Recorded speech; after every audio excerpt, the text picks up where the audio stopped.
Wonderful. Well, it's a pleasure to see everybody, and I'm looking forward to this adventure as we dive into the depths of the realm of Eandroth. A standard fantasy realm for most intents and purposes, except for you find yourselves in this land during its 13th age. And as ominous as the number 13 can be in many cultures, it's a dark time where the wildlands grow ever wilder. There's a dark, deep shadow that comes from far mountain peaks to the west off the map you see here that always bring twilight hours before it ought should come.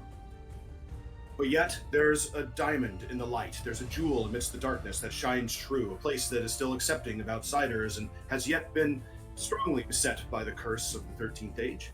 A kingdom called Ramal, Camelot, like in the stories that are told, where Mora actually comes from, and where the rest of you have come through caravan companies from across all of the realms of Eandroth, whether it's from the Baleen Mountains you see here, the northward of the Jasper Mountains you see at the top of the map. You've all heard stories and are looking for your fame and fortune in this place. And so it's with that, we head right in to the kingdom of Ramal. A beautiful cityscape with a carved alabaster castle, a 9-pillared hall of the great keep in the cliff sides, with Rorik's Falls, the Rorik River, like crashing down and bringing like lifeblood, fresh water throughout the city. In this time, the armies of Ramal have since departed in order to protect the realm from an evil empire that lies far to the north. But in its stead, having found trouble of their own, the wood elves of the Solington forests have found refuge and have come here after some trials and tribulations with orcs far to the south. And so while normally primarily a human kingdom, this place is laden with wood elves and humans and others from across the lands. Remaining behind, after the king had set forth, were a set of regents and some of his chief knights in order to keep peace in the city. But yet they attempted a coup as they were in league with the Strathmore Empire, that evil empire to the northeast. But fortunately, brave heroes such as yourselves have deposed them, found out about all of their corruption, and have since been exiled. So now, the last that remains of Roland's court, the king of the realm, is his sage, his chief wizard, Will Marthrix. Kind of an old, scraggly, bearded, not super gray, but kind of peppery beard and scraggly. He has long hair that again is black and white peppered, but his unique feature is that he is a wizard, of course, and in his youth he was playing around with prestidigitation and some permanence rituals, and in an accident, now it seems as if there's a wind blowing in his face always, and his hair always just flows as if no matter what direction he turns, dramatically as he carries himself older in his age now, to keep tabs on the wisdom and the knowledge and the dangerous spells and other things in order to protect the countryside of Ramal's borders. Mora, being his younger sister, he has called you to the great library of Tessnut, that tower you see on the map there, kind of far, on the right there, which would kind of be on the eastern side of that north-facing cliff. The library of Tessnut is where he keeps his scrolls and all of his tales, and all the annals of Ramal's knowledge. He has called you into his study there, Mora.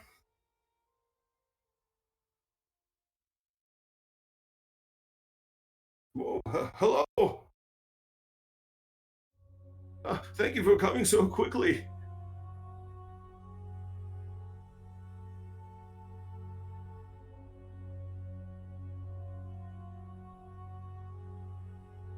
Of course, and I think it's of the younger folk of the land, since all of the main body of our forces are gone. It's time for you to rise into your own, like the Princess Yvonne and the captain of the constables, that house equestrian boy. What's his name?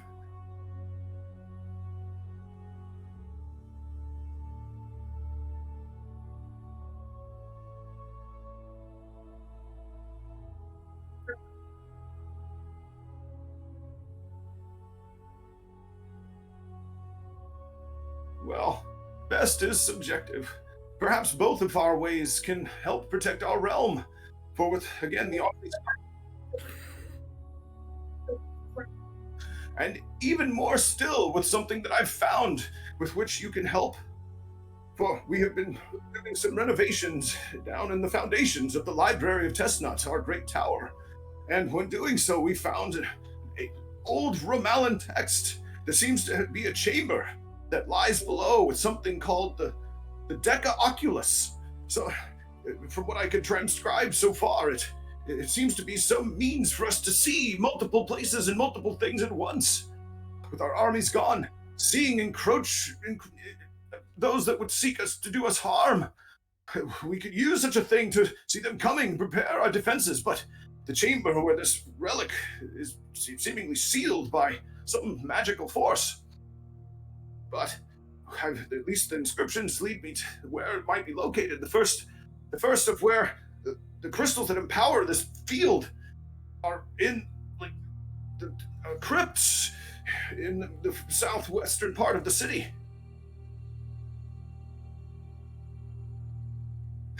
Indeed. And since Sir Soldanus has been deposed and his assets seized, we have plenty of gold and things for you to support, help from those who have been traveled from far off lands in order to maybe help you bring down this field so we can get access to this magical relic. Please, sister, will you help us?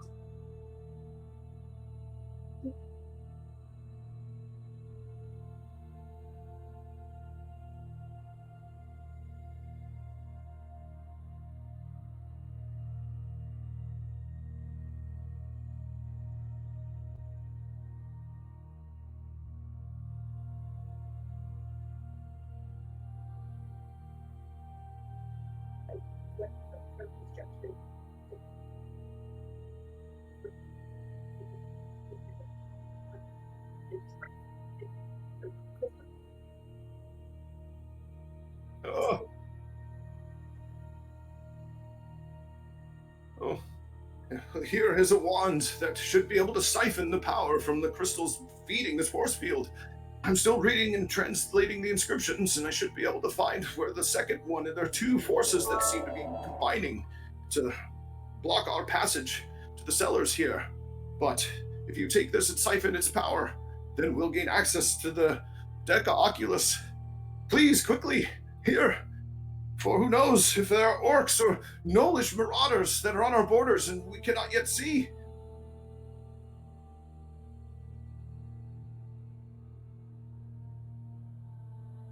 No, of course not. Silly, I told you, Sir Soldanus, he's been deposed. We've taken his assets and used that as gold to fund an adventuring company, or companies if you wish. There's many travelers that have come from the caravans that have arrived just in the past day or so.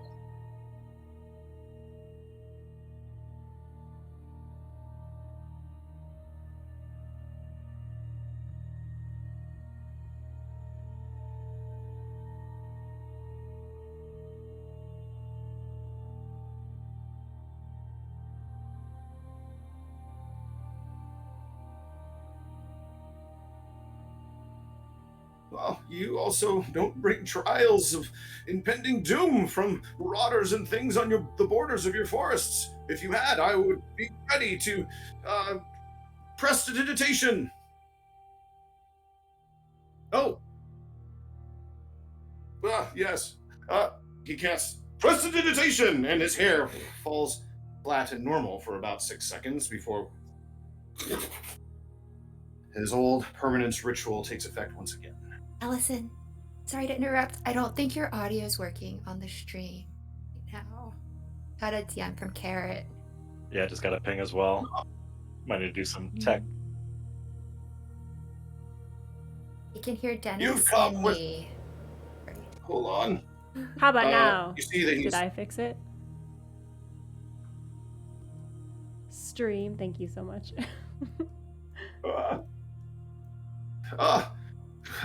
I could read your lips, of course, but seems that... Hold on! So weird. Why does it randomly hate me after all these years? Okay, great. Yay, fixed. All right, so quick summary. I was just giving my brother some sass. My character is from the woods. She's an old human lady. She's got some feather imagery. She's got bows and arrows, and she's hungry, and she heard all about this quest and kind of semi-accepted it. So at this point, she leans forward and touches her brother's now smooth hair, says, "It looks good on you either way. All right, let me pick out the conscripts. Let's do this. I can always eat later." One moment. What? Hold on, just a brief moment. Pediment uncouth! He cast Dispel Magic on you, and the silence is now broken. I hate those silent He was spells. He was reading your lips the whole time, and he was like, that should make it a lot easier to conscript some travelers when you head to the constabulary. Very funny. But fairly That's the last time you cast silence on me. It's not funny anymore. It was funny when we were kids, but it's not funny anymore. Well, come back, hopefully not silent of your victory. Wonderful. Take me to the conscripts, she says to the empty air around her. I guess I'll find my way myself. She turns on her heel. She's wearing tall black riding boots and strides towards where folks are waiting. All right. I mean, being from Ramal and familiar with its city streets, you know that in the intersection between Azurbrand Way and Sunset Street and Sunrise Row, the great fountain of Theron hearkens to the golden sun, of which she is the goddess that protects these realms. And there on the corner is the constabulary, where new travelers that have come from caravan trains are checking in and getting registered, if you will, along with their writs and favors of stay for the durations that they're being allowed. Many are looking to stay longer than the 2 weeks that is your standard issue, but they need patrons in order to, give patronage to sponsor their remnant with jobs or other opportunities. Or some are just here for treasure and will be on their way.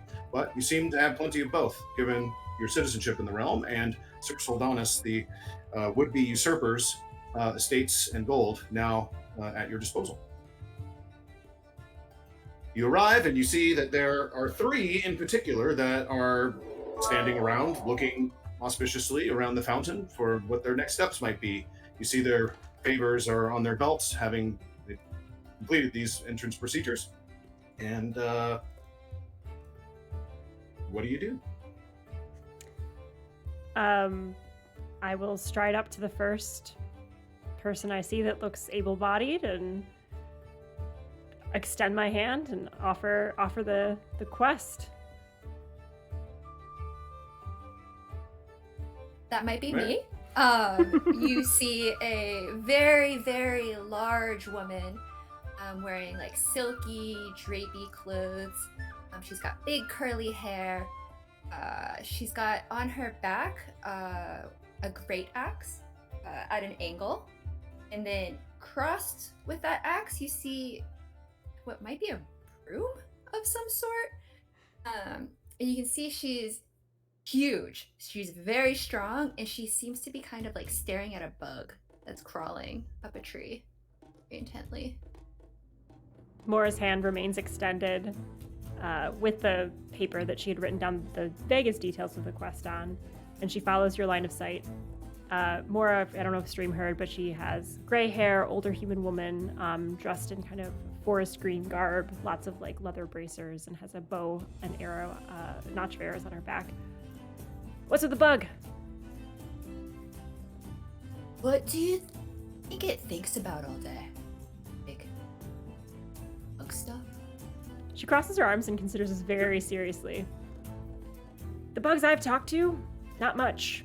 Kind of gossipy. You talk to bugs? I live in the forest. Well, I do now. I used to live here. She gestures around a little embarrassed at this beautiful city. Tell me, are city bugs very different from forest bugs? I never talk to city bugs. Like really rude. What's your name? Beebee. Ah. Well, Sorry, it's been a long day standing, waiting for patronage. Normally I know my name very quickly. normally they don't have you all stand in a line like this. This is very, very formal. I mean, these two have been here like the whole time. We haven't talked much though. We're just standing.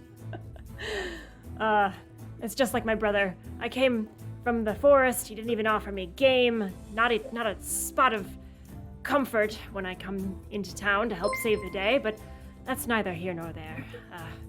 I'm looking for help, and I have this wand.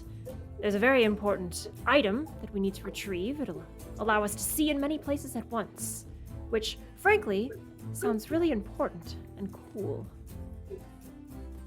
Okay, so like a job. Yeah. I mean, why else were you standing in this line all day? Well, the bug. Then yeah, no, a job, definitely. Hey, you guys! And she'll turn to the other two. There's a job. The thing that we're here for. Job. Yeah. I've been sort of leaning against a wall.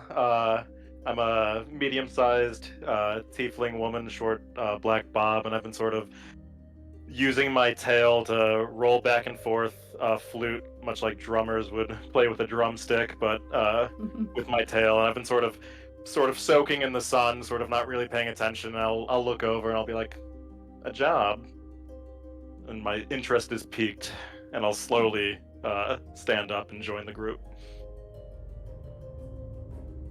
I think Mora also sees kind of a tall, lanky human woman wearing like black robes with like some black armor over it, with a shield and longsword on her back. She's got like very pale skin and like long, dark, kind of greasy sort of hair.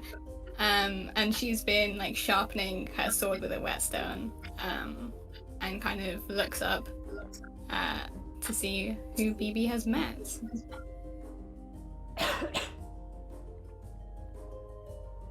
Yeah, something like there's a wand and a thing that sees things. Well, technically the wand will help us. You know what? I'll explain it as we go. You look able-bodied. You three are friends, acquaintances, for hires. What's your credentials? Yes. Those are three different things. You can't just say yes. We're Yes.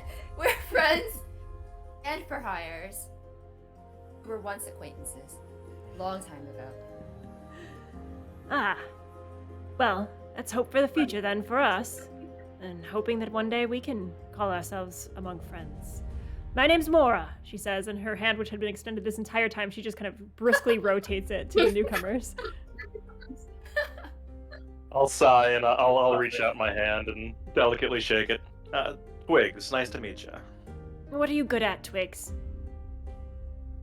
Most things, but I mean, if you need me to flip around, be a little stealthy, I've grown akin to that. Dennis, you may need to mute when we're not, or when you're not speaking, because we're getting that echo again. Okay. My voice is just so booming. Felix is And- also very good at the flute. Oh yeah, and then I'll sort of, with my tail, sort of just like tap your shoulder with my flute. Excellent. I play bird pipes myself. Kind of have an affinity for birds. I'd like to check those out, yeah. And you, she says to Moritz. Moritz, if Mora's still holding out her hand. Yeah, no one's shaking Moritz it will yet. take Oh wait, it. no, Twigs did.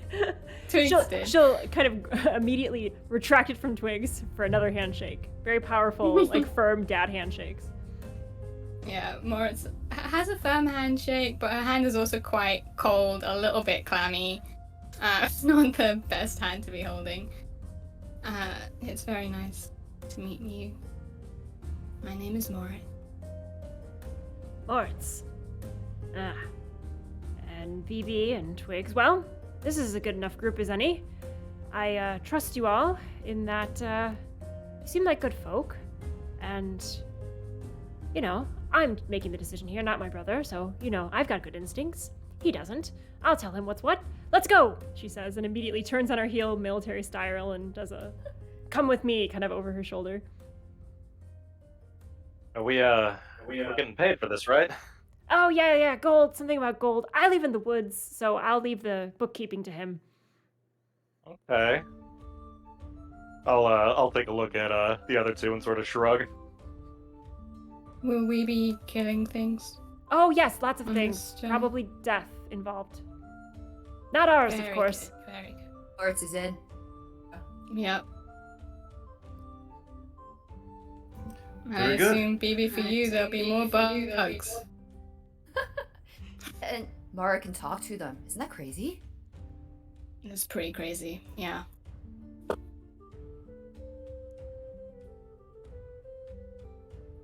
All right.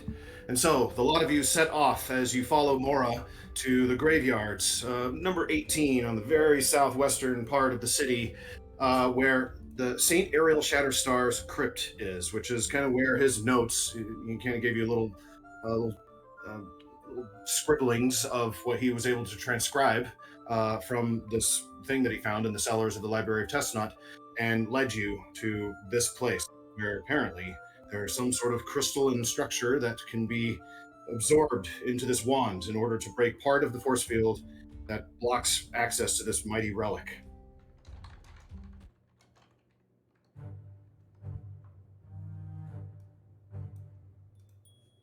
So you stand in front of the crypt's protective doors that lead deeper into down into the earth, where apparently, or at least the visage of, or maybe ceremonial. You've never really been here, so you're not sure if it actually is St. Ariel or not. But either way, there's a door blocking your passage. So you needed us to help you open a door, then? Well, you say it like I'm the one that has the ludicrous quest. Again, I was summoned. I was in the middle of preparing supper. I invited some elk nearby to join me. It was a whole thing. And my brother said it was urgent, so you know as much as I know. I'm here to help. I'm a helper. Oh, I was sort of zoning out when you were talking to Beebee, so there's gold behind the door? No, there's not. The gold comes after the quest is completed. Traditionally, Okay, let's get this door open. Please, by all means. I'll walk up to the door and go to open it. That's the end of our game. Thank you all for playing. Good game. Twigs, you find that the door is locked. Well, the door's locked, so do you have a key? I don't have a key. I have this scrap of notes and my weapons. Maybe use the Well, wand like a key. Oh, and this wand that it was very important. My brother said it was very important. Here, she hands it over to you. Oh. I mean, I guess I could try to, if I'll take a look around to see if there's anyone in the nearby area. Any prying eyes. But Okay, go ahead and roll me a perception check. sure.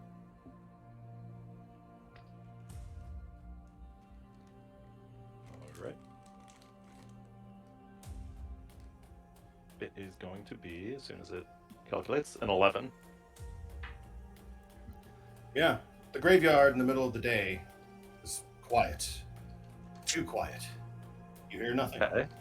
Well, as long as no one's around, I'll try to get this door open, and I'll bend over to the lock and using this wand that was given to me, I'll try to start to lockpick the door. Jamming it in there. You're attempting to lockpick the door with the wand? Yeah. It's a very Okay, important go ahead item. and roll me. Yeah, go ahead and roll me like a dexterity check at your proficiency bonus, but at disadvantage. Can I cast guidance on Twigs? Yes, I'm crying. yes. But Whoosh. You feel a wash of like deific energy like guide your hand. Awesome. With the disadvantage roll was a 13. I don't know what the guidance does for that though. Adds a d4. Oh, cool. Yeah. So 17. With a 17, it was a large keyhole, and the blunt end of the wand fits in there just perfect, and you can feel the tumblers in there, and you feel like you're almost about to snap the thing, but the lock mechanism opens. Hey. I'll with my tail, I'll hand the wand back. I'll be like, all right, door's open. There you go. After you. I guess we don't need that thing anymore. She looks at throw it. it away, I suppose. She looks at it and just clearly sees all of these indicators of magic. She's like, I think I'll hang on to it. There might be more doors. That's a good idea. More doors, huh? You know, my brother never was very good at opening jars. It could be kind of a situation where we're just going to be opening a lot of things that he finds hard to open. I wouldn't be surprised. Well, we've had stranger jobs, so I guess this isn't too bad. And I'll with my tail open up the or I don't know if it pushes in or out, but I'll try to open up the door. Just shelves and pickle jars. It does look like it pulls out, and as you pull on it with your tail, I need you to make me a Constitution saving throw. As in charge of magic electrical energy, like zaps into your tail. So fun. You're right. Perfect.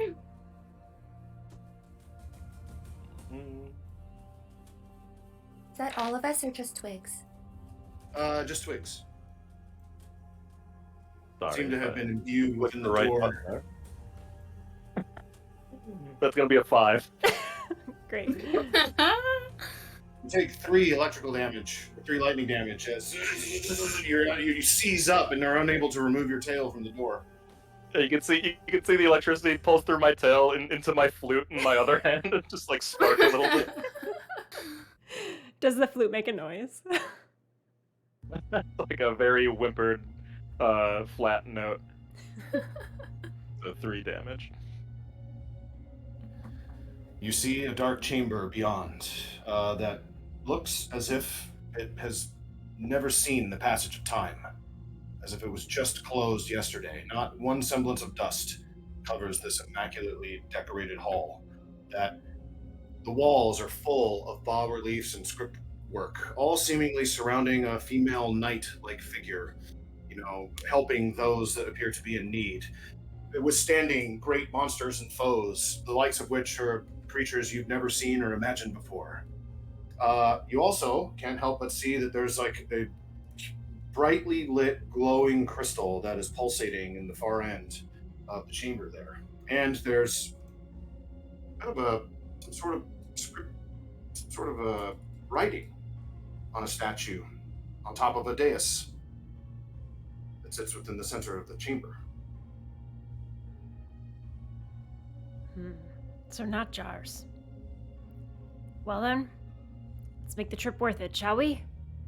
She'll stride into the room and, Okay. Where specifically are you going? probably right up to the central statue, I would imagine. Okay. As you breach the causeway of the doors, however, an ominous voice, kind of reverberates in your mind. Mora, you're the only one who hears this. Leave now, and leave in peace, peace. Is it speaking common? Yeah, you seem to understand it in the common tongue. Did anyone hear that? I know I'm old, but I shouldn't be. Kind of wiggles her finger in her ear a little bit. Twigs is putting her hair back down after it was standing on end. I didn't hear anything. Wait, what did you hear? Just a warning. This place is protected. With electricity, it seems, yes. Well, whoever you are, we need what's in here for the good of the Romal and getting my brother off my back, more importantly. Hello? You don't hear anything. Come on in. Let's get this going. Seems pretty quiet to me, but Twigs will let everyone else go in through the door first. I think they probably have a practiced formation where possibly Beebee is in front. Seems about right. Imagine it's Beebee, Moritz, and then Twigs. Yeah. Beebee, where specifically would you like to go? She'll go up behind Mara. Kind of stop on the steps halfway up.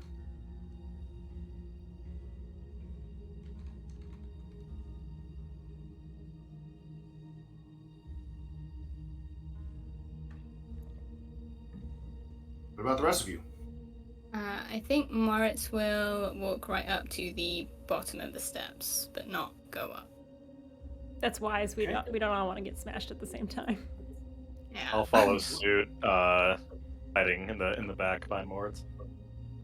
What do we see around us? But beyond this central statue, like, is there other like iconography that we can see? Real quick, I'll get to that. Twigs, as soon as you cross the threshold of the doorway. Leave, leave. Leave in peace or leave in war. It's your choice. Choice. Did someone say something? Who said that? Did you hear that? I didn't hear a thing. Mora, you look around and you see some immaculate looking statues and sarcophagus. Seems like there are two great figures of prominence that are interred here with themselves and must be their retinue or something. Or on one side you have that, and on the other you see this. Again, that's a statue of the goddess Theron that looks over these lands. And then, of course, you see the crystal, and you can, as you've approached the central dais, you can kind of feel the arcane hum of it in the floor, actually. I believe I'm to understand we have to siphon the power out of this crystal. I think it's protecting what my brother is after. I should probably try that first. Will you watch my back? Yeah, we got you. Watch out Sure. for any voices, I guess. No, I heard it. I told it what's what. Since I'm so close to this central statue, is there anything off about it, or does it seem like a typical statue? Now that I'm It just up close. it looks like a statue. There's some writing there, but that you see inscribed, but you don't. What languages do you speak? Oh, so many. Humans. Common, Dwarvish, Elvish, Gnomish, Sylvan. Okay, it is none of those. So you don't know what it says. I can't make this out. I'm heading over to the crystal.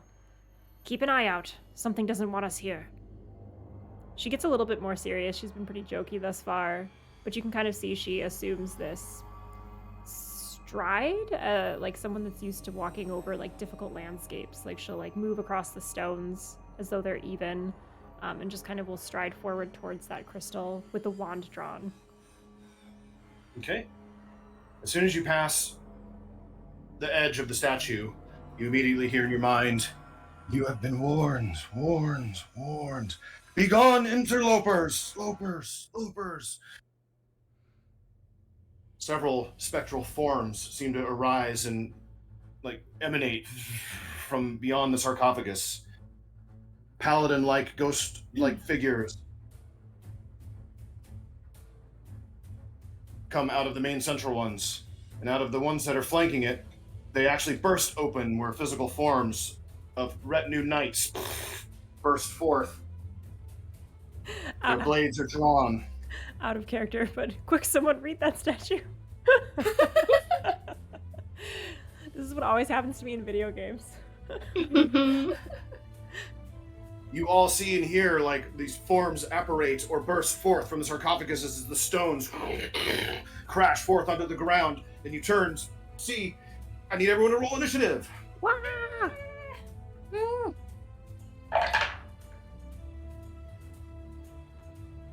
15 for Beebee.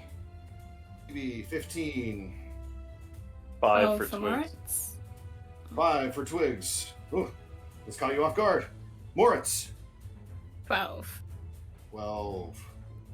17 And for Mora. Mora. 17. Says, how appropriate as you approach so cautiously.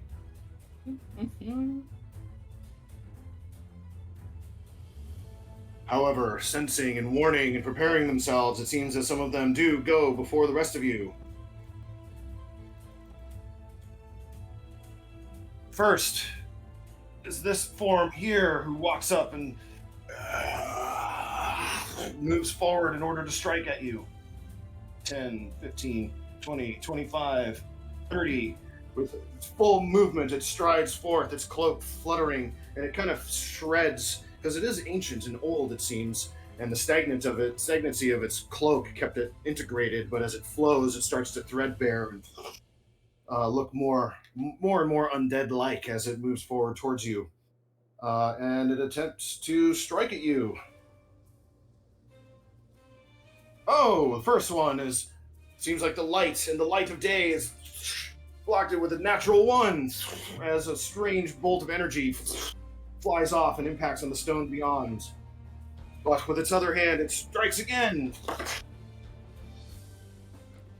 Really? As the dice give it, No! the dice take it away. I was hoping for double natty ones, but okay. It's her birthday. It's rude. Really rude. All right, you know what? You do have a birthday imposed disadvantage roll, so do you want to use that on this, or Oh, I like that. I'll save it. you're gonna save it? I'm You're gonna saving take it. you're gonna take the crit on Yep. its face. All right. I ain't afraid of no ghost, so- she says, facing it.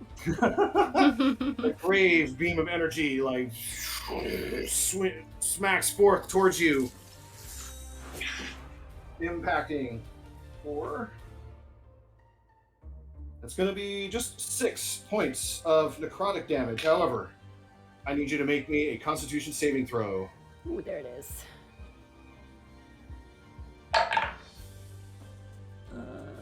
11. Wait. Yes, 11. An 11. All right. Do you want to use your birthday reroll on this one? Yes. Yes, please. Okay. Go ahead and happy birthday. Happy If the birthday. DM asks, you want it. Yup. 16? A 16. Okay. As you felt like its grave emanation make impact, you felt almost as if it was sucking the life force out of you. But you are strong with the life of nature within, and you're able to break free of it before it takes hold. So you just take the damage, and nothing else unbecoming happens. But it seemed like it was draining in some way. All right. Next up is this form right here. This strange paladinal, but yet kind of like studious-looking figure. It's wearing armor in its spectral form, but it swirls and you can partly see through it. And it also is carrying a staff as it calls out, "Oh, Sneef, Zeef, Kalaf!" And since you are standing out there, Mora, I need you to make a wisdom saving throw. Happily. Oh boy. 11 again? An 11. All right, so this spell seems as a magic spell is it's not draining you, but stopping you seize up and your muscles are tight, like you're cramping all over. You are paralyzed. This is worse than the arthritis. All right, he keeps his position there. It brings us up to this form right here. One of its retinue. This seems like this right side of the chamber was prepared in a spectral sense. 5, 10, 15, 20, 25. It moves up, feeling the dark emanations of the god you serve. There, Moritz, as it then reaches out to strike. Ooh. A 20 versus your armor class. Oh, that hits. All right. Not bad, though. 5 points of necrotic damage. And I need you to make me a Constitution saving throw. 13? 13. Big 13? Oh, you feel the shadow closing in, but again, the lights in this place seem to cause the shadow to darken even still as the dark gods come forth and protect you from this essence of necrotic energy that was about to suckle your life force, and it pushes it back to no effect. Perfect. Enough! Enough! A woman-like voice spectrally calls out as it moves forward 5, 10, 15, 20, 25, 30, and approaches you, Beebee, swinging forth to strike. With a 17 to hit. 17 hits.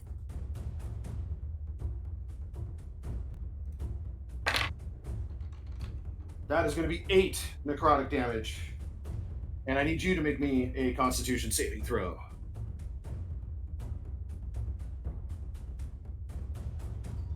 15.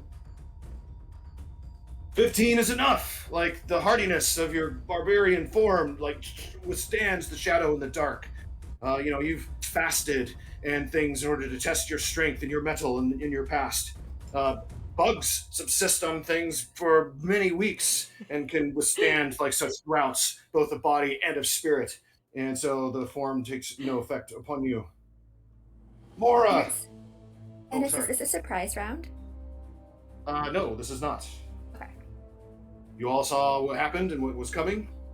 It's just the orders of initiative have made it so that now, Mora, you're up. Although you are paralyzed. You do, however. Yeah. Why? Why does this happen? No. I'm always like just frozen on my comment. Make a wisdom saving throw. All right. Ooh, that is a 19. A 19. In your wisdom, you remember that in these times it's important to just relax, let loose, allow your muscles to ease and soften, and in doing so, it seems like your force of will has overpowered the spell. You are no longer paralyzed. However, that is at the end of your turn. You break free and are now able to take reactions once again. She'll call out to everyone, just kind of as her body loosens up. I don't know. Someone come take the wand. Who's fast? That'll be her turn. All right, Beebee, you're up. Okay, Beebee is that's I in front, one? Yeah, the one in front of her. Yeah, that's, we'll say number 1. Okay. She's gonna look at it, and she's gonna kind of bow her head. Then when she looks up, her eyes will be completely pitch black. She is going to, as a bonus action, enter a rage. And I am... I feel like Dennis was yelling, but his mic totally cut out. Oh, that's the sound effect. I was like, that doesn't seem like Dennis is saying that. I am going to make my first attack. I'm going to attack recklessly with my great axe. So she will just kind of unsheath it, and with a very dramatic swing, just kind of slice horizontally in front of her. Is a 25 to hit? 25 is a hit. Your blow strikes true. Go ahead and roll damage. Okay. That is 18 damage, slashing. 18 slashing. Okay, Nice. Is this a magical weapon? No, it is not. Okay, the muscle and bone that you would have cloven off of some gnoll or orc, like, it seems to pass through, like you almost lose your balance because the force and fury of your blow lurches you forward as a bunch of it didn't seem to like connect with anything, but there is some sort of like a slime or some sort of connection that it did make as you splatter of ectoplasm splatters on the ground for some damage, but just not as much as you would have expected against a corporeal being. She'll look at the splatter on the ground and be like, "These things are gross!" And she'll turn around. How close is she to the one behind her? Does she have to go down the stairs?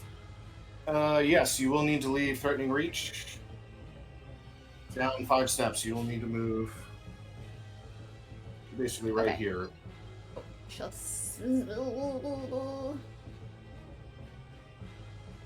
Yeah. No, she'll stay. She'll swing again. All right. Second attack. She'll kind of look at the stairs and then turn back around. That's a bit much. Okay.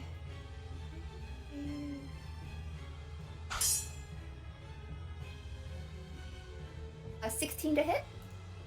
16 is enough. Again, your axe strikes into its form cleanly, although the force of the blow splatters stuff all over the ground. Roll damage. 11 slashing.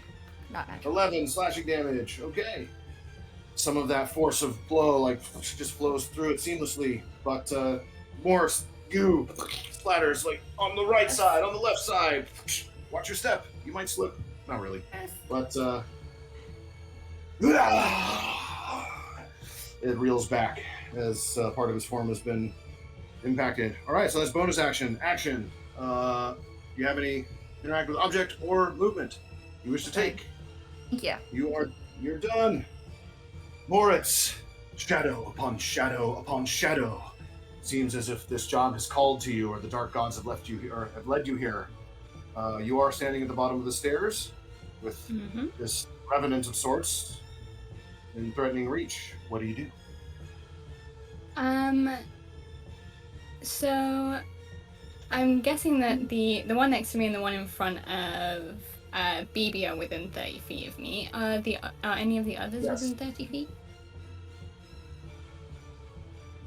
Let's see here. 5, 10, 15, 20, 25, yes. 5, 10, 15, 20, 25, 30, yes. So pretty much everybody. And 5, 5, 10, 15, 20, 25, 30, 35. So the one that has Mora engaged is just out of range.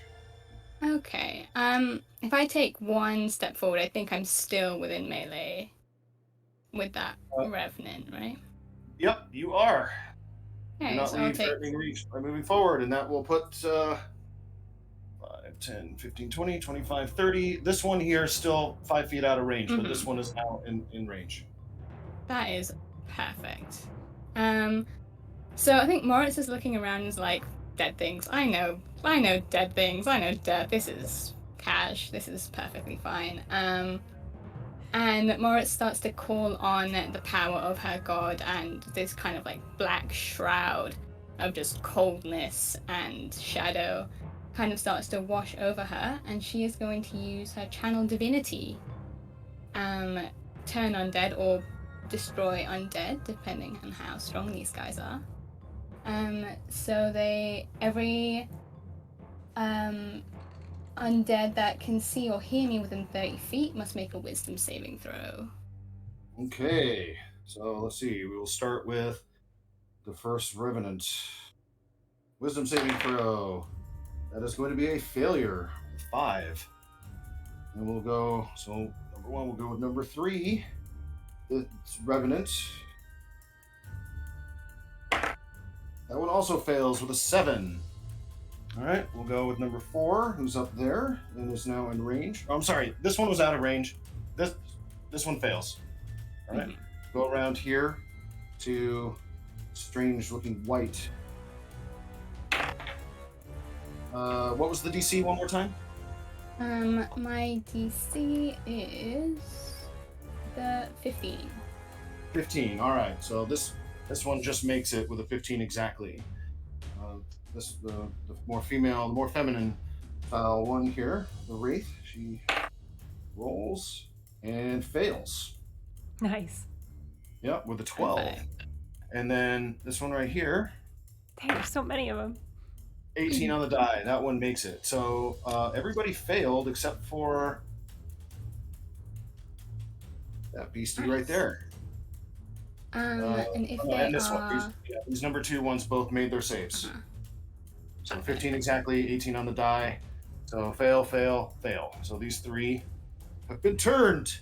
If shadows they are themselves. CR 1 or lower, they are destroyed. I don't know how strong these guys are.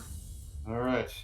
None of them are DC or challenge rating 1 or lower, so they just like cower as you you bring forth the shadow by invigorating the lights that are like coming from the end of the chamber, and it seems to envelop and almost like oppress. And you see them.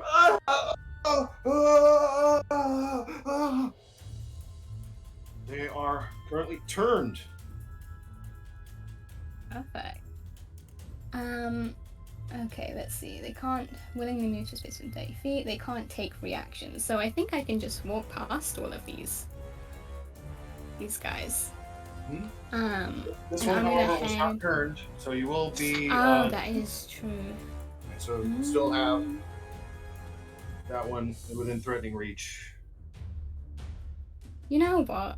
Moritz is a a death-defying risk taker. She'll do it. Good. Yeah. Okay. Where precisely would you like to go? I'm going to head up towards Mora. Okay. This one, seeing what you've imparted upon, is like, no, we're servants of the light. Be gone, shadow! As it swings forth to take advantage of the opportunity. And that is going to be an 18 to hit. Oh, just about. Okay. 3.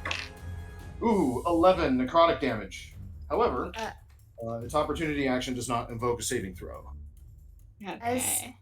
As Moritz takes a hit, Beebee will turn around and slam the hilt of her great axe into the ground. I would like to take my reaction Spirit Shield. You'll see 3 kind of like spectral ghosts rise up out of the ground. They look a lot like Beebee, but old. One's like an old man, one's an old woman, and one's like a kind of middle-aged woman.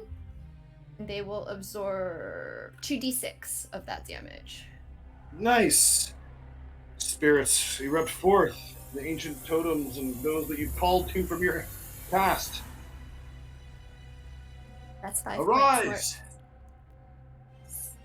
Thanks, You Nana! absorbed 5? How much was that reduced? 5. Nice. Okay, the opportunity action is resolved. Where would you like to go? Yeah, I'm gonna use my 30 feet to go up towards Mora. Okay. So, let's see. Do you want to go right here? Yeah. Very good.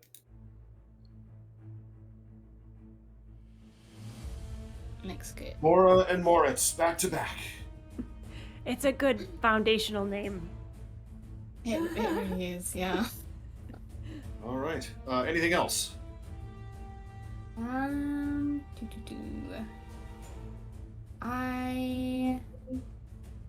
undead, I believe, is an action, so bonus action Okay, so I remains. have a bonus action left. I think I will do a second level healing word on myself. Okay.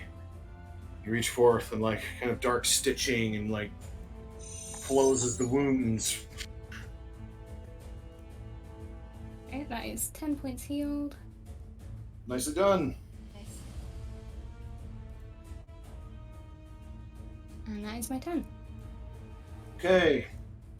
Next up is a strange revenant-looking creature number 3, the one that was out of range of your turn undead. 5, 10, 15, 20. It moves up to approach you and aid its ally. Swinging with its crazy dark infused blade. That's going to be a 17 to hit. Yep. That's All what right. you see. Okay. 5, 6, 7 points of necrotic damage.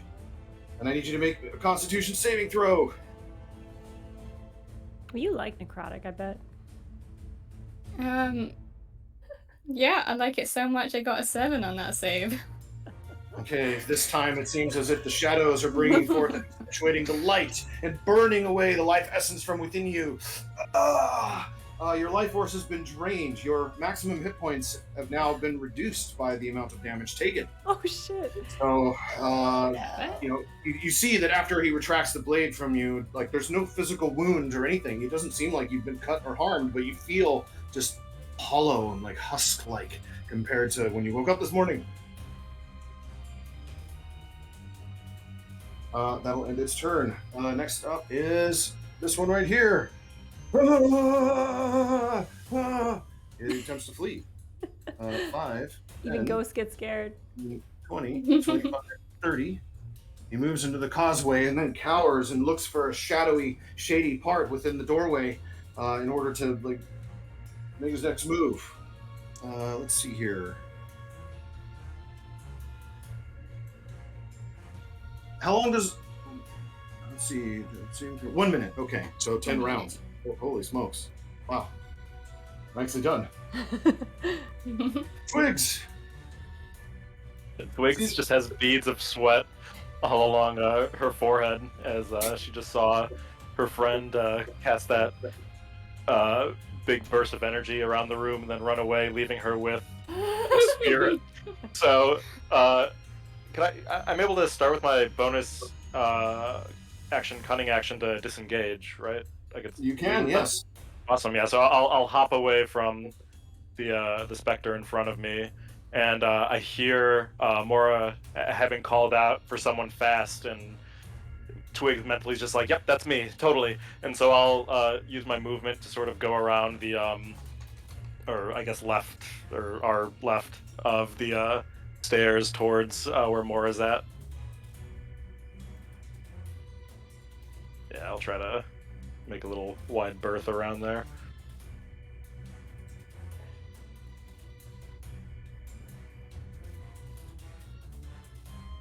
Dennis, you cut out. Oh, yeah. Sorry. Yeah, so you're gonna head here. What's your movement speed? It is. It would be great if it's at 30 feet. 30 feet. All right. So that gets you right to this spot here with a single move.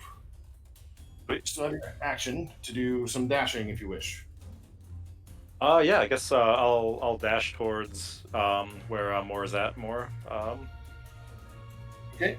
You go to dash towards Mora. And I'll be like, "I'm here. I'm quick." You Okay, seem averagely speeded to me. All right. So let's see here. So you dash 5, 10, and when you step on this tile right here, No, but Oh.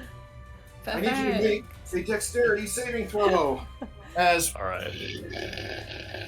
flames fire forth out towards the stairway. You stepped on the wrong tile. 18.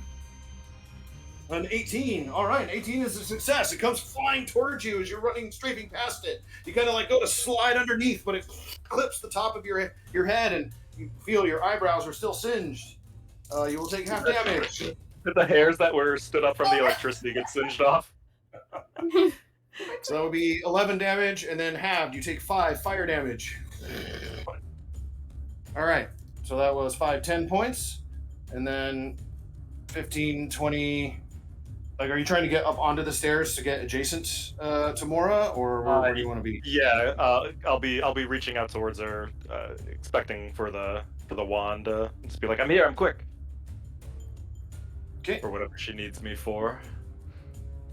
Whoop. All right. So to be clear, you are not engaged with the Revenant, because again, there's 5 feet between you, as you're kind of taking advantage of that space there. But you're on the stairs, ready to take the wand. Or you see me with little smoke coming off of various hairs. There's scorch marks all on the stone of the floor now. You don't look like you're in very good shape, but thanks for your assistance. Is that fire still going? No. I mean, Okay. it stopped. But everyone saw like a giant flash of flame from the corner there, so that's just there to remind you that you know that it's there. All right, Twigs, nicely done. That brings us to this one right here. 5, 10, 15, 20, 25, 30. It flees in order to escape from the source of the dark shadows that have it turned. You're not paralyzed, so Mora, you have an attack of opportunity if you wish to take it. I do. I'll take out my short sword and slice at its ghostly ankles.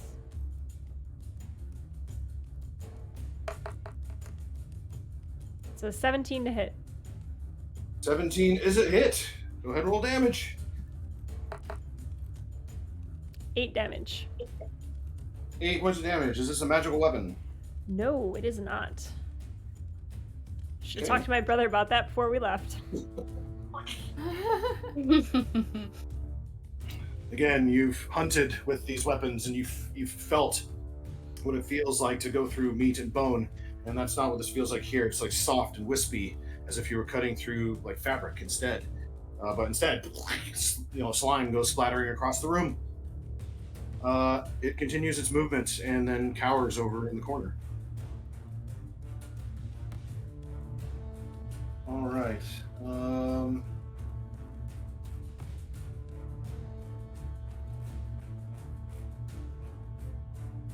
All right, this one who made a save. Enough of this. Moritz! As he targets spell on you, there, Moritz. Go ahead and roll me an Arcana check. Okay. Oh, I am not very smart. Okay. That's a 5. A 5, okay. Yeah, you're not sure what spell he cast, but you look around the room and you do see that, this one, like in the corner over here, he was cowering, but then all of a sudden, he turns and seems like his fear has been alleviated by some magic force that has impacted you. Damn. Mechanically speaking, the white casts Dispel Magic on your turn undead magical effect within range. So rude. So rude. All right, but instead of some other crazy spell, that does enable number 2, however, to regain his senses. He moves up to strike. Oh. Ah! Has advantage. You are flanked. With advantage, that's going to be an 18 on the die. So 23 hit. 23 is. Okay. Oh gosh. Okay, so that's going to be 12 points of necrotic damage. And I need you to make me a Constitution saving throw. Make that save, Beebee. Here we go. 21. All right. Again, the fasting, being not just without food, but without water. Again, what that toll it takes on your spirit and your soul has come in handy. Your life force is not reduced. Nicely done. However, And you do see the necrotic damage. As it hits Beebee, her eyes sort of flash a little bit, as her SMR background gives her a little bit of protection. all right. Some of the energy is absorbed into you, but maybe it was part and parcel to how you were able to withstand the draining effect. But right away, it seems like the more paladinal spectral form goes right after that and goes to reach out to strike at you with its blade at advantage. Again, with an advantage roll with an 18 on the die, so 23 to hit. Or actually, this one gets a 24 to hit, all right? Okay. Oh, minimum damage. That's going to be 4 necrotic. Yay. But Constitution saving throw. Ooh, boo. 26. Ooh. 26, you said? Yes. All right, this is nothing. You've had worse. All right, Mora, you're not paralyzed. Yes. Mora resists the urge to really ask someone to read that statue that they never read. Just gonna bother her all day. She will look to Twigs, kind of just look her up and down, the singed hair, the out of breath running that took her to kind of Sweating. Yeah, sweating. Yeah, you're fast. Here. And she'll hand the wand to Twigs. So Twigs, you have this wand. All right, it's your interact with object action, so you still have bonus movement and action remaining. All right. I am going to take the longsword that I have in hand, and even though it doesn't do full damage, I'm going to strike at the closest specter to me. Okay, let's see, the one that ran away, you'll just need to move forward here to the edge of the dais. And there's a strange revenant there that is close to you. Slice at it. Ready to... Yeah! 22 to hit. 22 is a hit. Go ahead and roll damage. That is 8 points of whatever damage, short sword damage. And 8 points of piercing damage, I think. Short sword? yeah. Yeah, short swords, I believe, are piercing. All right. Number 3. It is. Some My little damage. hobbit sword. Ha! you poke forth and you retract your blade, and like a little spurt of ectoplasm comes flying out, and then like there's a hole there that eventually like closes back up, but with less ectoplasm than was there previously. Nicely done. Bonus action? Yes, I will do a cool turnaround, draw my second short sword, and with both blades kind of in the air, I will strike at it again with my offhand. I do have the ability to get full damage on that if I hit. Nice. And then do you have the extra attack feature? I do. So you get to make a second attack with your attack action. Oh yeah, I'm coming at it full Link style, like a salad spinner. All right. That's a 13 to hit though. A 13 to hit against the bee is enough. Oh, nice. Yep. All right, so that is still technically my Blade strike. action. So that's 5 damage, piercing. Okay. Seems to take a little less than that. And I will do it again. I'm just like kind of a whirling mode of blades here for my bonus action. Nice. 12 to hit. 12 to hit is enough. Oh, wow. Cutting this up. 10 damage. And then, All right. do I get an extra attack on the bonus or no? No, you do not. So Okay. the bonus action is two weapon fighting. So that's Mhm. just a specific thing that everyone gets. Well, you don't have to but like yes. make it seem less special. Like mine was very special. Of course it was. Like Ranger specializes in that sort of thing, like Driz Doerden, and like it's classic. Like, it's tried and true. That's why it's done. She looks at Twigs and Salad says, spinner. "That's classic." She winks. She's then going to touch a pendant on her neck, on her like kind of choker. It has a little feather on it, and summon a swarm of spectral birds that kind of Oh, wow. flow around her. And these birds, they're definitely going to do something. They're going to give an additional 1d6 piercing damage to this target. Nice. And that is 5 piercing from the birds kind of just pecking away at it.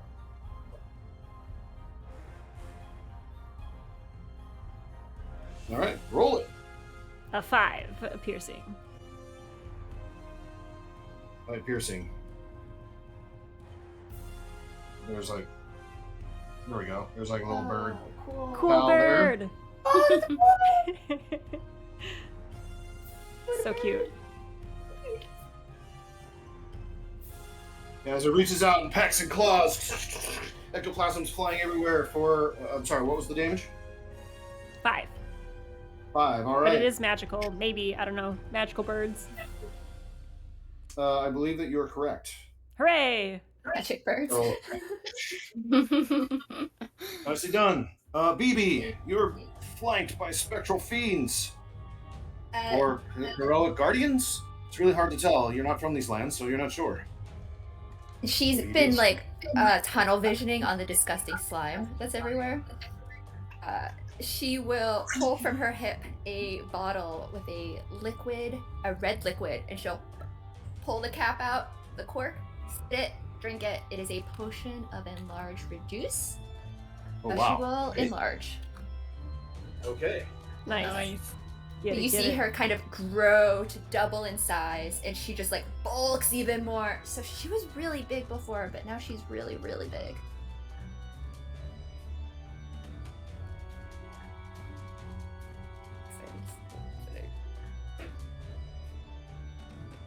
Oh yes! Giant Beebee. That is sick. I'm so excited I got that potion. And then as she grows, you see 2 wings sprout from her back. She will use her bonus action for her celestial revelation. Okay. Yeah, bust So out she all now- the weird stuff, Alex. Get it. So she now has a flying speed, and she will hover just kind of slightly off the ground, maybe like 2 feet. Us. Okay. Yeah, voice is all lowered and everything. Like, Or what if it's just the same voice? She's just like, "Hey guys." Same voice. oh yeah. Okay, but you are now technically flying. Nice. She is going to attack recklessly again with her great axe. To the one, I think in front of her. The yellow one? All right, one of the chief spectral forms. Yes. Yes. And that is a 24 to hit. 24 hits. An even huge, larger swath of like plasm splats forth onto the ground. How much damage? That is 8. 8 points. 11. Sorry, 11 slashing. 11 slashing. Okay. Wait, sorry, 13 slashing and 3 radiant. There's like so many modifiers. 13 slashing And 3 radiant. and 3 radiant. You notice that like from the radiant damage, like the ectoplasmic essence of it that's wisping about in and out of the real plane is bubbling and seemingly having full impact. Gross. Okay, she's gonna use her second attack Okay, for the same one. very good. 17 Roll to it. hit. 17 is enough. Okay. Oh wait, no, that was lame. Here, here's better. Your That axe is smashes down into the stone. 8 points of 10 points of slashing. 10 points slashing. Ectoplasm splattering everywhere. So gross, you guys! And I think she's gonna stay. Okay. Moritz. Mm-hmm. Your turn undead was Moritz. dispelled. Yeah, Moritz is incredibly pissed about that. That was like her cool big thing, and this guy was just like, nope. So he's going to turn around and fix her cold dead eyes on that casting spectre. And she is going to cast. Yeah, that guy back there. Screw that guy. He sucks. Yeah, like she's surrounded by all these guys and she just turns around. She's like, no, that one. You in particular. You specifically. Yeah. It is personal. Listen, he crossed me, okay? He also expressed frustration, which I thought was pretty weird for a ghost. It's a little unnerving. Okay, yeah, she is going to cast a second level guiding bolt at him. Okay. Go ahead and roll it. Okay. Oh, that's gonna be a 26 to hit. 26 is a hit. Nice. Go ahead and roll damage. Get it. Yeah. Okay, that's 5d6. Okay. Kaylee in chat said, "Hello, my name is Moritz. You got ectoplasm on my sword. Prepare to die." Yeah. That is going to be 12 points of damage. 12 points of damage, and it seems the radiant energy bubbles and wisps and evaporates a bunch of the ectoplasm away to its full amount. The creature recoils in pain. And you see that there's like a shadowy aura that is emanating from around him. So much that his bright yellow form is called out even further to those who would strike him next. The next weapon attack against him, or I think it's just attack. The next attack against him has advantage, as he's clearer to see amidst all of the other foes on the battlefield. All right, it's action. Bonus action, movement, interact with object. I cannot cast another spell, and I don't want to get hit again, so I think I'll stand right here. Okay. No longer being afraid. Let's see here. Number 3 here is gosh. Target-rich environment. Number 3 is going to move over just one, so not out of threatening reach, but within range of all of the foes. And as it kind of gathers and gauges, it's which one? On 1 through 2, it'll be against Twigs. On a 3 through 4, it'll be against Mora. And on 5 through 6, it'll be against Moritz. That's a 4. So sensing like the days of birth, and it wants to bring days of death. It attacks at you, Mora. However, that is going to be an 11 versus your armor class. Miss. All right. And second attack. Going to be 9. Miss. As the bird, or the spectral birds that are flowing around you are disrupting and like, getting into his face and he's swinging wildly, unable to make a connection. That'll end his turn. Next up is going to be number 1, who ran into the doorway over here in order to get away from the fearing effect. Boy, I bet he feels silly now. The shadows that were inside the doorway have reinvigorated him, and he moves up towards the much more imposing looking foe than when he left. Oh, Beebee. Moves up to jump behind and poke you in the bum. Rude. Rude. Does have advantage also. No, he does not have advantage. His first Because I attack- attacked recklessly.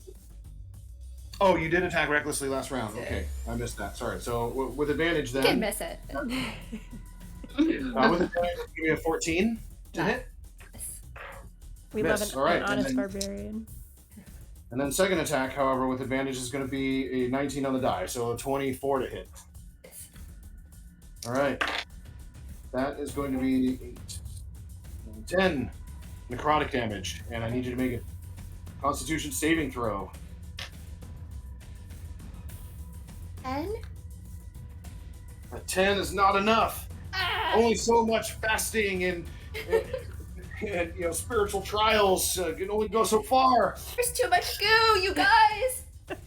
Kind of like where your physical form has gotten bigger, your spiritual essence and stuff has remained the same size and inside you. If someone were looking at it through the ethereal plane, your maximum hit points is reduced by that 10 Ah. as your life force has been drained. Again, you don't see or feel other than a cold essence in your backside. Like there's no wounds or anything to close. You got 10 hit points taken away permanently through a spear to your butt? That's like really rude. Might be a little hard to pass things later. You have to be careful. Even Quick worse. question. Does the necrotic resistance factor into that? Let's see. By the amount equal to the damage taken. So yes, it does. Woo-woo. Woo-woo. Are you resisting? Is that what's going on?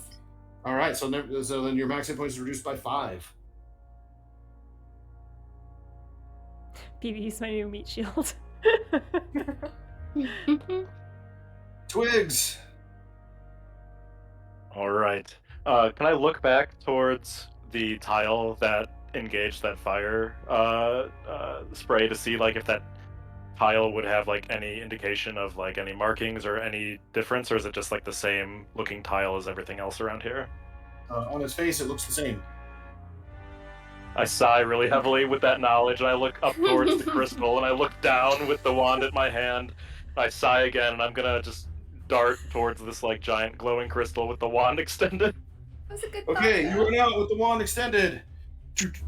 Uh-oh. Oh my god. You didn't get very far at all. Oh! Oh, it's so hot. I need you to roll me a dexterity saving throw. DC 12. Oh my god. Sure. See if I can pass it. Wait. I'm very dexterous, which is good. 14. I love that setup. 14. All right. So like, you were about to fall into. You can't even see the bottom of this pit, but you grab on at the last moment and pull yourself up. I That wipe is the sweat off. We'll say 15 feet of your movement. So that I still have half my movement, or You still have 15 feet of movement left. Yes. I'm gonna go on the outskirt of that pit on the left side So here, and slowly make my way. 10, 15, like that. Yeah. Okay. It works. And then do I still have an attack? You still have an action. Also, just point of order. As you left before falling into the pit, this one takes an opportunity attack to strike at you as you flee. Ah, fun. I was too excited about my pit to do that earlier. Oh, very good. It's just like, the pit is happening. However, that is an 8 on the die. That's going to be a 13 to hit. Miss. I'm 14. Okay, nice. So just shy, you feel like its spectral blade like carve into the edge of your like cloak and robes. But yeah, you have an action and a bonus action remaining. All right. And the spectral being in front of me right now, that was one that got changed back. The spell was disengaged. Correct. Yeah, it was turn undeaded, but the turn undead was dispelled, and so you see it like chest is out, like ready to it's watching you approach. And surrounding the crystal, there's statues. Yep, you see that there are a couple of statues there. They look like knights in like kind of a guardian pose. You see that there are some torches lit, although how they've been lit and for who knows how long this place has remained sealed is somewhat of a mystery. That might be some kind of magic shenanigans. But yeah, that's what you see.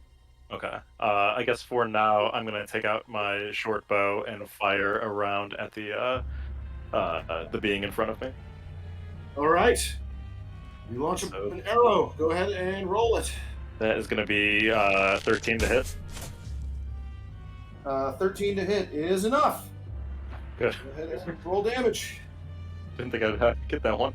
It's gonna be a 7. What kind of damage is this? Piercing damage?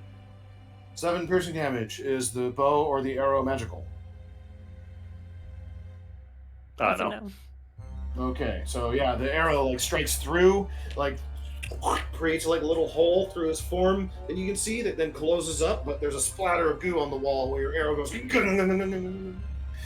is now sticking out of the stonework behind him. Twigs just sighs at that, and then for my bonus, can I just try to dash more towards the crystal? You can. All right, so with your bonus action, you go to dash, and then whoa! I need you to make me a dexterity saving throw. Absolutely. I love that the rogue has set off every single trap in the It's gonna be an entire. 8. Oh my god, An that 8. goes so Twigs. Whoa! Oh, Christ. You end up falling some distance before you come to the bottom of a stony-like pit. You are going to make me another dexterity saving throw, please. The difficulty for this is 15. All right. Ooh, so much better this time. That's gonna be a 25. A 25. Okay, so you make it. You fall and like you just kind of like you stick the landing, but there's stuff down here and like a couple of rocks kind of like slam on you as you kind of like disrupts the like rough hewn bottom of this pit. So you don't take the full amount of damage you would have for falling down here. Half. Let's see, it was 18. So you take 9 points of bludgeoning damage as you are now on the bottom of this 20-foot pit. In From the chat, pit, Mothman everyone could hear a little bit of flute playing. It's like says, oh my god, it's stop. like a mountain climber falling off, blowing a whistle. Oh my god.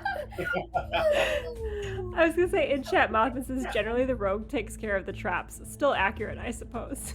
It's true. It is true.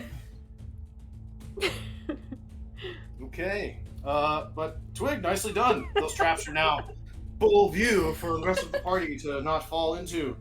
Yeah, Due to your diligence. All right, we're at the top of the round. This one now with his target gone, dashes forth. 5, 10, 15, 20, 25, 30. And then we'll dash 5, 10 in order to flank Mora. But having to use his action to dash to get into range, ends his turn there. All right. Let's see what we got here.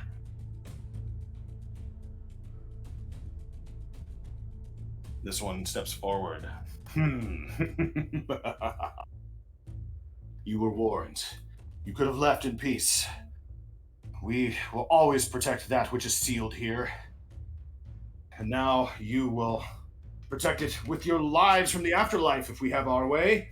As he goes, Aragaman Ortus! And he casts a spell. Does anybody care to make an Arcana check to identify what the spell might be? I'll give it a go. I mean, I assume Morris says, "What the?" So, Oh. like, yeah. 17.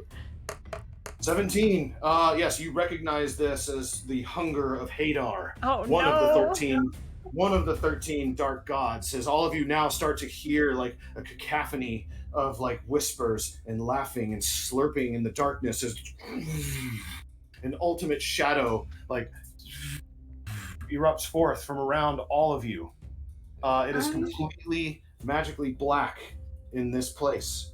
It seems to be like I'm a gonna war. use my 3rd level counterspell scroll. Whoa. Okay, you go to use counterspell on that scroll. Mm-hmm. Get it, get it. Let's see, of 3rd level or lower, the spell fails, and this is a 3rd level spell, like darkness.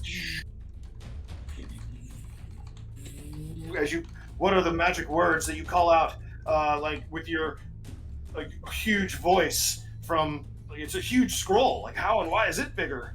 But you call out what from it as you read its incantations. Moritz just stares at this guy unblinkingly and says, "I'm gonna get your ass." That's what the scroll says? The scroll says, "I'm gonna get your ass." Yeah. And a beam of light replaces the column of darkness instead, dispelling and countering his hunger of Hadar. Nice. Hell yeah. Nicely done. Mora yells out, "I didn't like those slurping noises. Thank you." It was so wet. So wet. All right. So one of the retinue goes to strike at the enlarged form in front of him. He reaches forth 2 attacks at advantage. Oh. Oh, wait a minute. Yeah, it's with advantage because it's not the start of your turn. So 19 on the die. That's going to be 24 to hit. It's I need Constitution saving throw. that one. Or an 8. Oh, and that one. What? No, what? Like the shadows like envelop you. You take 10 points of necrotic damage. Although with your rage, it's only 5, and your maximum hit points are reduced yet again by that amount. 5. Oof. And then second attack is dual 9s. Both are 14 to hit. Yes. All right.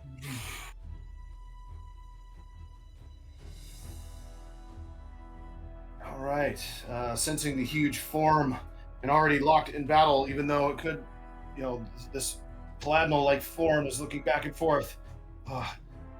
You've been counterspelling, like you've been bringing the shadow in this place of light. There's also like a huge giant creature that has already been locked in battle.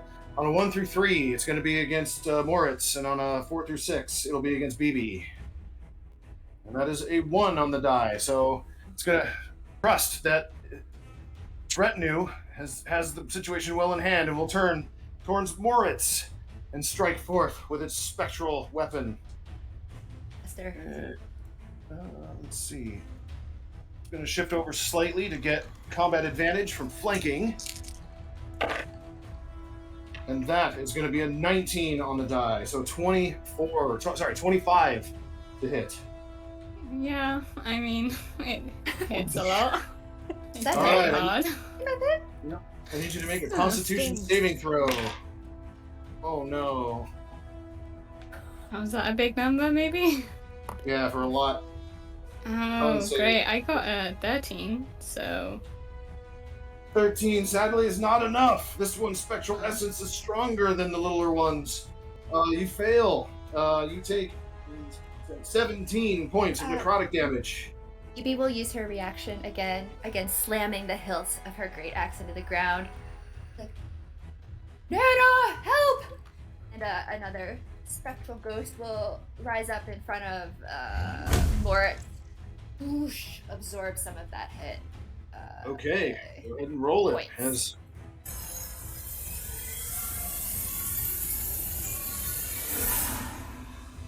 Is your grandma cute, Beebee?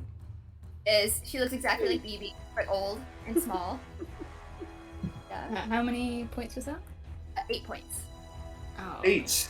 All right, so that brings us to 9 necrotic damage actually taken, and that is the amount that your maximum hit points are reduced by.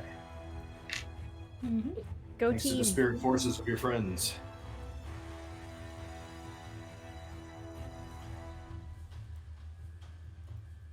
All right. That ends that one's turn. Mora.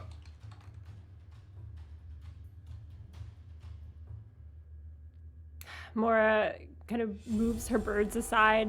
They're in a little bit of a flurry, like peers through some of the wings and sees the pit that Twigs fell into. And says, "The fast one, of course."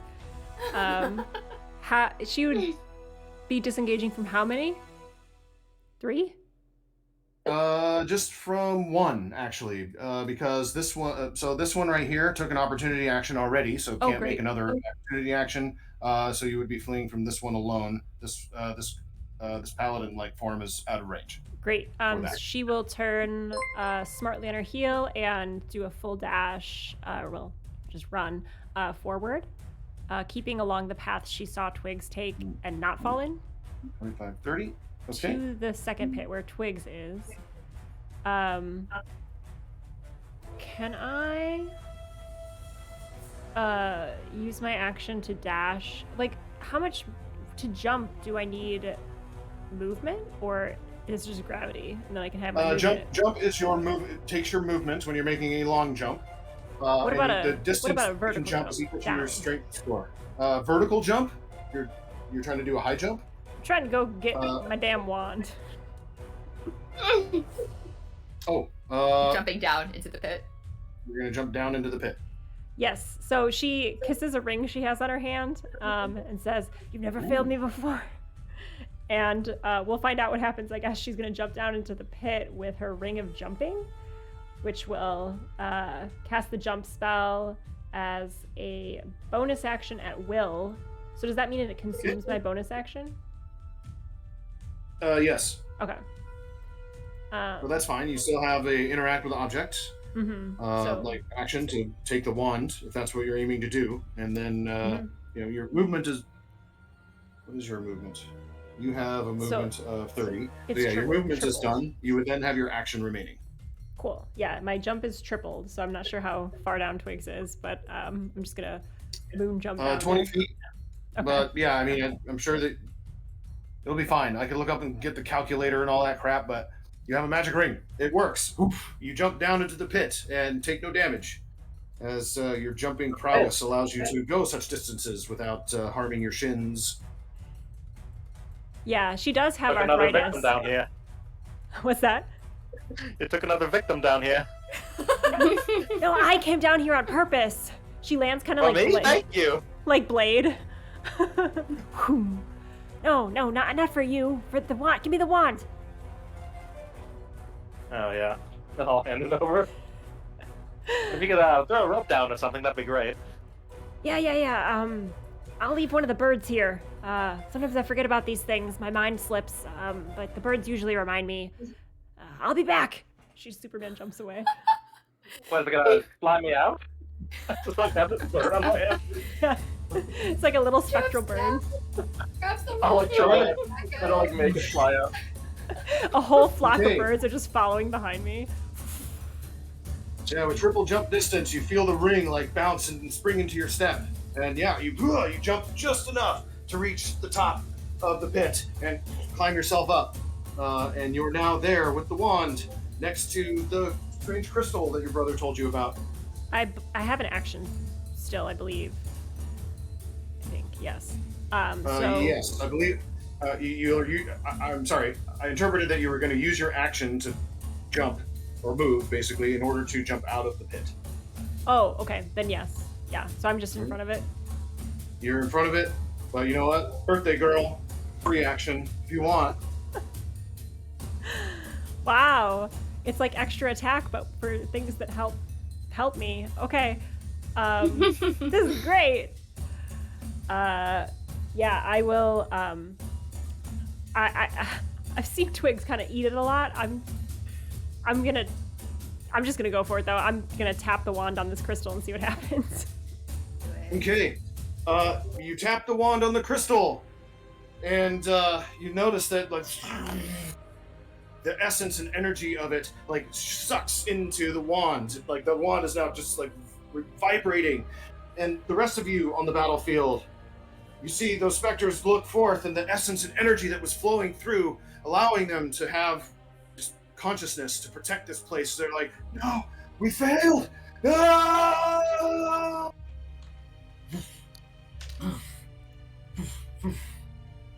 You actually come back. Oh, that guy, I was gonna kill him so bad. Moritz is visibly disappointed. Yeah. But other than your ally in a pit, it seems. Whoops, wrong mini. It seems that the battle is won. The force field that is protecting that was channeling this energy and protected by these spirits down into the whatever it lies beneath the foundations of the Library of Tessnut has been dispelled, and its energy is now within the wand. Success. Nice. Hooray! What's that? So eventually, you help Twigs get out of the pit. I was gonna and say, you- who's getting Twigs? Yeah, you just hear the flute playing from the pit after everything dispels. It's the camera cut to Twigs' perspective, looking up, and like each of our little heads poke over the edge. Just waving. My little bird still sitting on your shoulder. So nicely done. There are 4 of you facing off against many deadly traps and foes from beyond the afterlife, protecting whatever this was. Each of you are going to earn 1,425 experience points for dispatching the Deathlock Whites and Deathlocks themselves, draining your life force. Protect this. Although, admittedly, they had kind of a light tinge to them. They were protecting something, and they seem to be holy warriors, or the remnants of those spirits that have been interred in this place, but having failed in their duty, have been dispelled. So, epilogue. How do you reward your adventuring company? Ooh. Will we end in this chamber? Well, no. I mean, all of you eventually leave this place. Mission successful. Right? No deaths interred. I imagine that your mercenaries expect payment or patronage or something. And then, of course, the beginning of our next chapter, we'll see what Marthrix, your brother, has to say about your victory in the crypts of Saint Ariel Shatterstar. Ooh, yes, I would love a little epilogue scene. So if are we chatting in the dungeon or chatting back in my brother's house? And how's Where the would you very like to loose term? where would you like to do business with your mercenaries? In the crypts here? Or do you wish to take this to the Ramshackle Tavern? Before or we some go, other- I'm going to point at the statue and be like, do any of you read this? What does this say? It's just driving me freaking crazy. I've been thinking about it the whole time. All of you, go ahead and roll, like you look at it, go ahead and roll me intelligence checks. Yeah, not ideal group for this. 11. 3? 11. Yeah, you're a stranger to these lands. You do not recognize the script or the scriptography symbolism that is etched into this statue. Beebee, what was yours? A 3? A 3. You're like, where's the pictures? Twigs. 15 for me. 15. Okay. You recognize it as it seems like maybe an ancient form of common. You see a couple of like curvatures of the letterings, but yeah, you can't read it. You imagine that someone who might know more, or it might be a dialect problem. Maybe it's a dialect of this realm, of which all of you are visitors. An old one at that. Perhaps if one of you could make a rubbing of it, or just inter it to your memory to bring back to someone who can translate it using resources in a library or something. You might be able to learn more about what it says. It's old, darling. No one talks like this anymore. Bring it to a librarian or something. My brother. Yeah, Fine. your brother might know. Know is a loose word. I mean, he knows things technically, but he doesn't know how to be in the world, she says as she's taking a charcoal rubbing of this thing. Can I get you all a drink at the tavern? I would hesitate to press you further than this. Yes, please. Oh, I'd take a drink, yeah. So Okay. It seems like if your brother had come down here and read this thing himself, maybe it would have been a lot more straightforward, huh? I mean, it probably says something like, you need a lot of skill to fight in here, and that's why he called me. I just guess. He probably already read it. Anyway, let's go. Don't think about it too much. Maybe it says like 2 pits up ahead. That would have been nice. I'd love for the epilogue to be at the tavern with the party at the table. She'll buy a round of drinks for everyone. What does everyone take to drink? I think Beebee drinks juice. Just Apple straight juice. Or like in. a Capri Great thing Sun. for me. Yeah, Capri Sun. It's a juice box, yeah. And I what think for you, Moritz gin? goes for a wine. Okay. You said gin? Yeah, gin for Twigs. Okay. She has like a warm tea, but she puts like some spirits in it from a flask at her hip. Looks at you and pushes a big bag of gold to you across the table. Apparently this is payment. People like this gold. Use it for purchasing things that you can't grow yourself in your own land with your own hands, something along those natures. So, here. Now we're talking. Twigs will pull it towards our group. You pick it up, and it's heavy. You guess that there's probably about 3,000 gold pieces. Ooh. Oh, a little less than our usual payment, but this'll do in a pinch. And Twigs is sweating again. Is that her tell? Mora has no idea. Go ahead, roll me. Oh, no, go Twigs, ahead. roll Maybe me a I don't. deception- Twigs, roll me a deception check. And Mora, go ahead and roll me an opposed insight. I was just gonna say that she is. Oh, 15 nope, again she's for not. 23. Yeah, no, this is standard fare. Huh. So you like this? Like some of the people in here that like money. You're a money liker. Say, you might see some money likers around here. Yes. Hmm. And what are you and your friends gonna do after all this? I might have to trim a little off the top here. I'm feeling the unevenness of my new haircut. Is But, still smoking slightly? But what are we doing? Right. Do we have to go back to that fountain area now? No, you're free No, to I go. guess so. You're free to go. We'll find some other adventurers to come help. That was very taxing. There were slurping sounds. You didn't sign up for that. Was The the worst worst part of part? the whole thing. Yeah. It was awful. Did you hear that in my Awful. dreams? What's next for your band? Could buy new instruments, you guys. That's true, yeah. We have been saving up. Yeah. Go on tour. Yeah. Mm-hmm. That seems Have a a little reunion tour. less stressful than what we were just doing. Yes. Yeah. A quite demure-looking waitress with an apron, who was previously cleaning out a mug, and so I was like, "Oh, wait, do I hear that there are bards? There's been so few bards in the kingdom since the army left. Please, if you find new instruments, come back here to the Ramshackle Tavern. Oh, you can make even more gold than that's on that table. So much of us, and even the wood elves, are so enchanted by so many songs from around the world." Should we have a montage of us becoming bards? Yeah. I think so. Terrible I bards. think we Just the should. worst It's bards. really bad. And just like But your bad songs are, arrangements, like of covering popular songs, and just like the worst arrangements you've ever heard.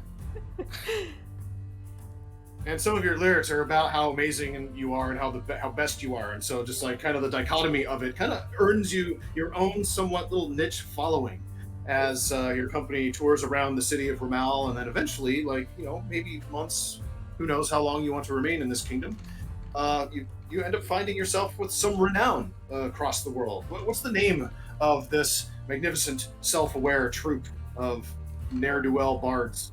Oh, the money lovers. The money lovers, yeah. I think Moritz pitch is like Death's Brides or something. Just like a lot of death ideas, and they all get shot down.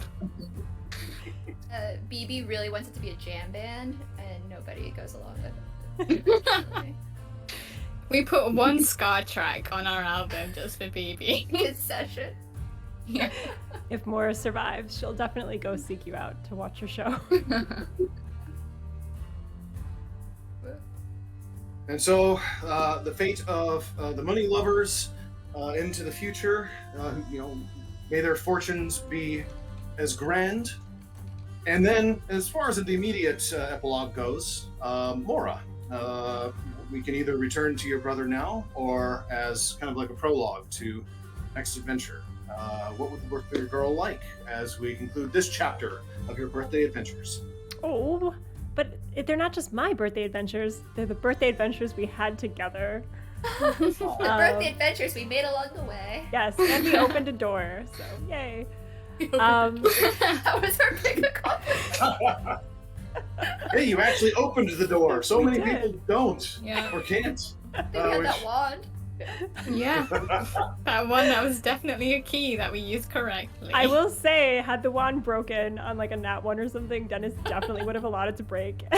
Like, we'd have to figure out that crystal some other way. You just have to like carry the whole thing out of there.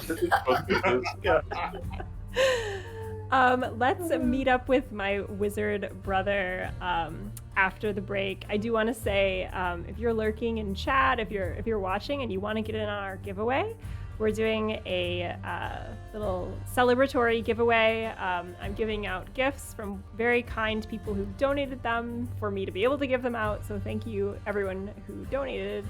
If you would like to win a Pandion Games book, so it's a physical print TTRPG book and PDF. They make amazing, wholesome games based on Outer Wilds, based on like camping, based on coziness. They're amazing. You can just type !enter in chat and get entered in that giveaway. So we're gonna go to a break, but feel free to type enter and then we'll draw it when we come back. I think that's all my housekeeping, other than thank you all for playing with me. That was so fun. Yeah, this was so Thank you so fun. much I for loved having us. it. Thank You you, are Dennis. welcome. It was so lovely to meet all of you, Great. and Absolutely. look forward to next time, whenever that is. Yay. Happy birthday, Allison. Thank you. I really appreciate it. I have had such a fun game so far, and we're gonna come back with more adventuring parties. So the money lovers' time in the dungeon has sunset, but we'll meet our next party coming up soon. So I'm gonna go to a BRB screen, but hang around everyone, enter the giveaway, and thank you, Dennis, for running our first dungeon. and hope you can go take a break so that you're refreshed to try and kill us all again when we come back. I'll do my best. Ready to set up for the next one, so steady she goes. Yay! All right, see you all soon, and Thank you all who joined us. Giveaway. Thank you.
Hello, Internet. Hopefully you can hear me this time. We're back. It's my birthday stream, and I am joined by amazing people here to play D&D and celebrate, and I'm so grateful for all of them. So thank you, amazing people, for being so great and fun and just very supportive. I really appreciate you all being here. Chat, thank you for hanging out. I'm 36. I'm old. I have like foot problems now. It's like getting real, guys. Like, Chat said can't hear you this time. who, me? Oh. It was Bri, so Sorry. I don't know if it's actually serious or not. I didn't mean to cut you off, but I was just like, Chat. Oh no. Okay, let me see. But that's the Damn it, Chat. Good. Bri got you. Got me? Okay. That's Yeah. fair. That's fair. I'm also very gullible. Every year I grow older, I get more and more gullible. So that's a thing. Same. April Fool's Day is really rough on me. Real God. quick, let me just I hate fix it your cam. so much. Yes, right? Worst holiday. Thank y'all for being here. We just finished a dungeon. Yes, how dare Bri. We're gonna draw for the winner of generous Pandion Games donating in, I was gonna say in person, but tangible, physical books and free shipping. So let us see who is gonna get that. If you haven't entered the giveaway yet, if you're just joining us, type !enter into the chat. I'm gonna give you all just a hot second to do that. Should Please do that. It's an amazing game company, wholesome, very cozy games. All right, looks like we have folks jumping in here. I'm going to close the giveaway. And thank you, Stream Elements, for not being so mad at me that you no longer obey my commands. I really appreciate that.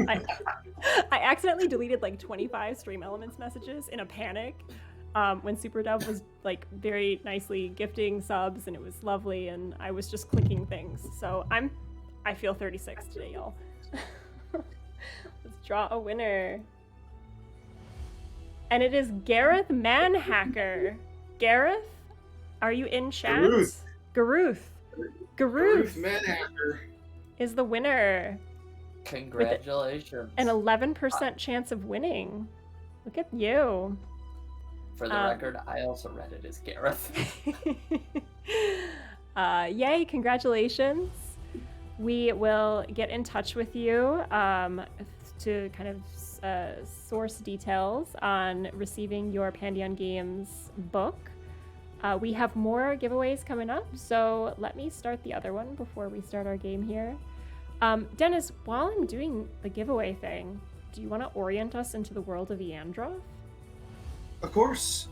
This is chapter 2, of course, in the world of Eandroth, which is kind of a, standard fantasy type of realm, except for that you all, as adventurers, will be finding it in its 13th age. And 13 is auspicious and dangerous as a number as that can be, a superstition in many cultures.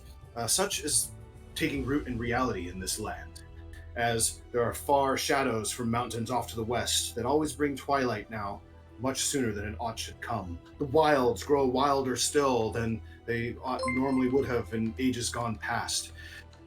Communities with proficient scouts and rangers will have patrolled their borderlands, and all would be well, except no matter what, seemingly out of nowhere, bands of gnolls would come and raze them to the ground. It's been a dark time in this country. So it's the year 742, or no, 743 actually. Every year getting darker still as the age progresses.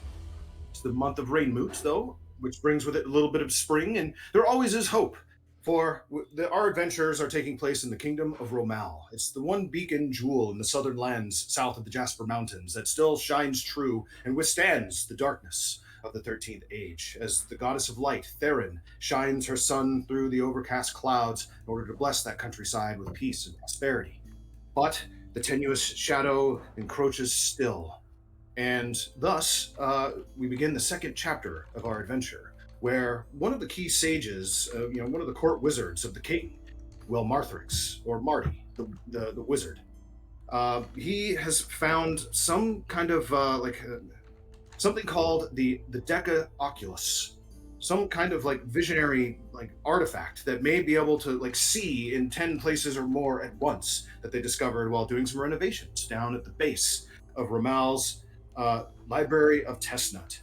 The library it keeps the annals of ancient history from throughout the first through second ages in this magnificent Ramalan cityscape.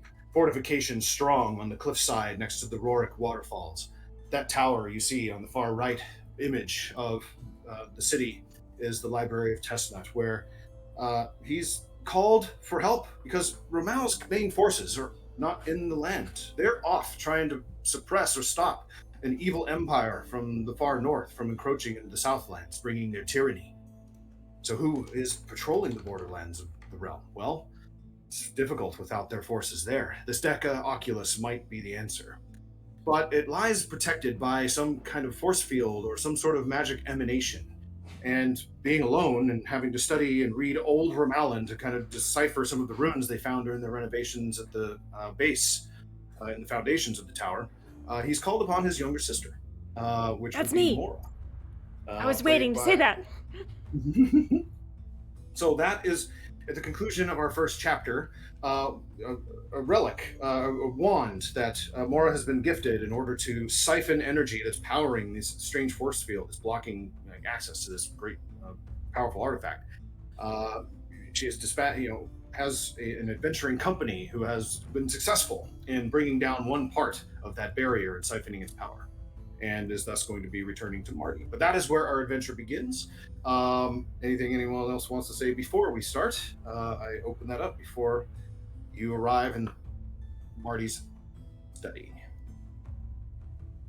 Nope, just out of character. Hit ! Enter in chat for this giveaway. Drive through TTRPG, donated by Bleak Season RPG. So thank you so much, Bleak Season. You can enter it throughout the whole thing. I'm Dennis with the D&D Experience. Check me out and see more of what this kind of thing is like at dndexp.com. But if there isn't anything else, let us begin. Heck yes. Hang on, I have to edit your website so people can see it when I do that command. But continue, please. Oh. I have to go see my brother, Marty, and tell him how great I did. Okay. You enter his study, and Marty is an older human, so he's a bit long in the tooth and is wrinkled as such. Although his hair is still a little bit salt and pepper, it's not so gray as most wizards you would expect, and his beard is big and bushy. However, one interesting feature comes from his history from when he was an apprentice. He was messing around with prestidigitation and permanence rituals. And as such, his hair, long as it is, always is blowing backwards as if he's standing in front of a fan because of an accident that happened in his apprentice youth. So he's there, dramatically sitting at his study, looking over. Of course, there is no actual air blowing that would disrupt his paperwork. And, Mora! I see you. Congratulations on not having died. Thank you. It was rough there. There were some spells that made slurping noises. There was one really upsetting wraith that had a very personal vendetta against one of our party, and someone fell in a hole a lot. And then there was that big spirits. Winged. The spirits. Yeah. The spirits of the old paladins. It sounds like what you describe. Paladins, yeah. Brother, are we the bad guys? They seemed like they had a lot of glowing holy light around them, and I kind of felt bad about it. I know not. If only I was young enough to join you and to maybe speak with them myself, or see what you saw. What did they say to you? What else did you learn from your trials? She runs a hand through her hair, shaking loose a lot of feathers that were stuck there, and kind of thinks about it. Well, I learned that I can't read every language, so I brought back this rubbing for you. She hands over the charcoal message that she took off of the sculpture. Oh, I see. One moment. He lays it down next to tomes that have similar looking runes and sigils. He's crossing forth, and you see him starting to mark a few things in common until, after a few moments, you see that like some basic words start to appear. Warning, danger. It seems as if it's a warning against something about the Deca Oculus. I mean, I imagine that in the first age, whenever it was interred, it must have been. My research shows that maybe they didn't realize how to use it, or maybe they weren't facing such dark times as us, with our armies gone. We have such dangerous knowledge here in the scrolls of spells in the Library of Testnut, and the usurper Soldanus has been exiled.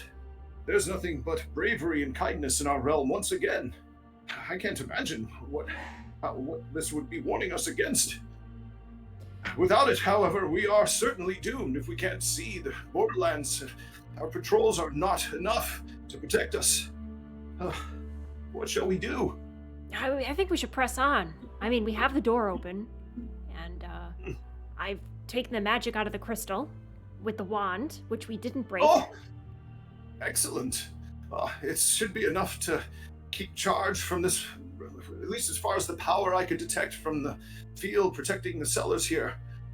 This wand should work at least 2 more times. I'm glad that it wasn't that you took good care of it. Yeah, we did not put it in a door to try to open it or anything. That's not how we started our adventure together. Never. That would be ridiculous. I'd never expect someone of our lineage to fall into the trappings of something so silly. Obviously. Lineage. But while you were gone, I was able to locate and find and use my preparations and rituals to discover the source of power for the second part of the emanation of what's protecting the cellars. That should be enough for us to breach the cellars and claim the Deca Oculus. There's apparently a secret cavern or chamber beneath and behind the waterfalls of Rorick. Here, right here in the city. How convenient. This is convenient. But I did let the last party go. The slurping was a little much for them, and I thought we could refresh with like a new group to kind of help aid us in this. Yes. Well, we have plenty of coin from Sir Soldanus the Usurper's estate. Definitely broke here, because I know not what lurks in the tunnels behind the waterfalls. It's not something, there's a secret entrance apparently that goes there. I can't recall anyone, at least during our lifetime, breaching those walls. Who knows what dangers lie within? Well, definitely find adventurers who have come from the caravans from the far-off lands to aid you. If I know one thing, it's that there's a lot of people standing around by that water fountain waiting to be hired, so I've got you, brother. Next to the constabulary, where I think everyone is being processed as they come in and given their writs of stay. It's a great place to kind of meet people that really just want to, test their mettle. I'm gonna go check it out. Is there any kind of mysterious item that I'll need to bring with me on this quest? Something that's a little maybe more like sharp, dangerous? As I was digging through a couple of old things, I did find this shiny dagger.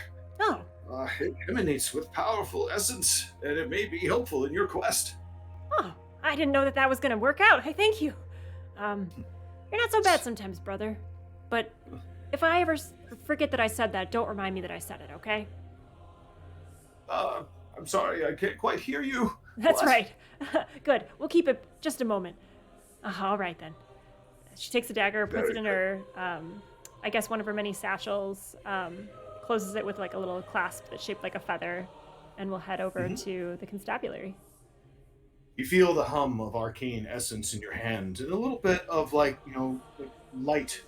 deific magic that kind of connects with your soul. It's definitely plus. You seem like that. It seems like that light would guide its thrust into its enemies far more proficiently than just a normal warrior would be able to. It is a +1 dagger. Ooh. All right. You put it into your belt, and you abscond to the great city of Ramal.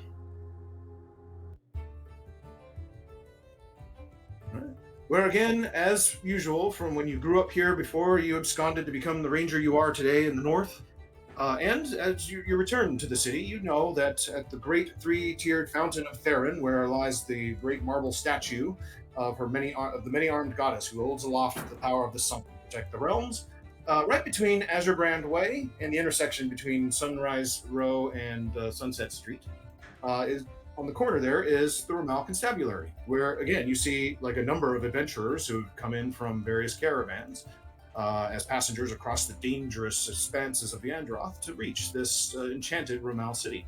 And sure enough, you see like a handful of them standing around.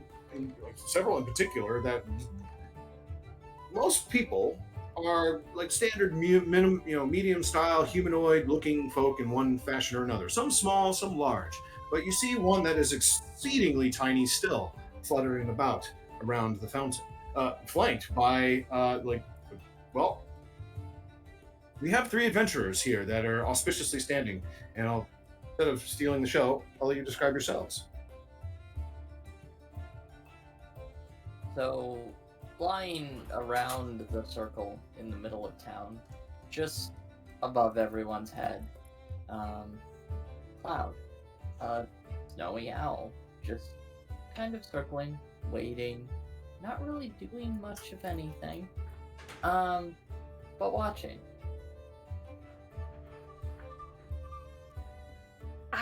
Who else? have an affinity for birds, she yells up to you, Cloud.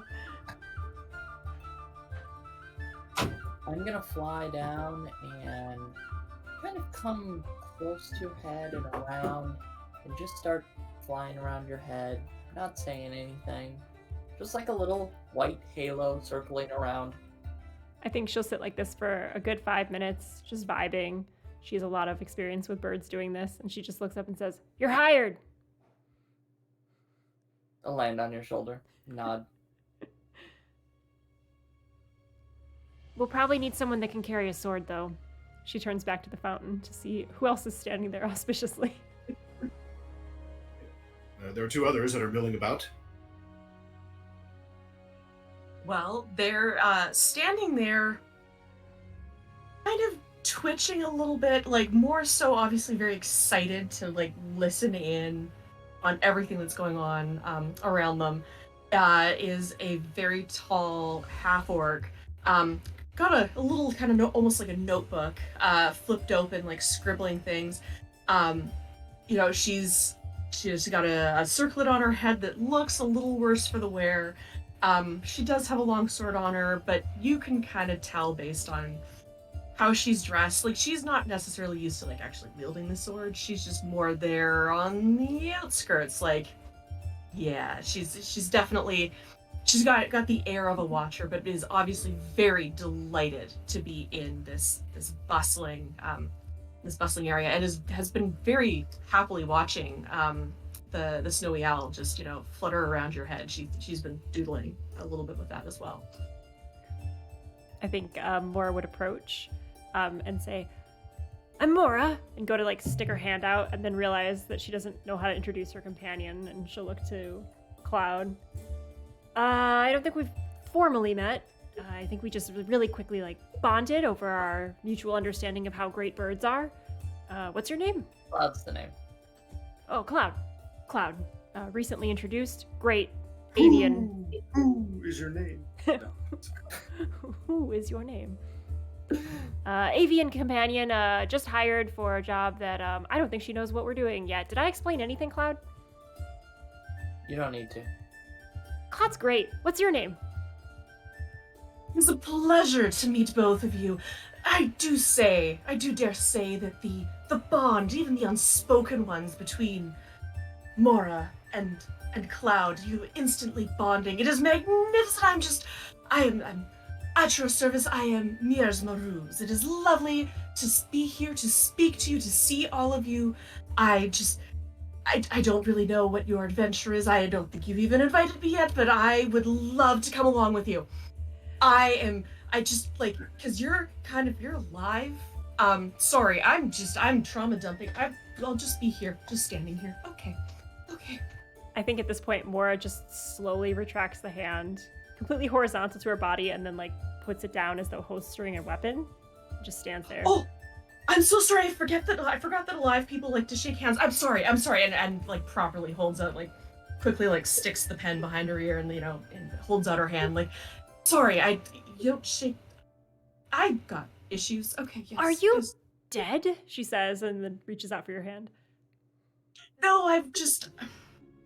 If you've ever, if you ever read those like descriptions of battles, and you're always kind of wondering like if everybody died, who wrote them, it's that's what my job is. I kind of follow troops out and then I write down what happened because I'm supposed to be, that unbiased third party. But it is still a lovely living, for I do get to live, but the death do litter the graveyards of those battlefields. And the blood, no, sorry, alive. I'm sorry, I'll be over here. Job can't be that bad. I don't talk to many people. To be fair, neither do I. I live out in the woods, and I mostly talk to birds. She says, looking at Cloud as though this explains everything. Hi. Well, you've intuited that I need help. So, she looks around, literally no one else. You're the best we got. Come on, let's talk to this last person and... Oh boy, the caravans are... When's the next caravan coming? No, come on with us. She'll walk up to the last individual, kind of standing near the fountain. Listen, before I shake your hand, please tell me that you're not dead or a bird, because we already have those positions filled. You hear large hooves clomping towards you, and as you turn, you see this female minotaur stands at about 7 feet tall, built like a brick house. Her fur is chocolate brown with black horns spiraling out from her black tousled hair. Her clothing is very simple. She's got a red shirt with sleeves rolled up on her muscular arms, and you can see these different tattoos peeking out from beneath. She's got dark breeches that reach down to her calves, no pun intended. And a large warhammer is gripped easily in one hand with a small hammer hanging to her side. She casts a cheery smile to you as you greet her. Oh, well, hello there. My name's Hayleigh. I'm a traveling blacksmith, and I could beat some people up too if you need. That is what I need. Have you done it before? Blacksmithing or beating people up? Both. Yes. That's the young people, she says, and scratches her gray hair, just a tousled mess. Young people with the yes. It means both. Ah, both. Well, I could use a little bit of practical skills and fighting skills. Do you have availability for the afternoon to go traverse a secret door in a waterfall? Was that what we're doing? I suppose I could make time for that. All right. And yes, both, she says to Cloud. Yes. A secret door in a waterfall. You, dead, chronicler. At your service. Miersma, was it? Miersma Ruse, lovely to meet you. No need to say the whole thing again, Miersma. Thank you for the reminder. Anyway, as weird as we all are, I kind of like this group. My brother would hate it.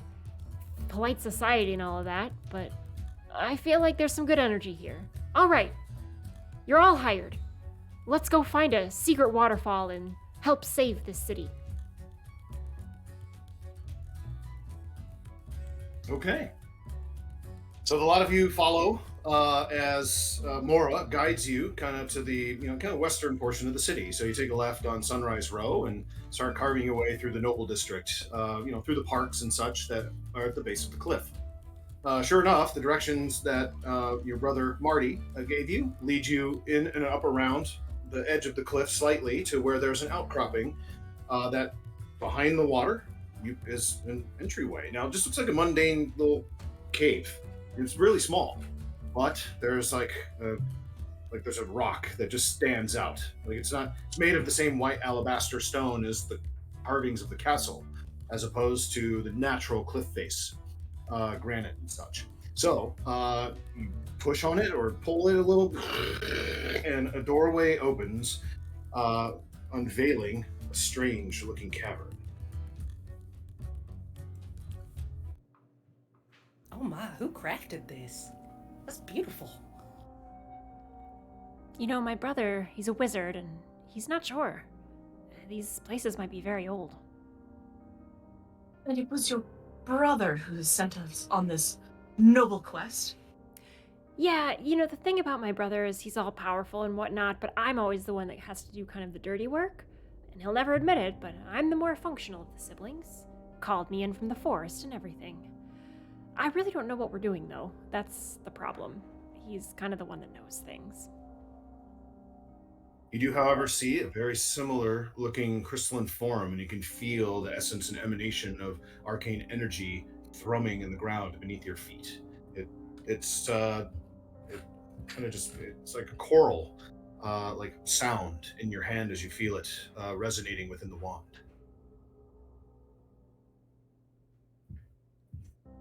I do know one thing. Feeling comfortable with sitting here anymore, I'm gonna take off and kind of Okay. circle in above the party. Oh, all right. So you start flying. Like, you know, it's about the cavern here is relatively tall, so it's about 30 feet or so before you get to the top of the expansive carve out that this cavern has made over time. I do know one thing, she says as Cloud kind of takes off from her shoulder. This wand, very important. We shouldn't open doors with it.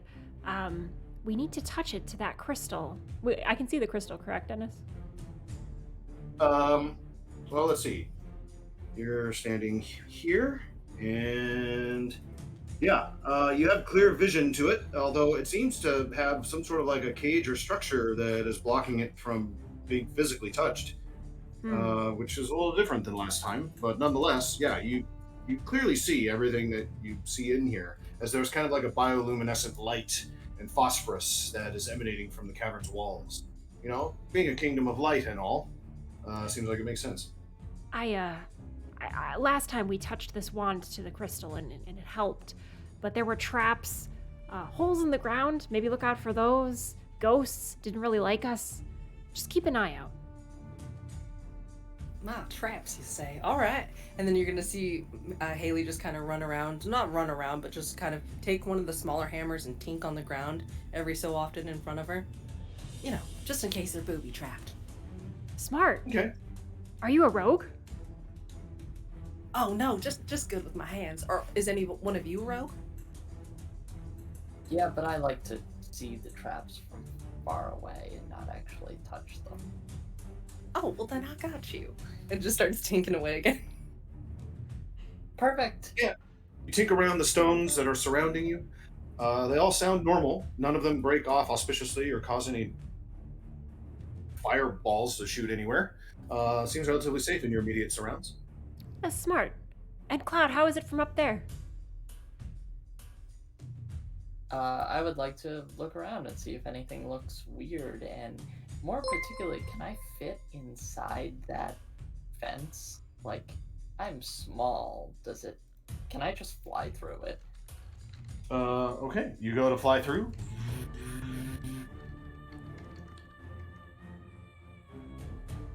And no, the bars are so small still that even you are struggling to get through. It's more like a thick bars tight together, almost like a screen to prevent someone such as you. Or maybe somebody using a reduced spell or potion or other magic implements. Unless you turn yourself into a mist or something, might be difficult. But you do see that there is a lock on the there's like a cage door portion of it that appears like it could be opened. I'm gonna say loudly enough back to the party. I don't fit through, but there's a lock I could try to unlock. Maybe this is just a 2-minute job. That sounds right. Excellent. Onward then, shall we? Just be careful. Should we Okay, flank around, fan out? Should we? I don't know. I mean, I'm used to open fields. This dank cave is really not my thing. Well, just due to some of the things that I've seen, some of the things I've seen in battle. She puts a maybe- hand on your arm, just kind of comfortingly, like a little pat. Thank you. The dead don't comfort you. It's kind of the other way around. She slowly removes her hand. Miersma is gonna say, from what I've seen, sometimes it's best if we kind of separate out and like don't move in perfectly straight lines because things tend to happen. Let's just be aware. And Miersma she's at the kind of the back of the party there right now. Miersma is right here. She would slowly start moving stage left, and start kind of like carefully taking steps, like she's looking as she's walking along. She's trying to see if there's anything that looks super trappish. She's watched a lot of people die. All right, roll me an investigation check as you're kind of testing and pushing slightly, and running your hands along the cavern walls that you pass by. Apparently she's just delighted to be in live company because that is only 13.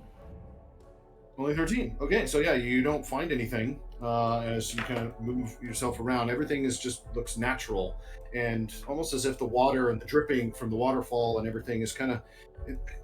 The thing you do notice is it looked like it maybe was constructed here, but that it's just eroded, and just the water itself, like stalagmites and stalactites and stuff, as the material has all just kind of like flown with who knows how many ages since it was originally placed here.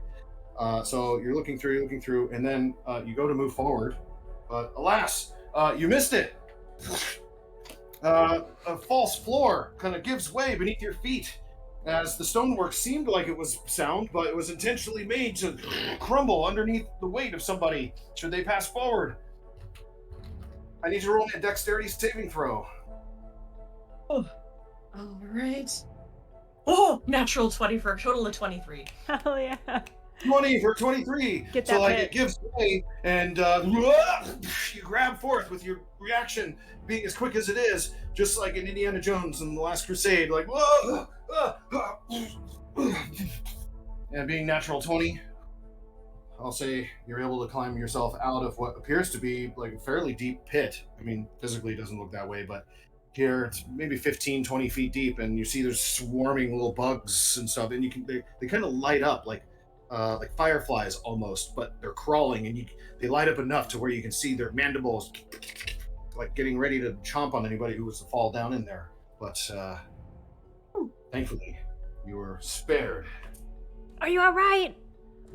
I'm fine. I'm sorry. There's some interesting looking bugs. She kind of like just very carefully does like the little like the lean that we all do when we're trying to look at something, but like kind of stay as far away as possible from it, and be like, oh, seeing these around the battlefield, I think it's a good thing that I didn't get too close to this. Be careful, please. This is why I typically don't go first. I stand back. Okay. Okay, yeah, pits for sure. Bugs are new. I would talk to them, but I really don't talk to city bugs. And although this is a cave, I really feel like it's within city limits. So I try to set boundaries. I find them a little uncomfortable to talk to sometimes. They're a little like wrapped up in their own affairs, don't really understand the greater impetus of the world around us, that sort of thing. Do they look like city bugs? I mean, I'm not entirely sure. I'm really only familiar with those that, scavenge those dead bodies. But that gives me an excellent idea for a bug house divided amongst themselves, and what mandibles do go forth. And she starts does like a quick little scribble. She's like, okay, I'll just be a second. You guys go ahead. Hayleigh, I feel like Cloud said this is going to be a 2-minute job. Do you think you can help? Huh? What?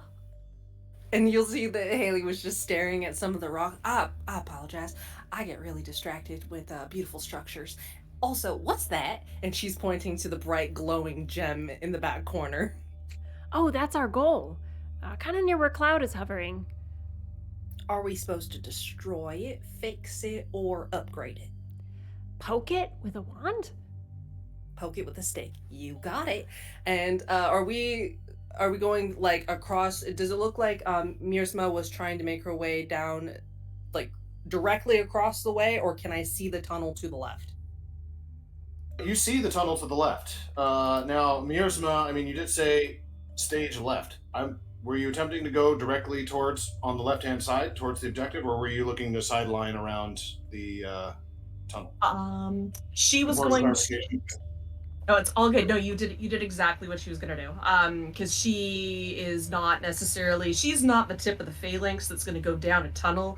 She sees the goal. She's gonna go towards the bright shiny thing. Somebody much bigger and with a much higher armor class can go down said tunnel. That is not her. That is not her thing. With that being said, you'll hear clomping hooves again as Hayleigh walks past Miersma into the dark hallway. I'm going to go ahead and dash action, so using my full 60 feet. We're not in combat, so you can go anywhere in this chamber that you wish to go. Oh, fantastic. Well then, I would love to just traverse down the hallway. All right. You're looking to kind of go flank all the way around and see where it goes? Because you kind of see where maybe it came out on the other side. You're just going to go the entire distance? Yep, and then while I'm going, Cloud! Cloud! All right. Over here. Over here. You walk into the darkness, and dark as it is, it's dimly lit, so you are able to see where you're going, but you unfortunately don't have the passive perception to see a strange slime creature, and you walk right into it. It's a gelatinous cube. Oh gosh, I do have danger sense. Does that help at all? Ooh. Let's see. I don't think so. This has to do with surprise. Danger sense of surprise. I don't believe that it does. But let's look. No. Not unless I have to do a dex saving throw. Nope. It's not a dex saving throw. You walk right into it, not seeing that it was even there as it was still, but now you can clearly see it, and you feel its acid stinging you as you're within it.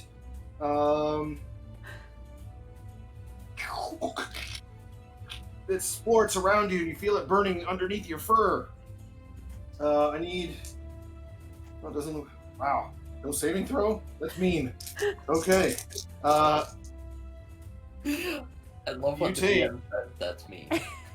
You take 11 acid damage. Okie dokie. Everyone, roll initiative. You see patches of fur just like kind of burning and singeing off of Hayleigh's, but you're Yeah, I think Mora hears like the call and response of like Cloud here, and then the last one's like that's not right. I don't know why I had a southern accent there. That's not right. Cloud, initiative.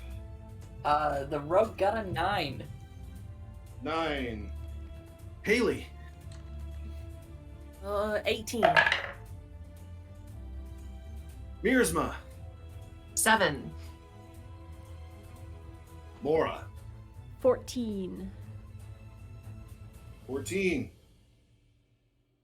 Okay, we are in combat. So, with that being the case, having been calling out and making noise in this place and the crumbling of the rocks and everything, it seems to have been disturbing what would normally have just been the thrum of the falling water amidst and outside the stonework walls of the secret door. And doing so, you start to notice, as you particularly, Cloud, with your high passive perception, that the little clusters of mushrooms start wiggling around. And emerging from them are creatures that have a mushroom-like visage. Some sort of myconid creature comes forth and is going to start making its way towards you. Although they move slowly. So 5, 10, 15, 20. It's going to dash. 5, 10, 15, 20. We'll end there. A mushroom-like thing is like lumbering its way towards you.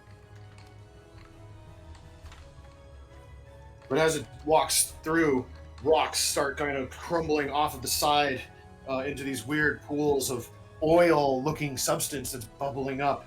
And the rocks disturb the goo before it goes still. And then he erupts forth with a strange creature of huge tentacles. Oh shit. This place is Some popping hot off. tube.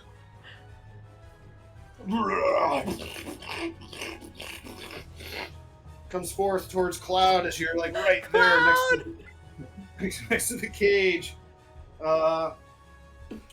Its tentacles and bite start flying towards you.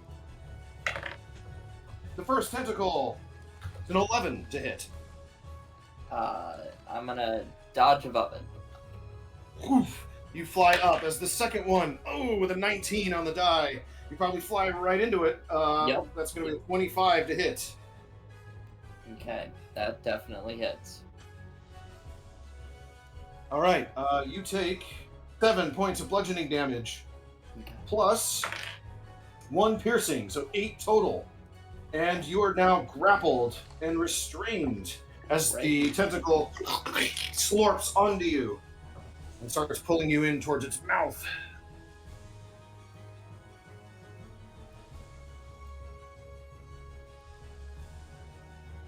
No, not the owl. Okay. No! Good start. It swings forth and tries to bite you. But its own tentacle gets in the way with a 2 on the die. That's going to be a 8 to hit. Yeah, that misses. Yeah, so its other tentacle that missed, it misguided, misjudged your positioning and wasn't expecting you to be flying. But nonetheless, you are grappled at the end of its turn.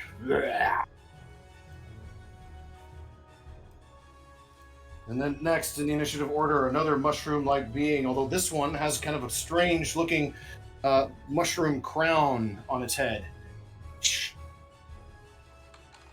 And there it is, with this little crown. And this one is also going to lumber slowly in your general direction. 5, 10, 15, 20. 5, 10. It dashes in order to reach the area where the juicy-looking, tasty thing made itself available for them to strike.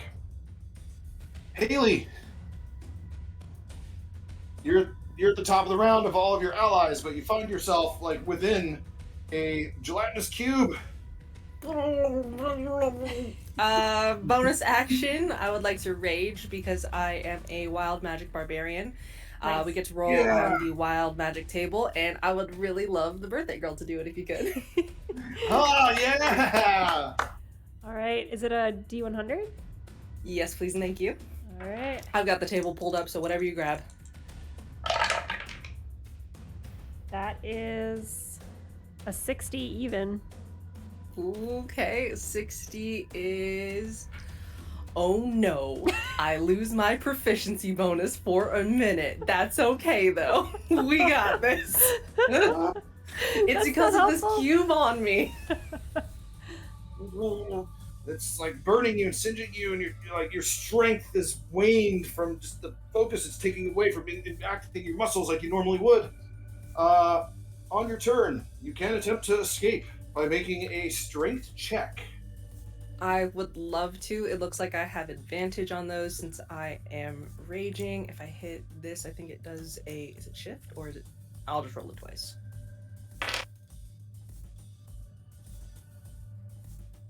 $25. 25. Yes, that's more than enough. Like, you use your mighty arms with magic, like siphoning a little bit of your strength, like, Oh, yeah. like sport your way out of it. You can sport your way in either like the near side there or on the far side, further on in the cavern. Where would you like to emerge from the gelatinous cube at? I would like to continue down the hallway where I was going. Okay. Careful, cube!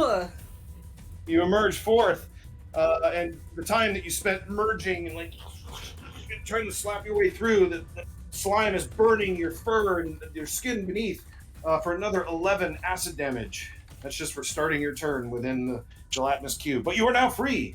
With your action having been spent, you still have a movement, and your bonus action, of course, is used from inside the strange beast.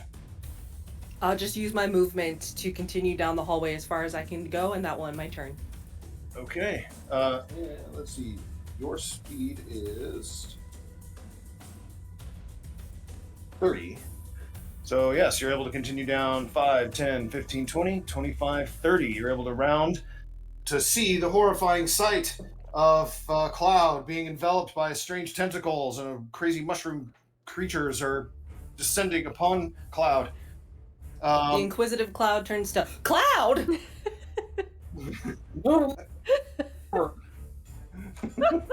There's a gelatinous cube like splorts out a little pseudopod like as you left. You know how like when you drop something into a pool and then there's a little bit of water that shoots back forth from the force. It's basically taking its opportunity attack as you leave its threatening reach to fire out a little pseudopod from your emergence. With an 18 on the die. That's going to be 22 to hit. That'll hit.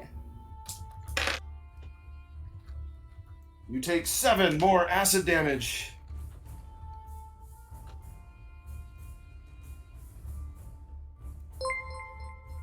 Bringing us to yet another mushroom creature that emerges itself from the walls, but emerges here.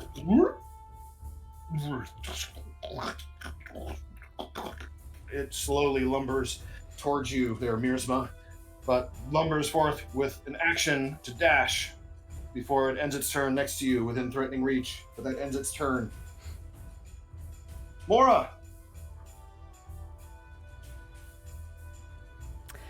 This isn't good. Why am I so far away?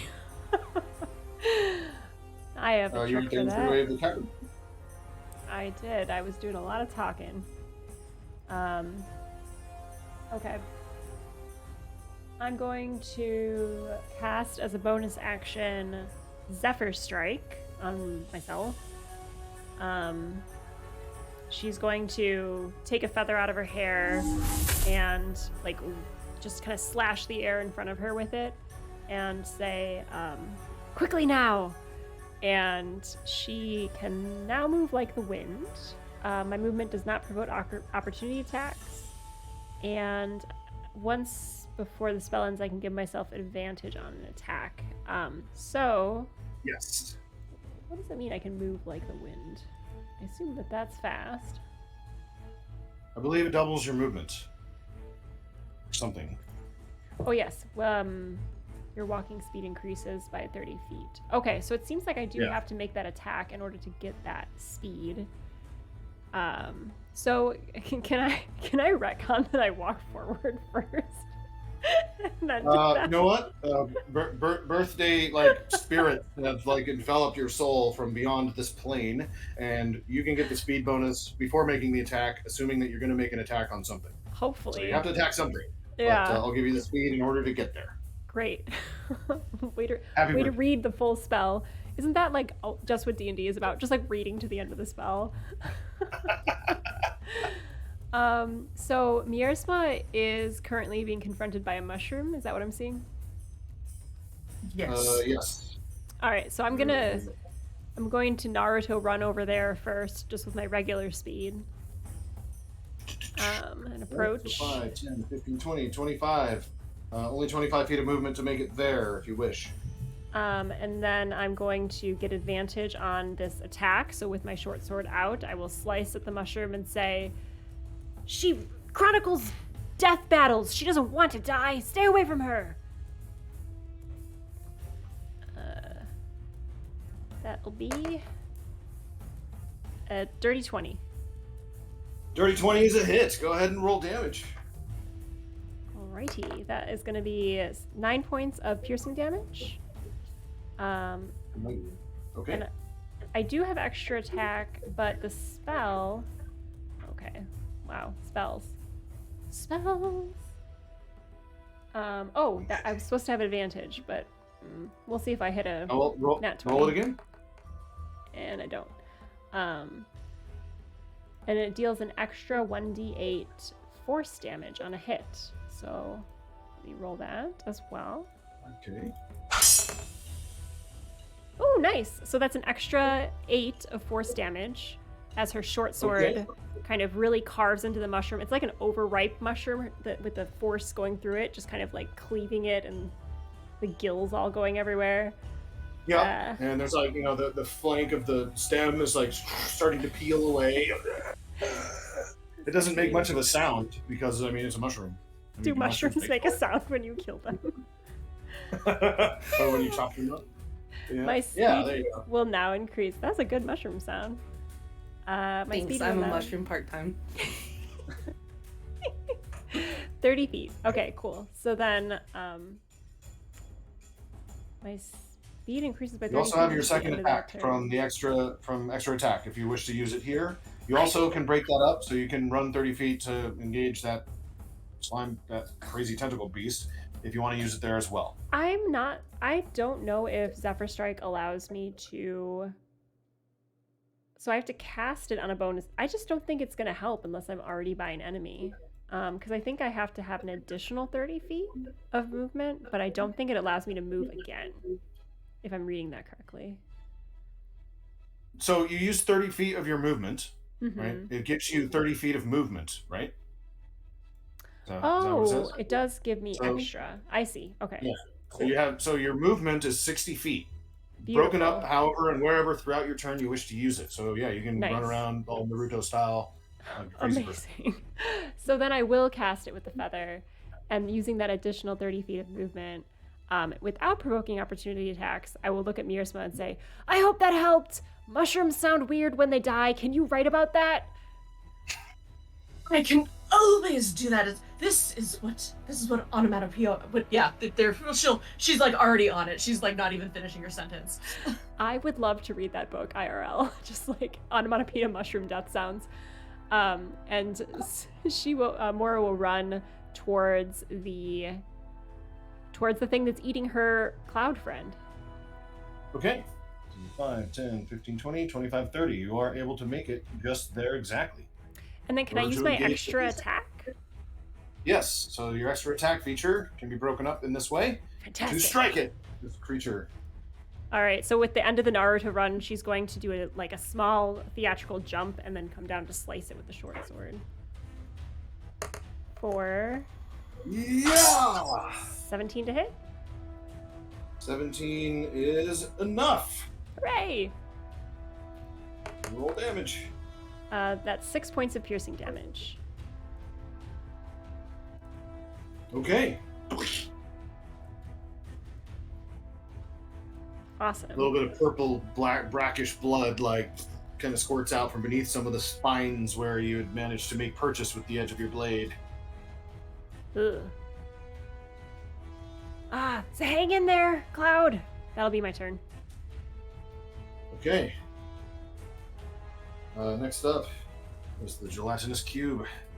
Having had a tasty side of flank of beef, it moves ever so slowly as it sort of contorts, and now it's like a gelatinous rectangular object instead, as it slams, splits its way into the cavern.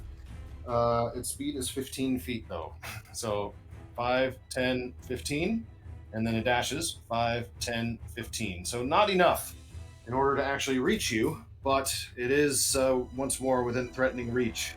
As you see that just the waviness of the light belies its presence behind you there, Hayleigh, and the acidic sting and smell is flaring up into your nostrils yet again. So be careful. Then that brings us to Cloud. You are currently grappled, and while grappled, you are restrained. I would like to GTFO. Okay. Is that a bonus action? Yeah. Bonus action to GT. As a rogue, I think I can do some of this as a bonus action. But I don't know. Sorry. It's been You forever can. since I've played rogue. Dash, disengage, or hide. So I'd have to break free first anyway. Correct. That's the goal. Break free. All right. So breaking free from a grapple just requires an opposed grapple check. So it's going to be its athletics versus your athletics or acrobatics, whichever you choose. Acrobatics preferred. All right. That is 21. 21. That beats. It's 20. So where it was constricting and about to really just close itself in on you, you're able to like use the sleekness of your feathers to just slip your way out of its tentacly grasp. And that was no an longer action. grappled, and therefore no longer restrained. But yes, that was an action in order to emerge from the tentacles. The tentacles. Yeah. I would like to say, yeah, I'm out, and disengage. Okay, bonus action, disengage. Where would you like to And go? I would like to put myself between, like, there are like 3 combats happening. There sure are. I feel like this one's more urgent. So I'm gonna fly up and over and behind the mushroom that's got the crown on it. The king, the mushroom king. Okay. Are you getting into are you getting to where you can engage, or are you staying outside of threatening reach? I'm gonna stay outside for now, but just barely. Okay. So 5, 10, 15, 20, 25, 30. Oof. You find yourself flying right about here, outside of threatening reach, diagonally speaking. Okay. 14 above And it. I believe that is your full range of actions. Miersma. All right. What is the distance between myself and the foes on the other side of the room? All right. Let's see. Distances that you have away from other enemies. So 5, 10, 15, 20, 25, 30, 35 away from the Otiug. Okay. 40, 45, 50 away from the Myconid Sovereign. Okay. 5, 10, 15, 20, 25, 30, 35, 40, 45, 50, 55 away from the other Myconid, like, creature thing, similar to the one that you're standing next to, which is obviously Alright. 5 feet. And you don't know where the gelatinous cube is. You can't see it from your current position. Oh, she has no idea what's going on down there. All right. She wants nothing to do with being in melee. So she is going to go ahead and she is going to leave. She's going to provoke an attack of opportunity. And she wants to get within 30 feet of kind of the chunk of everything that's going on the other side there. Okay. So within 30 feet of everything, basically, or as much of everything. So probably kind of like right here is going to be your most central point, and that'll be within 30 feet of. Right Perfect. Yes, she would love to get to there, please. Here. Okay. So you have to kind of dance around 5, 10, 15, 20, 25 feet of movement in order to reach that spot. Perfect. As the mushroom-like creature, like it's kind of like split, like half of it is like kind of peeling away now after the slicing and dicing from Mora, but the other side like goes to reach forth and strike at you with a clubbing like slam. So and that's going to be a 17 on the die plus 2, 19 to hit. Yep, absolutely. Okay. That was such a dainty ow. So that was, let's see, 5 bludgeoning damage plus 3 poison as it kind of scrapes at your skin, and a little bit of its like filaments and stuff and spores, or you can kind of feel them like giving you a rash or an irritation. I forget that the living hurt. Life hurts. And she gets to the center and she is like, oh, the bane of my soul. And she wants to target. She's got 3 people that she can see there on the side, because the one behind her has already been kind of messed up there. She wants to hit the 3 on the other side with bane, as she... The bane of my soul, and the bane of our existence in this cavern, a bane upon your existence. And I need them all to make a charisma saving throw. Okay, they will do that against the Myconid creature on the far end. Charisma save is a 9. That is a fail. So, Bane. Just adding the condition here, one moment. All good. I am just here to throw conditions into things. If I am hitting something with a sword, things have gone horribly wrong. Penalty Bane. Done. Save. Alright, next against the Myconid Sovereign. That is a 16 on the die. So it's a 16 flat. Yep, just makes it. Okay. And the Otu. It's a 12 on the die. Minus 2 is a 10. That is they are also baned. Also baned. And I'm sorry, just for as a visual learning, can you just laser point the ones that are baned? Certainly. Thank you. The Sovereign made it. So this one right here Yep. it has Bane, Mhm. and the big one, the big baddie, this tentacle monster, they're both baned. Excellent. And she is letting her words resonate throughout the room.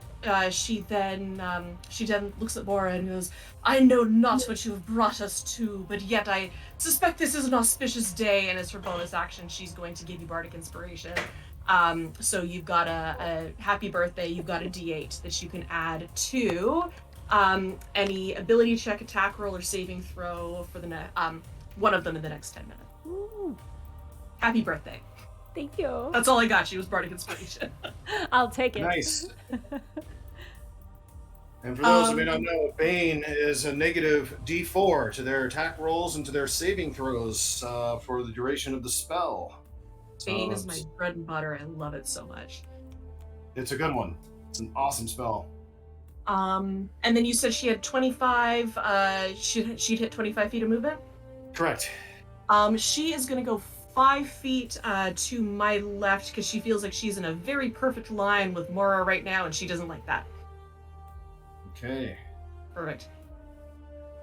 Puts you into this kind of a position. Excellent. Love it. Thank you. Right. Nicely done, Miersma. More of the mushroom sort of forms start to emanate out from the collections that you see in the corners of the caverns. One comes out from over here. 5. Whoosh, and down there, right here. But then lumbers slowly. 5, 10, 15, 20. 5, 10, 15. It keeps position at 15, but had to dash as you are now being flanked there, Mora. There is yet another that comes forth. Great. And it moves around this direction. 5, 10, 15, 20. 5, 10, 15, 20. It dashes. Not able to take any actions. And then one other one comes forth from the mushroom form right behind you. What?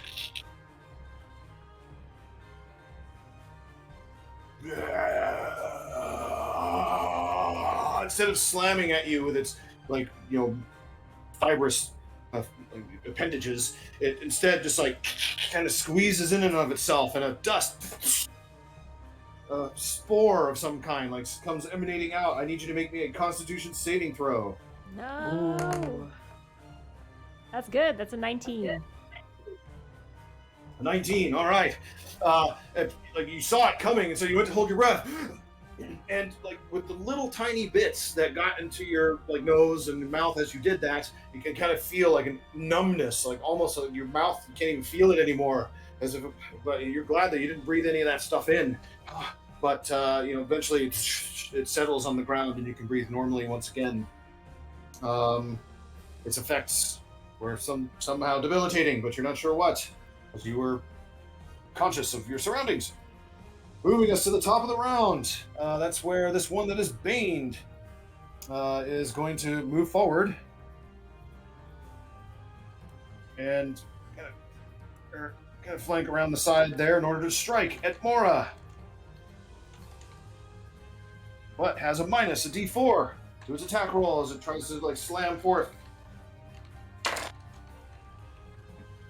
Wow, that's a natural 1 with a 4 on the D4. That is a miss.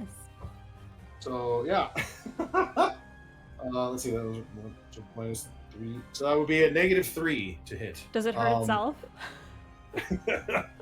You know what? For the birthday girl, let's find out. Yes, with a 16 on the die, it like slams down and a bit of rock crumbles from underneath it, and it ends up like punching and bludgeoning itself down in its leg stalks. It's going to be dealing 7 points of bludgeoning damage to itself, but it's immune to its own poisons and stuff. So Yay! you see like a bruising start forming in the white stalk of its legs. You're ruining the fibrous flavor. Too mushy. All right. Also with Bane, next up is the tentacle Otyug, seeing Question, two delicious. Yes. Is that creature within 30 feet of me? And I ask only because at the end of its turn, I would like to do something. Thank you for letting me know. Yes, the Otyug is less than 30 feet from you. The creature that punched itself is also 30 feet, less than 30 feet away. Fantastic. You After here? the tentacled one's turn, I'm going to use my reaction for something, but just let me know when you're done with that. Okay, good to know. This one moves forward to get within striking distance of the two of you, and its two tentacles reach out to try and grasp at both of you. First, against Mora. Ooh, that's going to be an 18 on the die, but a 4 on the Bane, so that's going to be a 14. That's still going to be a 20 to hit. On me? Against Mora. Sorry, Yeah, I got distracted by my against dog, and my husband trying to communicate with my dog without making noise on the stream is like a whole thing happening over here. That's attack against me. 16 armor class for me. Okay, so that is a hit, unfortunately, even with the Bane. No! 18 to red. And if I don't know what timing you kind of want on that, but as Miersma sees that hit coming out, she uses a reaction, and though you shalt reach out, you shalt hit not, and uses silvery barb, so it needs to re-roll and use the lower roll. Nice. Nice. Is that a good look or a bad look? No. Oh no! Darn it, I tried. Still, it's not a critical, Well, no, I mean, it is a critical. but they So- still need to use the lower roll though, right? Or is the lower roll the crit? No. It's the lower roll. It was an 18 on the die, so still will be using that to make it strike.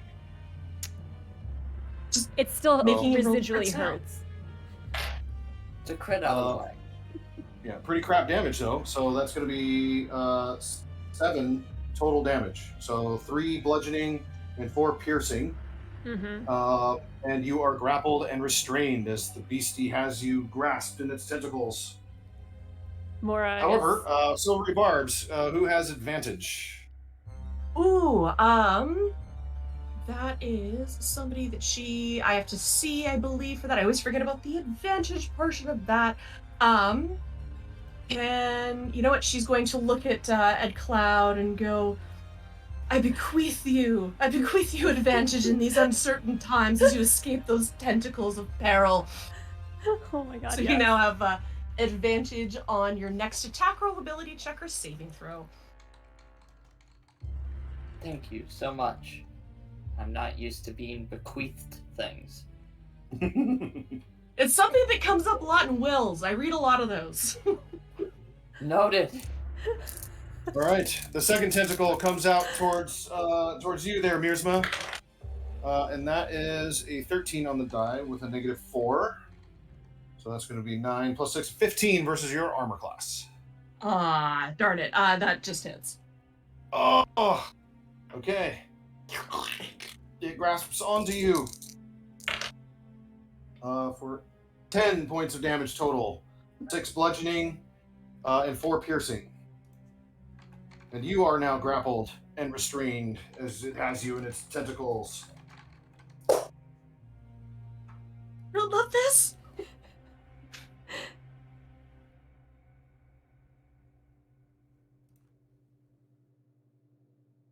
Oh no.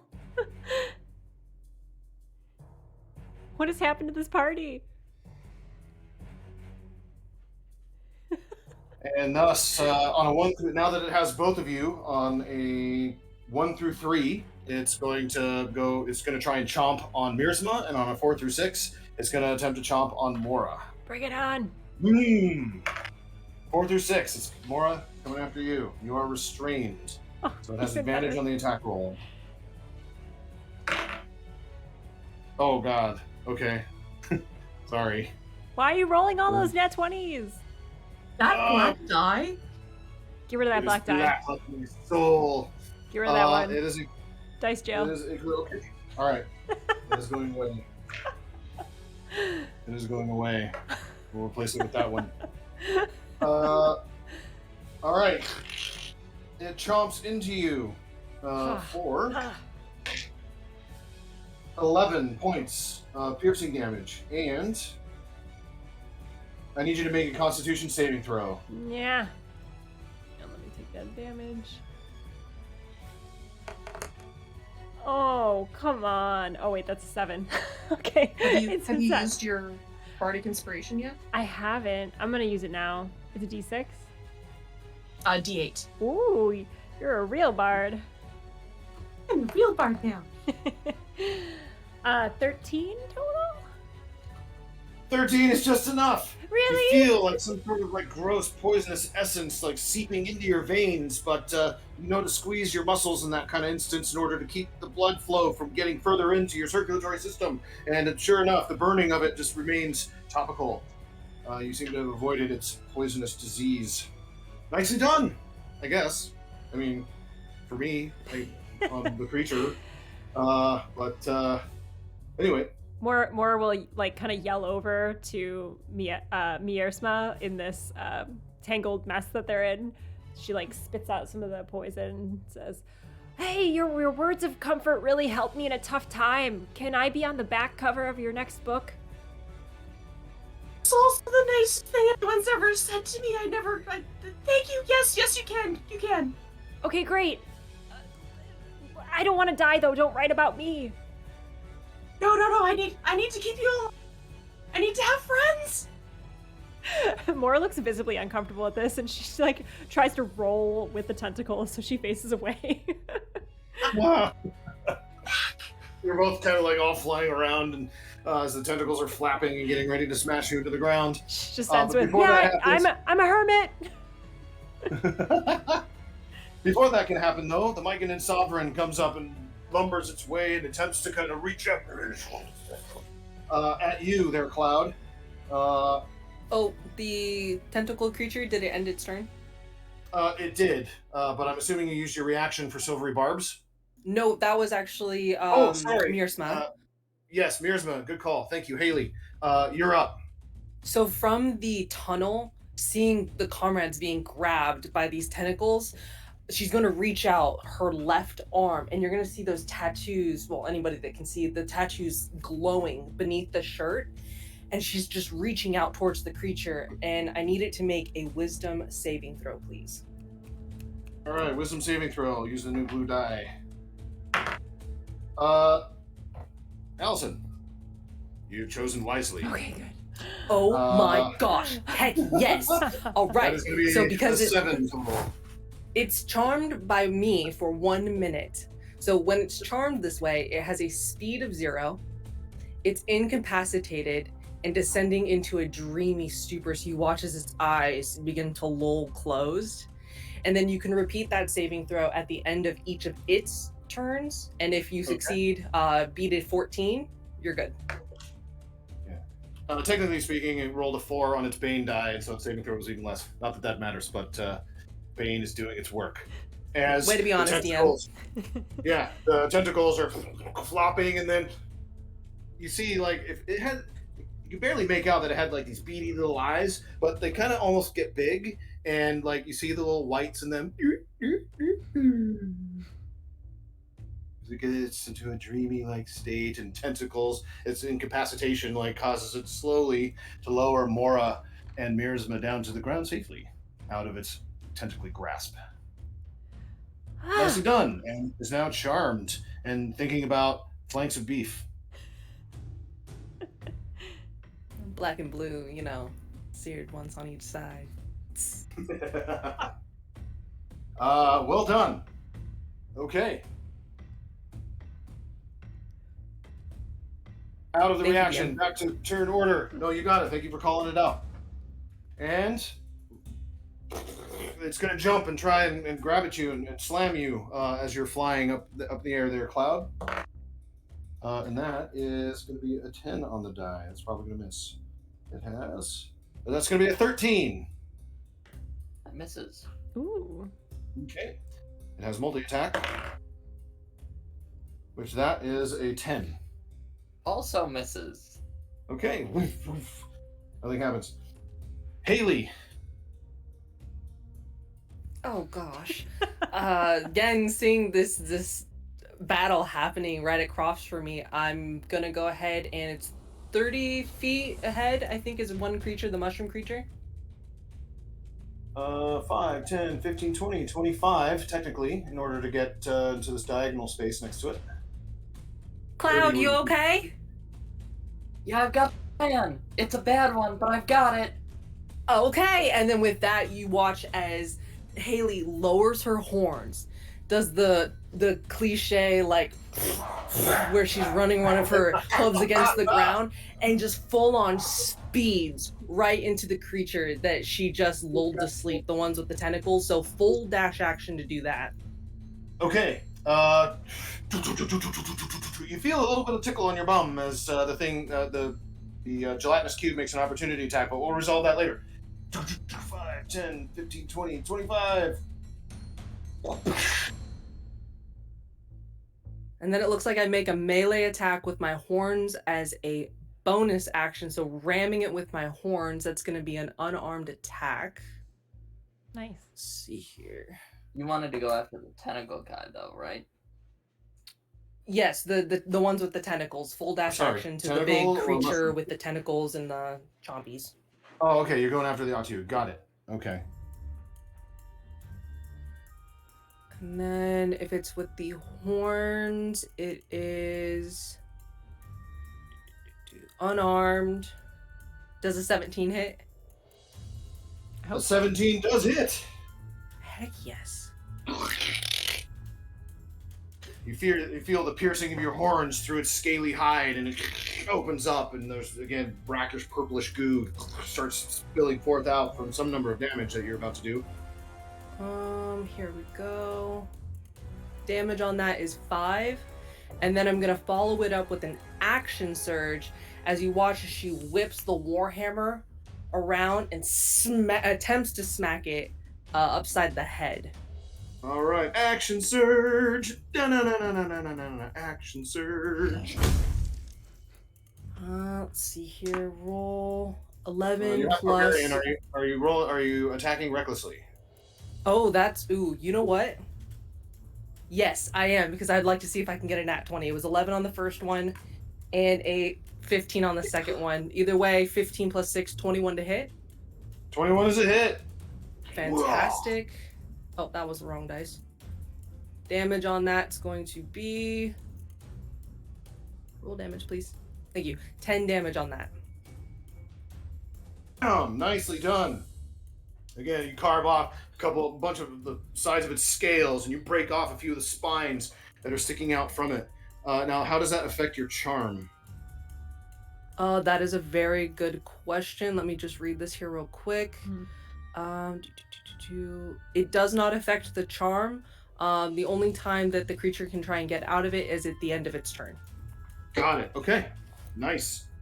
Super strong. I love it. Movement, Nice. action surge, bonus action. That ends my turn. Nicely done. Well played. Woo woo. And reaction. You now have your reaction back, by the way, as it's now the end of your turn. Let's see. 4 is going to go. 5, 10, 15, 20. 5, 10, 15, 20. It moves up into striking distance, but had to dash to get there, so it does nothing. And just because I want to be honest, I was supposed to take some opportunity damage. Oh, thank you. Honesty back in kind. I appreciate it. That is going to be a 6 on the die, so 12 to hit. Oh, just barely misses. Heck yeah. So again, you feel a little tickle, but that's it. Like actually just a tickle, no burning on the backside this time, as it warped out a little pseudopod towards you. Mora, you are no longer restrained and grappled, having been very carefully and very nicely placed back on the ground. But you're surrounded by mushroom creatures and a tentacle monster. What do you do? She, for the briefest of moments, like just breathes the fresh air, not tainted by mushroom spores, and says, "Thank you, Hayleigh. You're so much more than a blacksmith." And she will cast Hunter's Mark on this big tentacle-y thing, I think, is the move. Okay. Although, like, I don't know if that's bad for it being friendly. It doesn't seem to erupt it forth from its dreamlike state. Yeah, but maybe the next thing I do will. Oh, no. Maybe I should just go for a mushroom.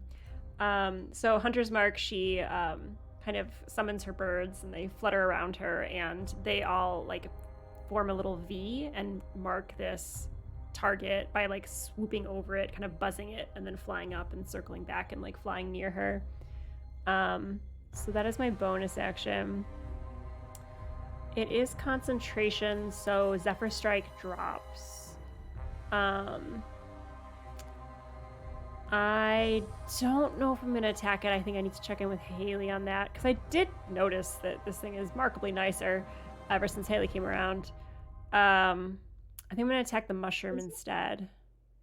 So, All right, which one? Wow, what a choice. My favorite mushroom is the one that hit itself in the leg. Is that one still around? That's this one. I would love to attack that one. Where am I? Am I within? I'm in 5 feet. That's me, right? Is the bird on my head? You're being flanked right now. Okay.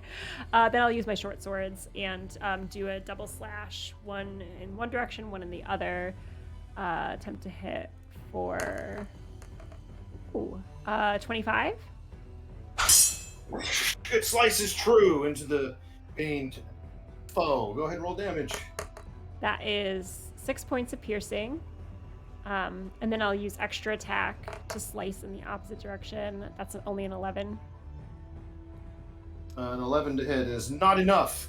It seems like, you know, how sometimes like shelf mushrooms and others get like really hard and scaly at some point. You don't carve into a fleshy bit at all as it deflects your blade. You're past your shelf life. I would like to use my birds to it's the one that's Bane number 5. Yeah. I would like to use my birds to push it. It needs to succeed on a strength saving throw, DC 15. Okay, strength saving throw. Use the blue die that's been treating you well. It is still treating you well. That is going to be a 9. So the birds are going 1. to swarm around it and push it 15 feet horizontally and knock it prone. I'd like to push it into that oily mass that the tentacle creature came out of.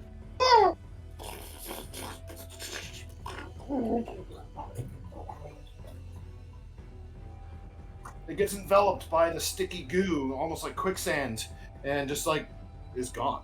Awesome. Probably should have led with that. Okay. She's gonna be like, noted. All right. Let's do that again, birds. But I think that's her turn. Did I use a bonus? I don't remember. I did. I cast Hunter's Mark on the Hunter's guy. Mark. Yep. So that's my turn.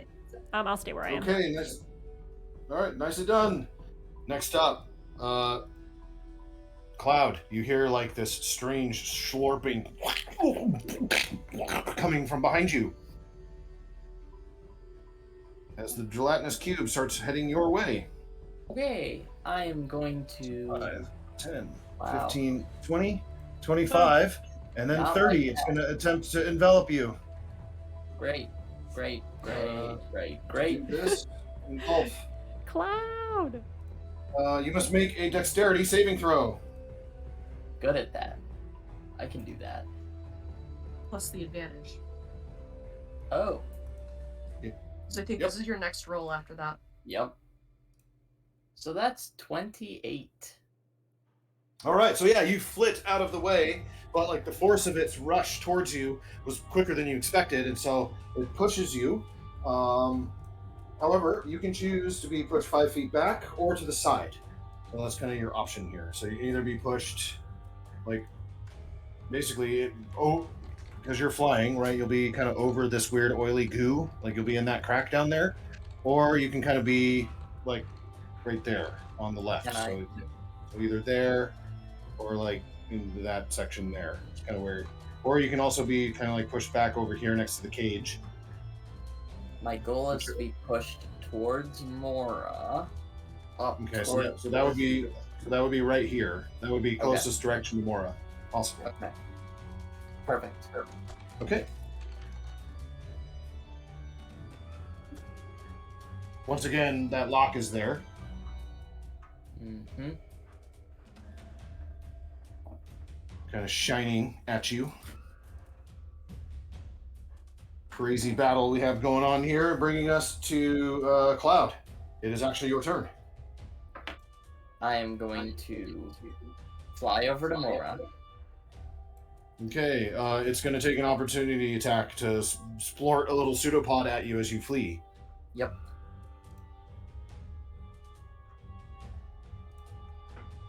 And that is going to be a 19 on Allison's choice die, unfortunately. No, it betrayed me.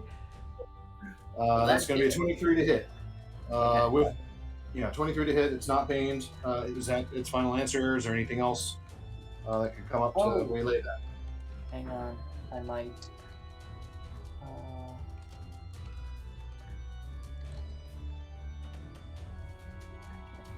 Nope. All right. You get your bum tickled for 12 Why is that the acid theme damage. of this dungeon? I don't know. Because everyone's backside is showing. We're too fast.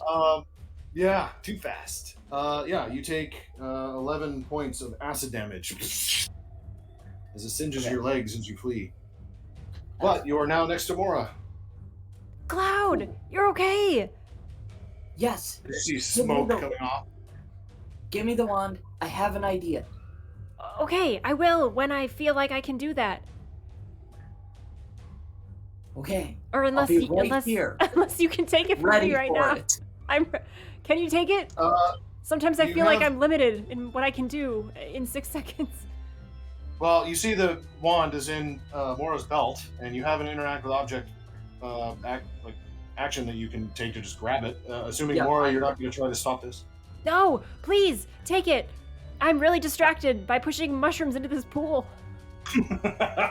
Okay, I'm just gonna yoink it, and I'm gonna say, keep them busy. Definitely. That is something that we are very good at. Whatever flight I have left, I'm gonna head back towards the lock. Okay, you have just enough movement because you got pushed to here, so 5, 10, 15 to reach this spot, and your fly speed is 30, so you have 15 feet to return to where the lock is.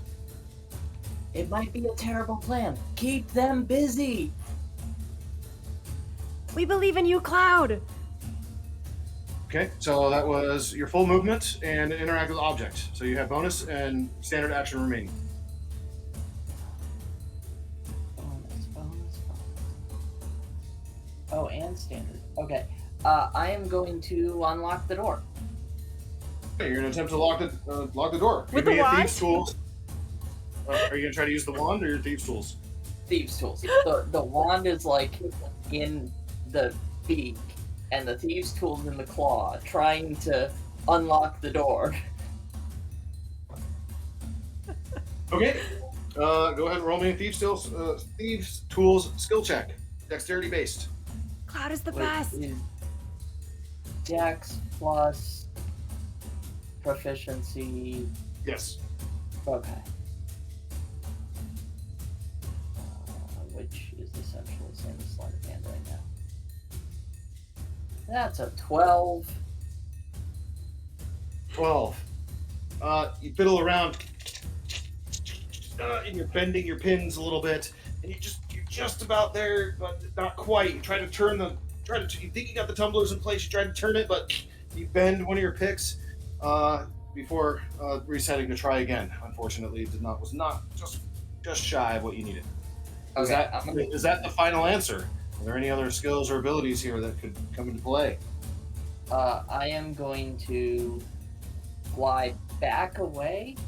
You're out of movement. Oh shit.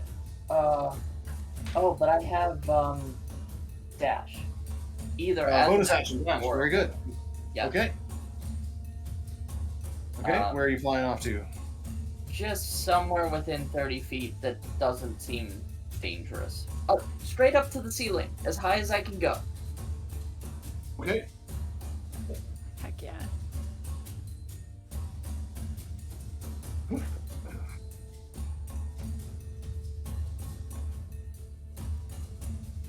And the plan is to try again next turn. Stay on target. Stay on target.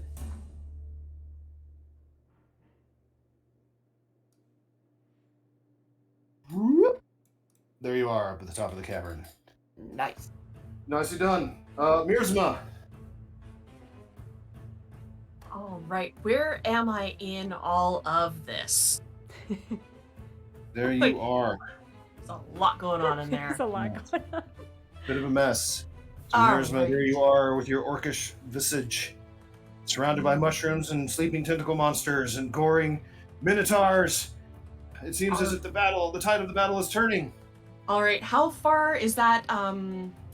Is my good friend Hayleigh 10 feet away from me, or how far away is she? 15. 15. All right. Okay. In that case, trying to do some math as I was going through here. She is going to sorry, I keep clicking the wrong spell. Cast all of them. Cast all of them. Cast all of them. Right. She is going to stamp her foot to the ground. There is a sudden loud ringing noise, almost hearkening the shrieks of those dying in battle. And I think this isn't gonna. I think this will miss other people, but she's gonna cast Shatter, and she's going to center it on herself. And so I'm gonna need every creature in a 10-foot radius sphere to make a Constitution saving throw. Okay. So let's see. That is, let's see here, 5, 10. All right, so 10-foot radius sphere. Yeah, that's going to miss Hayleigh. It's going to impact the Autiug and the Myconid number 4 here that's in front of you. So the two of them. Constitution saving throws? Constitution saving throw. The Myconid is going to get a 9. That is a fail. 9! And the Autiug gets a 13. That is also a fail. All right, you unleash the fury of your spell as just like a shatter explodes forth from around you. What's their damage? And they are going to take 9 points of thunder damage, which is a really bad roll on my part. Are we But saving 9 too? 9 points of thunder damage. All right, against number 4. Anybody want to take a guess as to how many hit points it had remaining? 4? 8. Close. 10. It had 9. Excellent. It shreds apart and is destroyed. There's just like little filaments and fragments of mushroom that go exploding everywhere. The Autiug, not so much. It takes its 9 points, and like you see it kind of like in its incapacitated state. But a few flakes of its scales fly off, and like you can see purplish goo starting to drip forth from beneath them. Nicely done. Question, are allies also saving from this shatter? Yes, but no, there are no allies within 10 feet. Oh, it's 10. Okay. Yeah, it was between that and Thunderwave, and I was like, let's just break this in just a little closer. And Miersma is going to look over. She saw what Cloud was attempting to do, and she's going to Try again, my fair-feathered friend, and give you bardic inspiration to give your plan a try one more time. So that's a D8. Nice. And she is now, she's now got a little bit. She's going to. Yeah, she is going to. She's not going to use all of her movement, but she's just going to back up just a little bit from everything that's going on there. So Yes. Like say right here. Yeah, that sounds about right. Perfect. And I fade into the background of the play that is our lives, and hopes everybody forgets about her. Very good. Nicely done. All right. Let's see. Mike and Ed, adult number 1 is going to go, and it already has Mora in its like fibrosy, like sights. Sorry, it's my turn to be honest. I need to make a concentration saving throw to see if Bane stays up. Sorry. Yes. Yeah. Sorry. Constitution saving throw. Yeah. Con save DC 10 because you didn't take that much damage. That'll be an 11. So. Nice. And you're good. It almost broke, but you kept tabs on it, and the breathing room gave you a chance to recenter your attention and keep the essence of the magic working. All right, this Myconid turns around and tries to slam at you. There, Mora. Oh, looks like your dice is turning. No, not my blue Not dice. too much, though. It's going to be a 15 to hit. Miss. Just misses. All right, so just misses. Okay, that's its turn. Next is number 3. She'll just click her teeth at it like, coming for you. All right, number 3 is going to go. Whoops. 5, 10, 15, 20. Has enough movement in order to reach you, Hayleigh, as it comes forth and like tries to lumber and smash at you with a 10 on the die. So that's going to be a 12 to hit. Does not hit. Misses you. And number 2 is going to go. Number 2 is going to move in again towards Mora, closest target, and attempt to strike. And all right, looks like it's going the right direction for you. It's 11 to hit. Miss. On your magic blue die. All right, they all flutter around. The Myconid adult, however, adult number 5 is next. Although he got enveloped by oil, so he's gone. Godspeed. Mushroom The Atu goes, and he makes a wisdom saving throw against the infestation effect. All right, he's dreaming of like tasty morsels just easily falling into his tentacles, and he rolls a Bane. He's total of -2. Yeah, -2. So he's just like tasting and getting that flavor and the fillingness of his hunger satiated in his dreams as he's still just remaining incapacitated. The Myconid Sovereign is going to go and is going to do something crazy. Going to move alongside there next to Hayleigh. All right. One creature can see within 5 feet. It starts to kind of squeeze itself out, and greenish spores, a different color than you've seen previously when the other ones attempted this time. Towards you, Hayleigh, I need you to make a Constitution saving throw.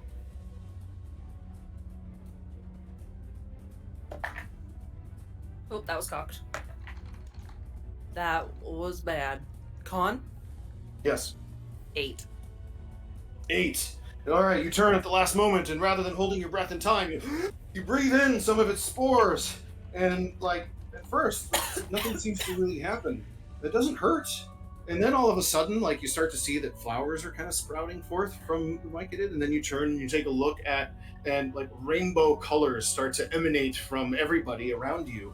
You take a look at Cloud, and you see that the owlish form morphs into a cloud, and you're looking at the tendrils like get smooth and black, and then just sort of turn around and morph and kind of like integrate with the rocks, and the rocks themselves seem to start to move and dance around you as you're clearly hallucinating. You are poisoned as far as the poison effect goes, and you are incapacitated while you're hallucinating. You can repeat the saving throw at the end of each of your turns. Now, the incapacitation effect that you have on the Atug, is that spell concentration? That is a very good question. Let me just double check. That was a great transition. Yeah, it was. No, it's not actually. Nice. Holy smokes. Well then, the thing still continues dreaming, as the effect that you have remains on it. But you yourself are hallucinating. And now, Hayleigh, it's your turn. You see this dreamscape of strange sounds, and like you can hear the waterfall as its water is falling, but it's almost like it's falling into like strands, like playing a string of a harp. As music is now, as everything is freaking out around you. Your turn comes to an end. Go ahead and make a saving throw against the hallucination effect. It's a Constitution save. 15 plus 6, 21. Okay, you smack yourself around, and things start to kind of morph, and the pain of it like snaps you out of it, and things start to morph back to normal. You are no longer, you're still poisoned, but you are no longer incapacitated or hallucinating any longer. You're watching her get all like loopy, and you watch as the hammer drops from her loose grip, slamming into her toe, and she's like, ah, ah, and picks it up. Totally clear vision now. Awesome. That'll do it. Mora. You Wow, and the bird look in at your that. head. Surrounded by tentacle monsters and mushrooms. All right, Mora had snapped her teeth and said, "I'm coming for you," and so she'll follow through that action. Is it a bonus to move the hunter's mark? It doesn't matter. I'm just gonna stab it. I'm gonna try to shish kebab one of them. Number 1. Okay. Do that. Ooh, 26 to hit. 26 is a hit. Go ahead and roll damage. Okay. Oh, I was rolling on the wrong thing. That is 8 piercing. And then, because I've hit it, I will use my birds to try to move it also into the sludge pile. So it needs to make a strength saving throw. That is a 2 on the die. So She just goes, it's right. bye-bye.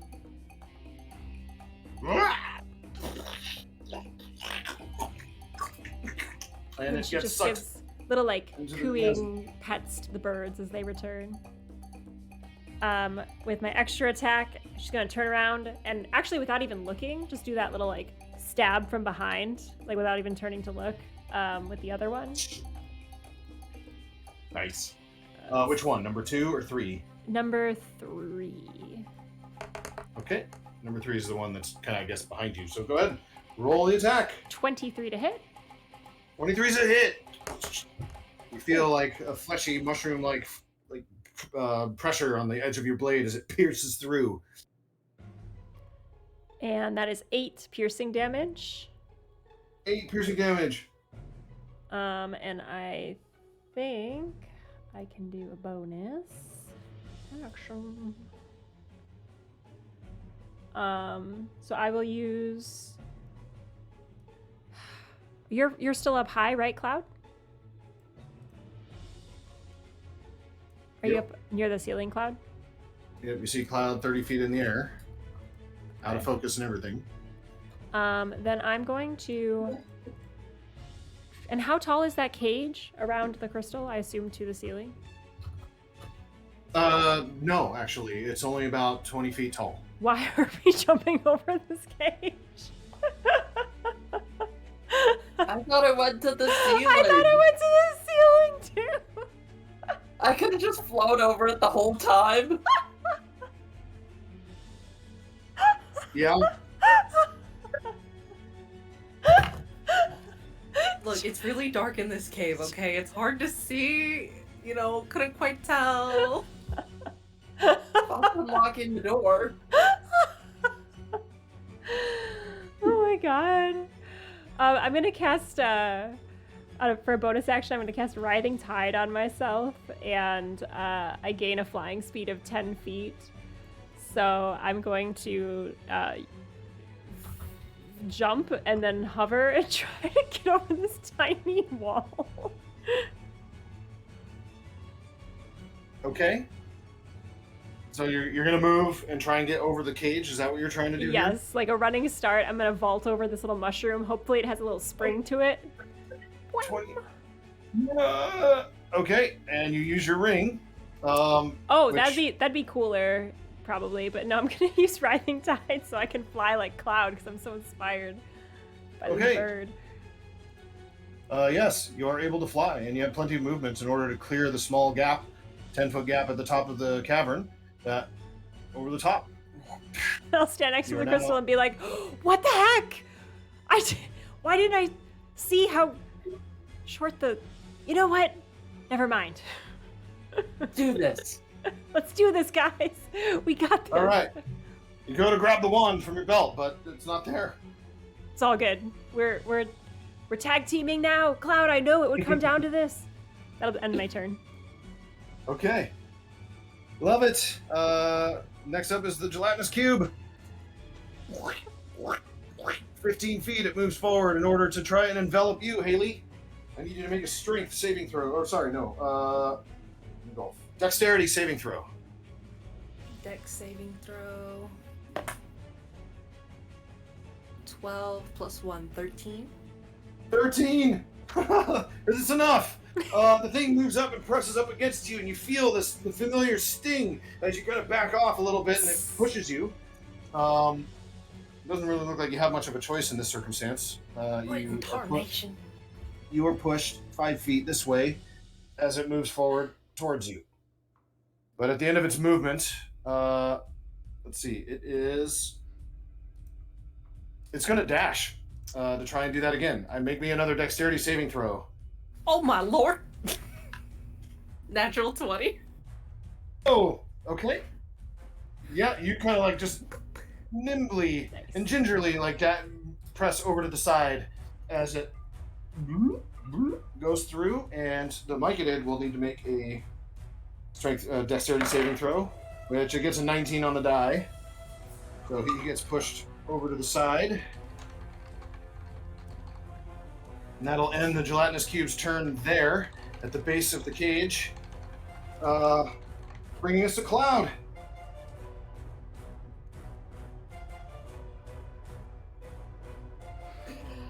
I am gonna do the most acrobatic flying down to touch the wand on this crystal that you have ever goddamn seen. All right. Go Free. ahead. Roll me a performance check. Oh my goodness. With bardic inspiration. If you choose, yes. Yeah, this is the time to use it. Oh yeah. Mhm. Oh. Do you have any Let's see. munitions to fire on the way down? Just like. That is a 15 total. 15. Okay, so yeah, with a 15, like you're doing like barrel rolls and like a little loop-de-loo and everything as you're kind of like threading the needle through what would be ribbons if they were trailing you, like in a brilliant display as you finally descend down upon the thing and you touch the edge of the wand to the edge of the crystalline form. Oh my god. Energy like emanates from the crystal, and the hum of arcane power that you felt like kind of again resonating in the floor is just like into the wand itself, and the strange bluish energy that reverts to like a red almost like, and now the vibrations that you felt in the ground are all very discordant in your feet, and you notice that the creatures around you are like starting to like twitch out a little bit. It's a good Alright, thing, right? You did a good thing? I'm not you're sure. not We sure might yet. we might be the bad guys. She yells. Oh. All right. Oh. Wait, why didn't you tell us at the first? What? It's a little unclear. We did the mission. All right, Cloud, that was a move and an interact with object action. So you still have, I guess, your bonus and an action left if there's anything you want to do. as an action, I would like to throw the wand back at Mora and scream, "Why am I such an idiot?" It's not you, it's Right. all of us. It's my brother. He just tells you enough to make you mess up, to make you look bad. I'll have words. Well, yeah, I hate him. Me too. That's why we like each other, Cloud. Take the damn wand. I'm taking it. Okay. You have the wand. We'll say a bonus action to conduct that exchange. So have an action. As an action, I'm going to just fly circles around. Cry.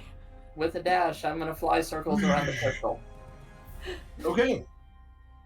Miersma, what would you like to do?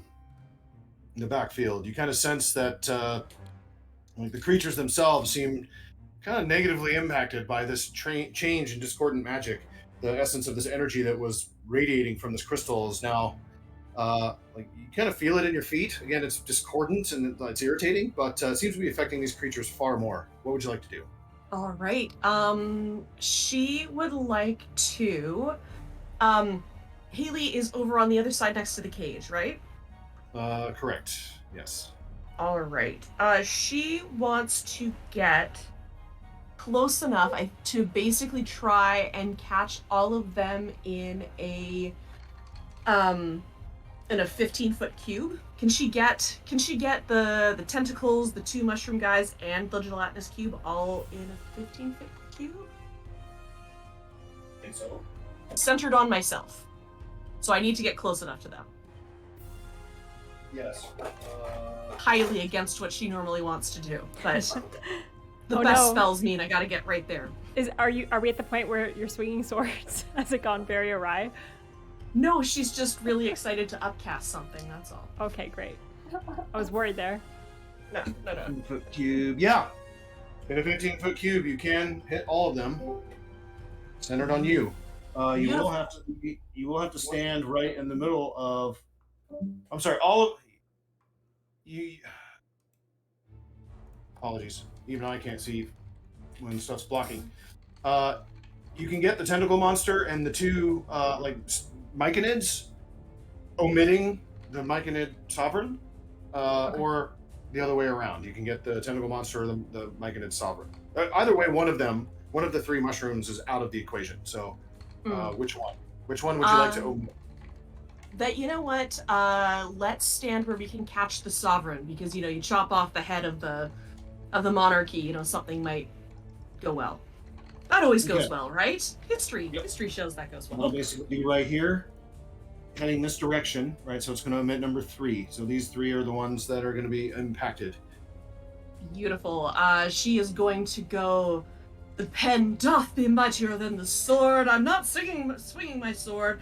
And she's going to wave her hand out dramatically, and she is going to upcast Thunder Wave at 4th level, and I need them. Get it, And I need get them all it. to make a Constitution saving throw. All right, the Myconid Sovereign will start. Con save. Natural 1. Excellent. The Otyug. Con save. 14. That I believe fails. Okay. Con of 15. Okay. If it hadn't, I still needed to roll the d4 on that one anyway, because it's still baned. And then the adult number 3, which is the one that is still in the thing. 4 on the die, so that's going to fail. And then the gelatinous cube. 20. And that succeeds. All right, so everybody who fails is going to take 16 points of thunder damage and be pushed 10 feet away from me. 16 points And- of thunder damage. Heck Okay. yeah. And pushed Right. 10 feet away. And All right, so the Myconid Sovereign gets pushed into the goo and is enveloped. The Atu gets pushed 10 feet off to the edge. This did not get impacted at all. The Myconid gets pushed 10 feet into the gelatinous cube. It's going to make a strength saving throw, which a 2 on the die. Wow, this blue dice is treating you really good, Allison. I like that one. He fails and gets absorbed, pushed into the gelatinous cube. And by being enveloped by it, takes... Wow, a lot of damage. 10. Takes 18 points of acid damage.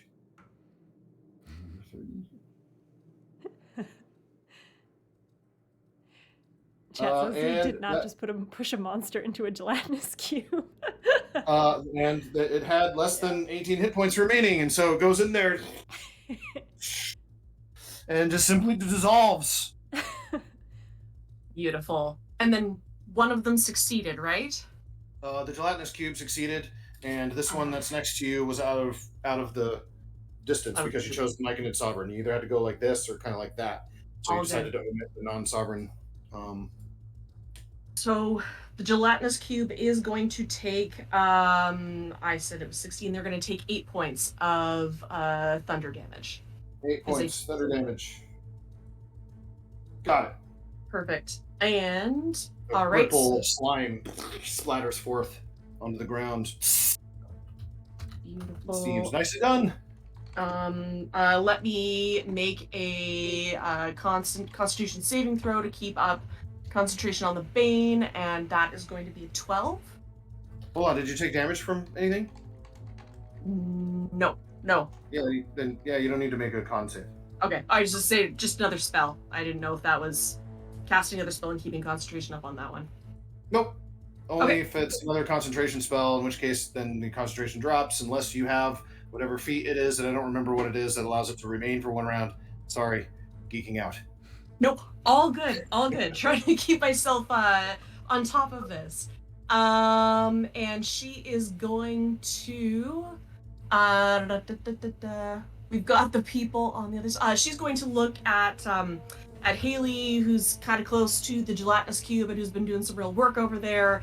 And she's gonna hand it out like party favors and go, your beef doth do the best job in this gelatinous world. I don't know. I can tell it's the end of the stream, and she's gonna give you bardic inspiration. Thank you. Yeah. And she is going to again back up. Back up. She's gonna back up. Where to? She is going to go about 10 feet backwards. She doesn't really want to go. Take her a little bit to the other side. She doesn't want to be on the edge of the pit. Yeah, there you go. That works. That perfect. Right there. Yeah. Right there. Yes. And so I think she's gonna an attack of opportunity from the other mushroom maniac. It actually does not take it. The mushroom being does not try to strike at you. Miersma goes, love this. That's new. Stands there, kind of does a little dance for a second of like, oh, okay, I'm not. Okay. That creature instead turns and runs 5, 10, 15 back into its little mushroom house. And tries to get away from this strange discordant emanation that is affecting it. Mm-hmm. The Atiuk also kind of wrestles from its slumber because DM says so. And 5, 10, 15, 20, 25, 30. At least you have some mushrooms to eat in there, you know? And goes back into the filthy, disgusting, oily essence emanation from which it came. The Myconid Sovereign is already gone. Hayleigh, is there anything that you want to do here with this gelatinous cube? Because why not? You'll watch as Hayleigh steam starts pouring out of her nostrils as she grows in size, and Where was it? Where was it? I want to try to push it into the hole. You're using enlarge? Yes, using enlarge, I would like to attempt to hit the gelatinous creature, and if I succeed, I can use a bonus action to shove it into the hole. All right, I'll allow it. You drink the potion. Heck yes. And all of you in shock and awe, like, just see this giant freaking minotaur. Go ahead and roll your athletics check. Let's see here. This one's going to be hammering horns. I'm going to attempt to hit with the melee attack. Okay. Does a dirty 20 hit? It sure does. Okay, when it succeeds, I get to attempt to shove the target with my horns. Okay. This target must be no more than size larger, and then it must seed a strength saving throw of DC 14. Okay. It rolled a 5. Boom, 10 feet. All right. And you're trying to shove it into the goo, I imagine? Yep, just 10 feet. It fully is engulfed inside the slime. And you notice that its pseudopods are trying to reach out and fly out as its clear form is now starting to, like, mingle, and mix with some of the, like, weird glop that's bubbling forth from this purplish, oily stuff. And before it just finally dissipates, you can tell in pain, into nothing as it's destroyed. does like a high five more across the way. Yeah! She has a double high five over the little wall that was apparently not that high. And with the mushroom forms retreated back to their homes, and with the Otyugh back in the strange oily slime and the gelatinous cube dispatched, the battle is won. The force field its energy has been absorbed as Marty needed, as part of Mora's quest, and the mercenaries that have joined her on this chapter of the quest have emerged successfully. Yay! Yeah. Congratulations. Yay party! There's a lot of crazy monsters and traps. Each of you will earn 1,000 experience points towards your journey to whatever levels of knowledge you attain beyond this one. I would love if we could cut to the tavern again, like the same tavern, same seat. Like she has it reserved with like the paper on the chair. It says like reserved for adventuring party. Okay. What's everyone's drink? Miersma looks delightedly at the menu. She's like, I normally just drink whatever I scrounge off of bodies. So finest whiskey. She's just really excited that she's not gonna have like half-drunk canteens. And what do you have, Hayleigh? Oh, I'll take anything fruity or a glass of milk is fine. Wonderful, but not together, right? I mean, can they do that?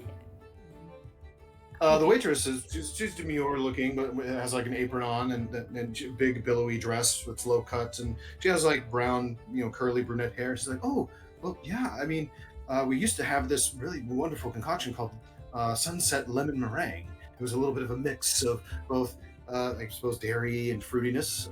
Now, there was admittedly a scandal about that from. I heard it was made out of people.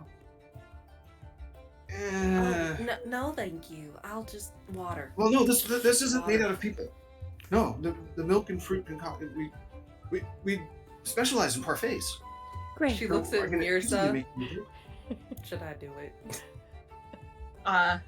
Miersma goes, it's totally not made from. It's not made from people, and she kind of like looks in her coat for a second. Right, Bob, and kind of like puts her coat back down. Okay, Cloud, only if you're sharing some with me. Yeah, Cloud, what's your drink? That's when those cultists of Jubilex were running the place. They've since been locked up. And, we've heard it. We've read the Yelp reviews. It's under new management. We get it. Cloud, what's your drink? I'll have one each of whatever you're drinking. She'll order the drinks for the group. Coming right up. Goes back. You all helped me out a lot. my brother is kind of a jerk and doesn't really give me all the information because he wants to see if I'm gonna figure it out and, make him look good, even though I'm the one that has to do all the hard work. So, sorry about that whole not telling you we could just go over the wall thing. I know that was a really tough moment for all of us, but you took it really well. You showed a lot of effort. I do think I need a fresh party for the next dungeon, though. It's, a lot. And I don't want to have you all tired out with all the mushroom pushing, cube slicing. Actually, I'm kind of hungry. Can we also get a plate of mushrooms over here? Oh, yes, of course, right away. We have some Cloud, sweet sauce to put on them. Oh, yes. Is that yes, people there. too? Yes, Cloud? I was just gonna narrate something, so. Go for it. Oh, Cloud's circling above the table, and instead of drinking the drinks that she ordered, kind of like moved each of your drinks to join your drink. And she's like, so you each now have 2 of your own drink. And she's circling the table and just swoops down and takes a drink out of your drink each loop. That's so cute. What's next for you all after this adventure? Fly into the next adventure. I've unfortunately heard that there are rumblings of some battles somewhere else, and unfortunately I'm going to have to go back to chronicling the dead. But I really do appreciate having this moment to live in the light with those that are alive and that breathe, and that we are not just bathed in blood. And she just again just starts soliloquizing to herself and just kind of scribbling there. And if Mora peeks over, she can see a crudely drawn sketch of the stabbing behind the back moment and some cleaved mushrooms, and you can see all kinds of random words that are written down. And she's fully engrossed in a manuscript, and I'm pretty sure a really great perception check would probably be it's actually she talks a good game, but it's probably a romance novel or something like that, tucked in between everything else. But yeah, she's already good, already done. Mora will pat your top of your hand and say, I gotta say, as a loner in the woods, you were kind of off-putting initially, but you're growing on me. It was nice working with you. Thank you. It's nice to be touched. She immediately takes her hand off. Apologies. Oh, you! It's been so long since I've been hugged. Never let me go. Just swivels the chair. And what about you, Hayleigh? Huh? Oh, I think I might just open up my own blacksmith here. Maybe even just go on some ventures with Miersma. She said not to let her go, so. Yay. all right. And so the fate of Mora's Chapter 2 of The Birthday Adventures of Allison comes to a close as you will return with news of victory to your brother, who no doubt has discerned and deciphered some more of the old Romalan texts to determine how we can finally get access to the Deca Oculus, or this strange relic that can protect the realm. With that, we'll end this chapter. Everybody online sticking around through all this goofiness, thank you so much. Woo-woo. And Allison, happy birthday. I'm sure that we have some closing, other thing, announcements, whatever. Thank you. Thank you. Your characters were so awesome. Those monsters were awesome. Thank you so much to Dennis. Dennis is from the D&D Experience. It's a premium D&D Airbnb experience and entertainment medium. And you can go visit them at D&D EXP, like DNDEXP.com. So it's like, I'm going to say experience, and then I just said the same thing again. You can tell it's the end of Adventure 2. DNDEXP.com, or you can follow Dennis at the D&D Experience on platforms such as whatever that platform is named now, and Instagram. And it's time to draw the winner of our giveaway. So I wanted to also give a shout out to Bleak Season for donating a $25 gift card to Drive-Thru RPG. So you can get in on that. Last chance, last call. Gonna close it up real soon. Type !enter in chat to win. And I'm gonna close it up as soon as I find my tab. It's covered in intense Googling from things that I need to know about my one-shot character. So let me just navigate over here to giveaways. All right, I see everyone's in. Closing it up. Drawing a winner. Drum roll, please. Mothman! Hey! Congratulations! Oh, yay! So you won the gift card. I will follow up with you to make sure you get connected with that prize after the stream. We are going to take a little break so that we can refresh ourselves and get ready for the final dungeon. So we'll be back in 15 minutes, so stick around. I'll open up another giveaway so you can enter that as well. And thank you all so much for being so great. You brought so much love and energy to this game, and I just really appreciate your time and your just fun that you brought to, and your imaginations that you brought to the game today. So thank you. Thank We'll you, meet Allison. all of Thank you. you, Dennis. I look forward to next time. Yeah. Absolutely, it was great. Y'all rock. All right, we're going to break, and we will be back soon. See you soon.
All right, let's do it.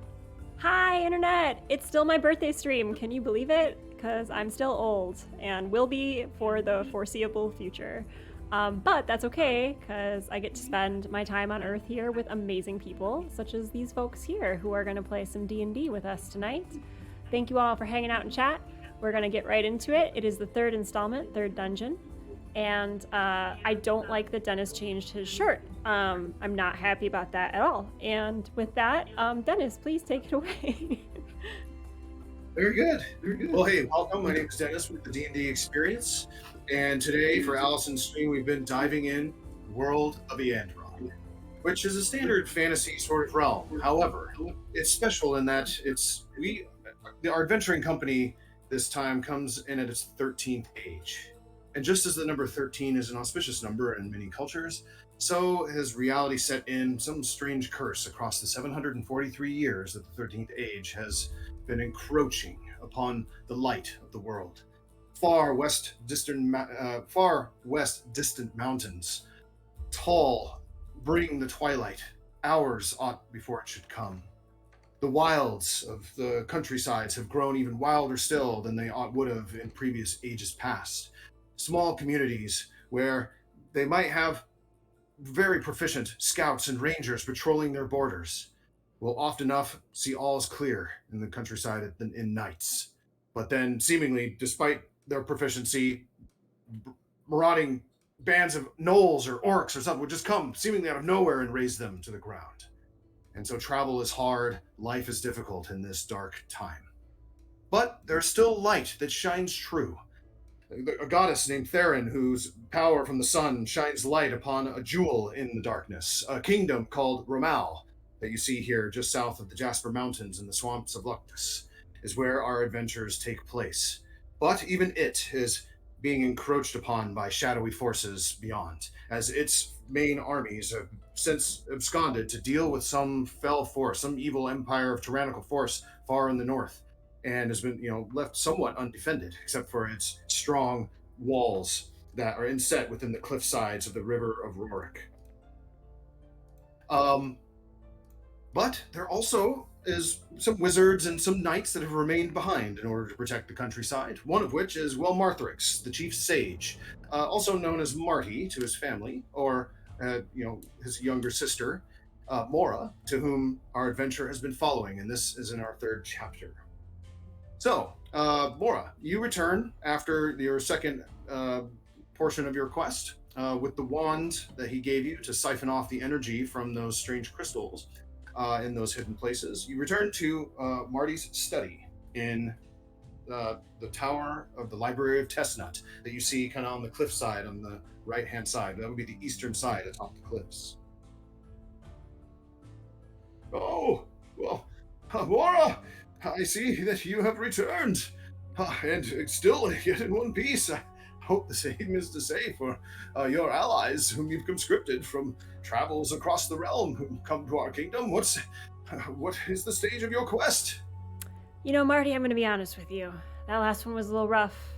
I feel like you didn't tell me all of the information like you did when we were young, and you'd say, hey, go do that.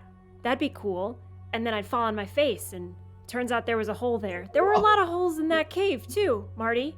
And a really short wall that we could have just walked over. Marty, why didn't you just pop your head in and do a little scout for us, Oh, I would, but if I could. I mean, my old bones, scouring into ancient caverns behind waterfalls and trekking through such dangers. I mean, that's, I've seen my day of adventuring time. That is a task for the young. And you and the other adventurers besides. It's up to you now, Marty, to look after our realm. You flatter me calling me young. That gets me. It really gets me. But,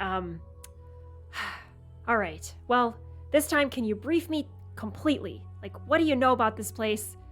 Is there a very easy, accessible path that we can walk in and use and not have to fight a bunch of monsters? Can you just tell us, Marty, what you know? Well, I don't know if I have the best of news on that front. Oh, no. I mean, I would have told you more sooner had I had the information myself. For over these last 2 chapters, hours or so, I've been transcribing the old Ramalin that you got from Saint Ariel's tomb, and that I have here from the renovations where we found this cellar we couldn't access to begin with. The good news is that the cellar's field has been disrupted. You've siphoned the energy from those 2 crystals and have weakened it enough for me to be able to cast spells to punch through. I might be able to cast an opposing wall of force or dispel magic long enough for you and your adventuring friends to cross forward in order to claim the Deca Oculus. At least that's what these legends are telling us of. But So no more crystals. We just go in, we get the thing, we get out. I think it may be as easy as that, but for this warning That's great. that transcriptions are covering. Okay, tell me the warning. Well, the old But Ramalin- Marty, don't do the thing where you read like part of it and then you leave out the really important part. And then you tell me the important part at the end, like it's some kind of lesson. Like, I don't like that. Very well. I suppose you'll need to make haste, for the warning that came from St. Ariel's tomb told us that they were protecting this. The field was there to protect all of us from the Deca Oculus. That doesn't make any sense. If it's something that can see in many places at once, like, we would need that. But the Deca Oculus itself might be a threat. Not only just maybe it being used incorrectly, but maybe it in and of itself is of some danger. Something that can see 10 things at once. But something about the wrath of dragons, or that dragons will come to your aid, or it's very cryptic, this part. So, to cut to the chase, I definitely feel there's some great danger. The Deca Oculus that has been sealed beneath the library has been sealed there on purpose. But The thing that we just opened the door for, Marty? That thing? Indeed. Oh, So great. if anything, with the energy and the wands, perhaps if there is some great relic down there, I mean, there must be some relic of great power. Again, it talks of dragons and of strength from beyond the planes. But again, the Deca Oculus, I thought, was what we were after. That seems to instead be what might have been sealed away to protect it or something. If it is of a danger to us, then by all means, reinvigorate the power of the force field to protect us all. You have the wand with the energy in it still, do you not? I do. We definitely did not use it to lockpick the last dungeon, so that's a plus. It's a little less dinged up this time. Brilliant! Well, then, if needed, definitely seal away whatever evil we might have unwittingly released. But I feel that, again, the warning of St. Ariel is clear. So if you are to go do this, you will need another adventuring company to help you. I wouldn't be able to live with myself if I sent you to your doom alone.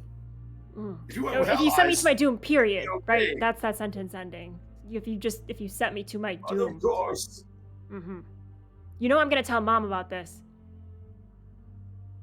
Bless her soul and spirit, when at last we join her in the astral sea. There's Speak with Dead. She knows a lot of shit, Marty.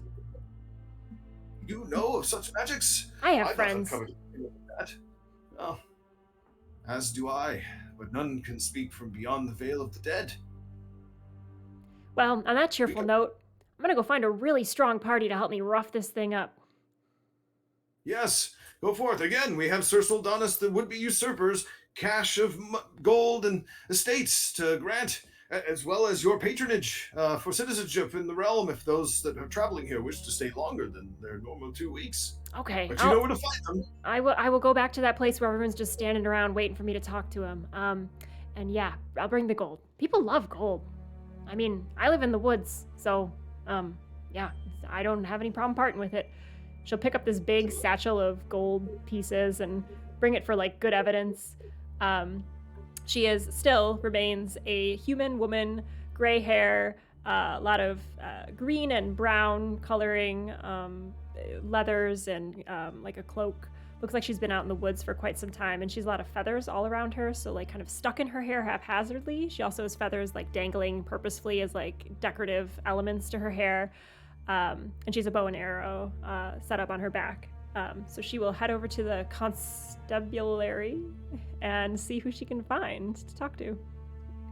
Yes. You return to the crossroads between Azure Brand Way, Sunset Row, and Sunrise Row and Sunset Street, where, indeed, you see pinnacles of light. Not only in the statue of Theron herself, atop the three-tiered fountain where she holds aloft a gold sun swirl, but you also see like avatars of greatness before you. There's adventurers that have come from all across Yandroth to this jewel in the darkness, the Bramal. Many of them have been checked in, and you see, Willem the constable is kind of giving favors with little tokens that are seemingly showing that these travelers are authorized to remain within the kingdom for some period. And there's a bunch of them milling around trying to figure out what to do next. She'll scan the area and pick out the toughest, baddest, coolest looking 3, which would be you 3.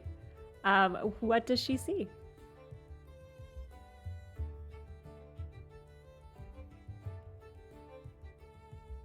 Oh, Candace, I can't hear you. I was so concerned that my microphone was picking up noise that I double muted. Excuse me. As is my normal. You see, kind of lounging in the doorway, this large, like 6'2", 6'3", Minotaur lady, and she has deep brown skin, kind of a kinky curly mane that's in like long locks down her back. And she's got like muscles on muscles. She's like mega stacked, and she's wearing really badass armor and has like a massive, ornately kind of hewn hammer in her hand. And she kind of catches your eye. Are you looking for heroes? Yeah, I definitely am, actually. Well, heroes is a complicated word. Are you looking for villains? Maybe a little of both. I think I need someone who can kick some butt and figure out which side we're on. Are you into that? Well, I can kick butt, but I'd prefer not to be a villain. Maybe this time, please. No guarantees, but I have gold. She holds up the big sack of gold she brought with her. She looks around almost like, is anyone watching? And they kind of look back at you and they're like, well, maybe it's just this one time. Okay. Well, great. That was easy. I'm Mora, by the way. She sticks her hand out in a very assertive, like, dad handshake manner. You get a very firm handshake back, like, big, soft, warm hand, but very strong grip, and she, like, shakes your whole arm. She is just kind of bouncing up and down. All right, this is great. Are you a fighter always? Is this your trade? Oh, no, I'm actually a mason. I build things, an architect, but there's only so many things you can build before you just want to smash a little bit, you know? Perfect. We're definitely gonna need smashing. We're trying to go get a thing. You know what? Let me tell the whole group. We'll need 2 more. It's been working out really well with 4. I don't know, it just feels like a nice balanced number for the things we're encountering. It's very strange. Quite right. Who else around here? She scans the area. Who else does she see? Mar, also known as Amapolita, she likes changing names. So for this party, she'll go by Mar. So I put the wrong name on your card. Okay. Oh, it's all good. Okay, She's, perfect. You'll notice she changes names throughout the party, so it's all good. But yeah, formerly known as Amapolita, that's one of her names. So she was hiding while she heard everything that you talked about. Like she was hiding like behind some sort of pole, wooden pole. So she like immediately turns around to face and said, "You're looking for heroes in exchange of gold." Huh. I think that I can help you a lot with that. How much gold are you holding there? You know, I honestly couldn't tell you. I use mostly a currency exchange of acorns where I come from, so this is all kind of the same to me. It feels very heavy. Yeah.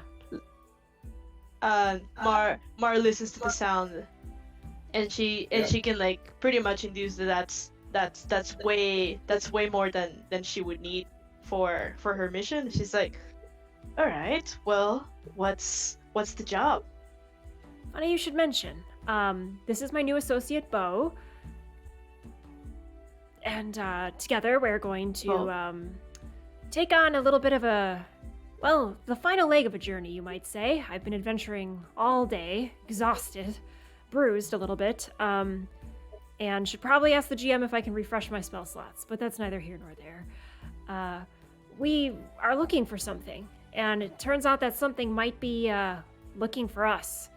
You up for a fight? Always, especially if I can be there and also not be there at the same time, if you get what I mean.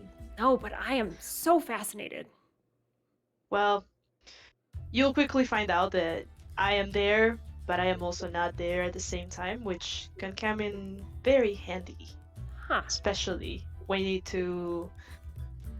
to run away or when you need to slit someone's throat. I think Mora looks at Bo at this point and says, should I be interested or terrified? What vibes are you getting from this? Maybe a bit of both. Bit of both. Well, that's kind of like our quarry. All right, you're in. What's your name again? You may have told me. Mar. I'm Mar. Right, that's right. Okay. She sticks her hand out and does like I guess like a cautious handshake. She's like a little afraid of you, it seems. Mar will not shake your hand, but like she'll grab it and she'll look at your palm. She'll look at the bottom. She'll look at the top, and she'll be like, very interesting, very, very uncertain. Very uncertain is your destiny, but that's okay. Unsettling? Thank you. It's just very uncertain. But nothing a little bit of luck can't change. With a smile, she looks around for the last party member, kind of like feeling like this time's gonna go like with a little bit more fight to it. Who does she see? So you start to go looking around, and right as you kind of like look across, you hear just like a little mechanical buzzing down. You see this little like robot-looking creature about 4 feet tall. They seem to be wearing sort of full plate armor, but it definitely didn't come from one place. You see that they've got like a really nicely made like dwarven pauldron, and then there's like elven greaves, and it's just patchwork from what looks like probably looted from 20 or 30 different corpses of just random pieces of equipment strapped all over this body. And they kind of look up and like, I hear you know where to find broken things. And you see them as they kind of like, they almost seem to like shift and shimmer, like they go from like full color to like black to full color. Not quite enough to notice, but just enough to be a little unsettling. You know, I do. I also kind of break them a lot.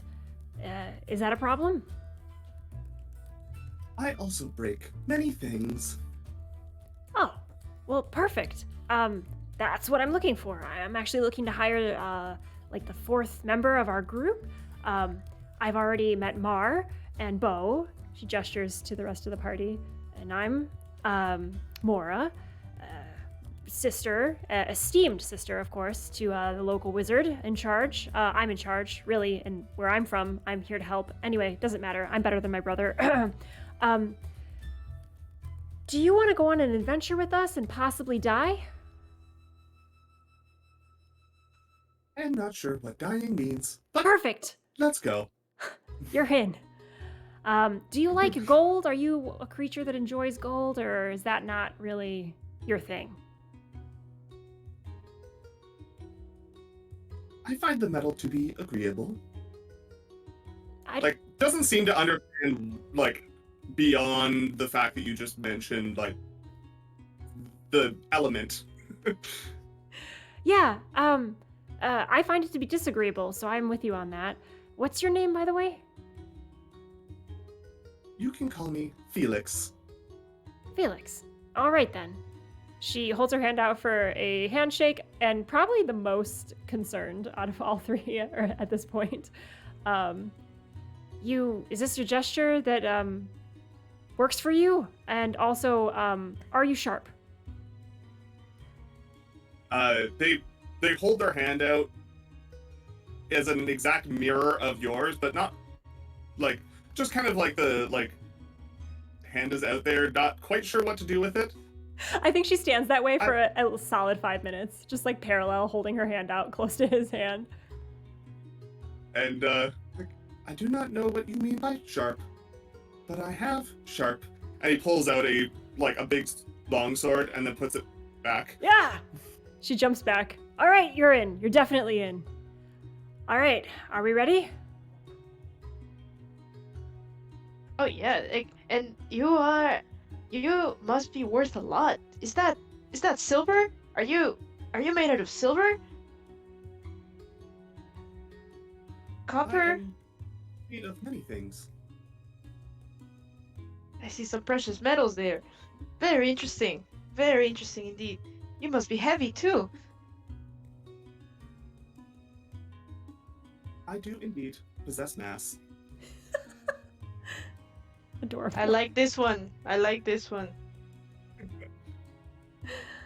Amazing. All right.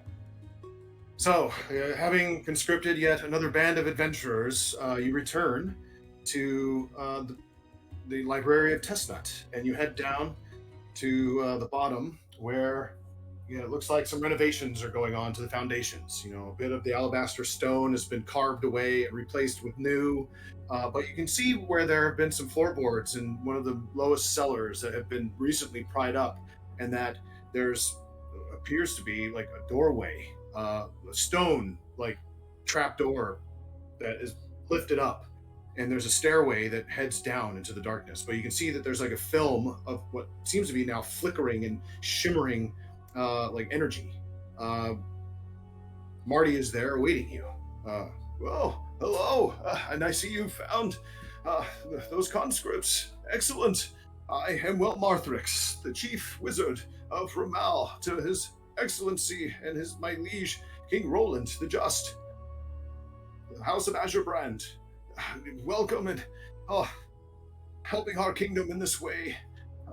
You have the depths of my gratitude will take too long to explain, but there's a great relic down there that seems to be guarded by something terrible, something that must be stopped. Thank you so much for coming to our aid. I will cast my spell to dispel magic, but it will only last for a short time unless you are able to defeat the fiend or reinvigorate the power that protects us. Let me know when you are prepared.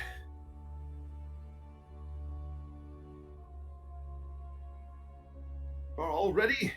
Oh yeah. We met up in the area with the fountain and everyone who wants to work with me. We did stop for lunch, so we're feeling fed. I don't know. Is there anything else you all need? I am good. I don't think so. Have everything. I think we're ready to fight, Marty. Very good. He begins to cast his spell, and it's a little bit more in depth than just a simple dispel magic, as he's invoking a ritual that is kind of causing the walls and everything to distort, almost as if a miasma of space and time is rippling in order to withstand and to oppose the power and the force of this force field, weakened as though it is, as you can kind of feel his spell also mingling in a choral fashion with the wand that's in your hand. You also see, and this is Mora in particular, you kind of see and stare across the starry expanse, of which you've caught just a fleeting glimpse of the star sign of your birth. And it's almost as if the starlight itself, you can kind of feel also mingling with the chorus. And your magic and the connection you have with nature and spells is reinvigorated.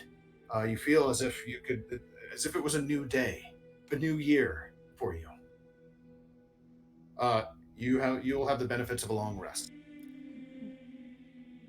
being granted the solace of the starlight of your birth. But before all of that, the essence and the nebulas of beyond return to reality into a single mote as Marty holds it, and his hair blowing back even more vibrantly than it does normally. Alamagan Portus!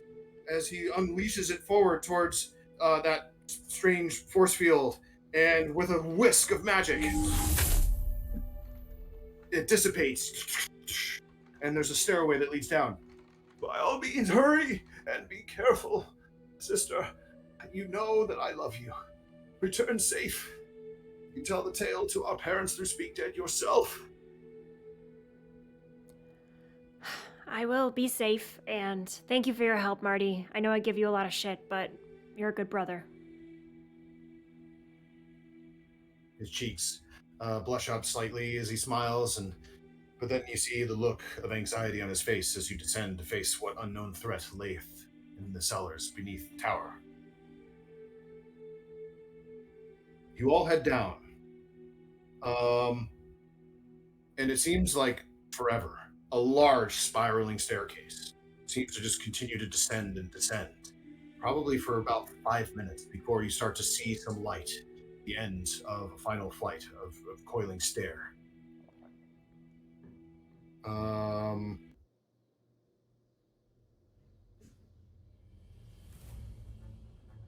When it finally comes down into a chamber where you see a horrific looking sight amidst like an essence of magic crystals and fields. Every step that you've taken downward, the resonation in the wand has gotten stronger and stronger as you see a strange floating form of purple scales with strange tentacles like emanating from it when it hears the footsteps of your approach.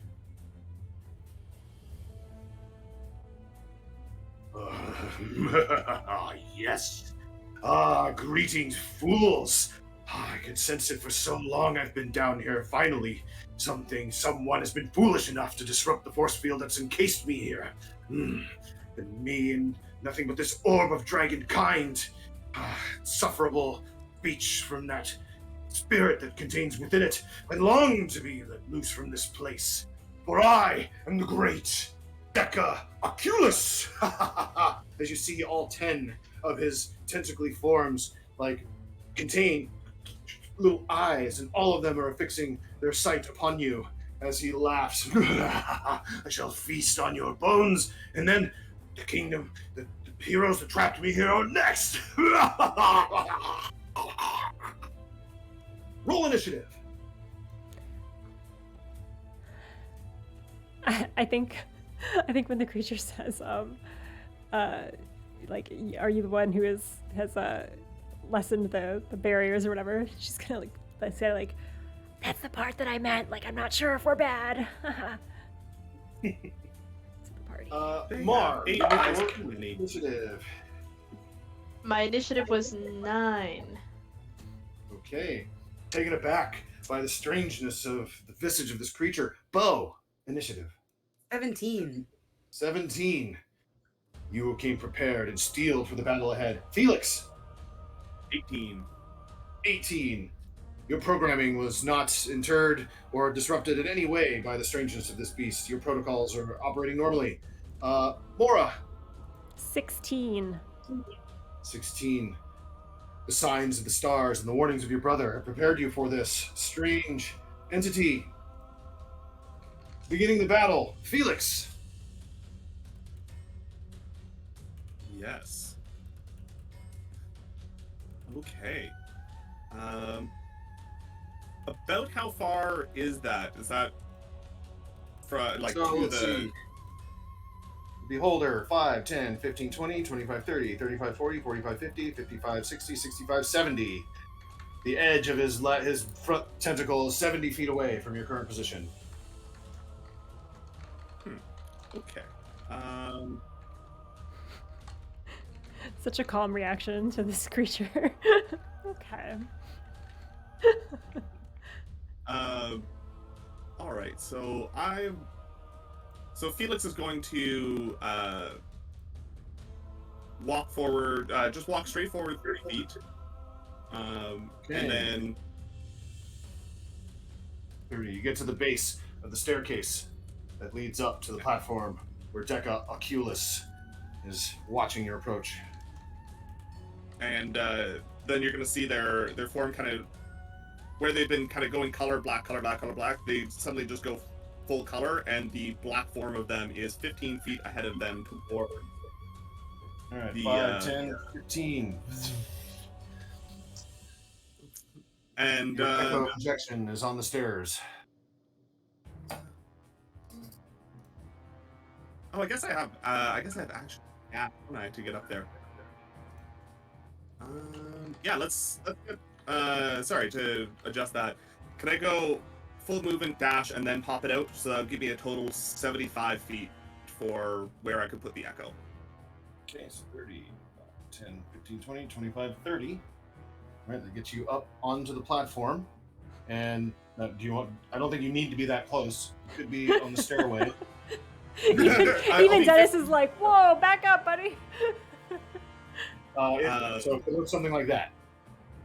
Yeah, that's good. Bonus action movement, and I'm going to do action surge because Action surge. No. Action surge.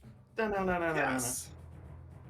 So I'm going to take one additional action, which is going to allow me to make 2 strikes from my with my longsword, which I did not prepare ahead of time and is a bonus action, so I'll have to wait for full damage till next turn, but that's okay. And I'm going to take both of my attack from the incarnation. Okay. So you make the movements, and the echo mimics them as you hear and a follow-up swing with your second attack, I imagine, striking forth at the fiend. First one's not going to be great. That's going to be a 13. And the second one is not going to be a whole lot better with a 15. 13 and 15, like that sound actually like resonates across this huge chamber as ching as the blade connects, but like bounces off, making that ching ching sound off of the scales and the edge of its tooth. It responds.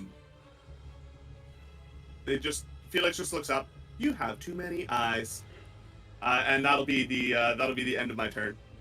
All right, at the end of your turn, as with the legendary action, one of those eyes turns towards you. I'd like you to roll me a d8, please. Okay. That's going to be a 5.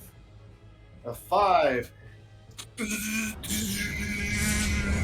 A beam of black energy flies out towards you with a 16 on the die. I need you to make me never mind. Read stuff before doing things.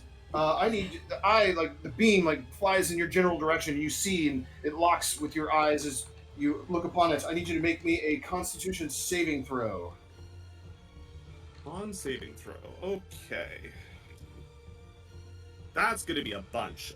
25. 25 is a success. You kind of shield yourself, and the glint of your armor deflects the enervation beam that's flying towards you. But yet, 19,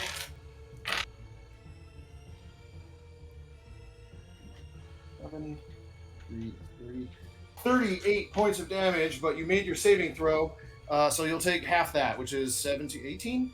No, 19? You take 19 points of necrotic damage. Okay. Oh, it's that kind of game. I don't think I can reduce that.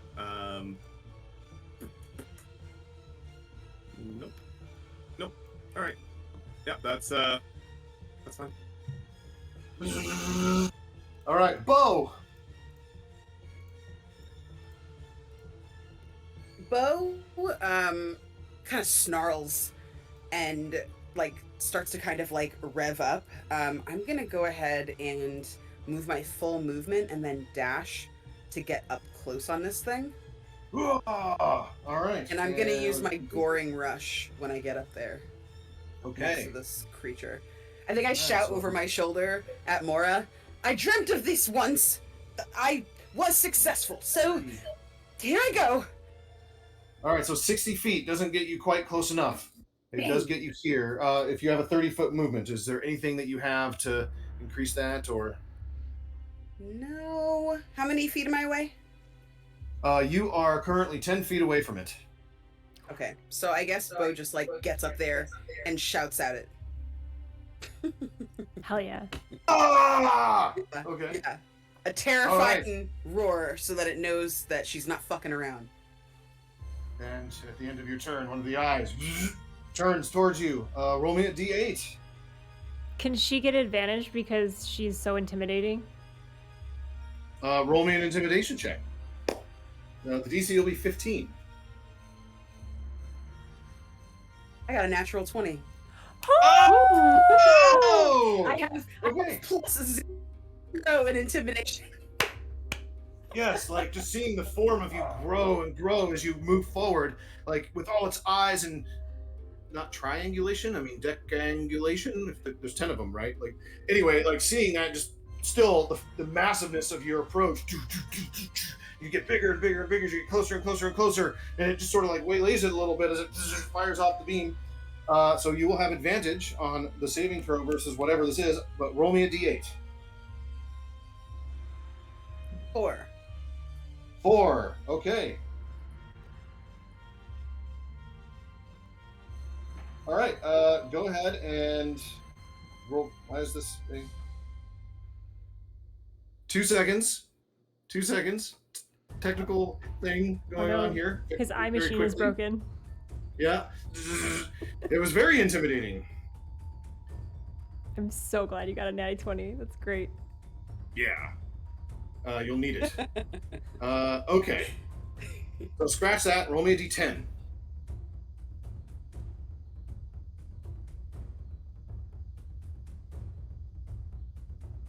6. 6. Okay. Let's see here. Make me a strength saving throw with advantage.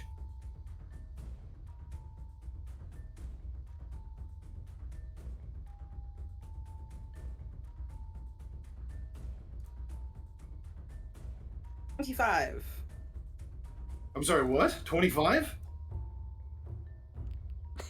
Nice. Okay, so yeah, like the beefiness and burliness and like your armor and weapons, you sense that it's like the beam itself is connected with you and trying to like pick you up and move you around. But like you're too heavy and you're too strong and your approach was too mighty as it doesn't seem to have any effect on you. I grip my weapon and I roar at it. Try again!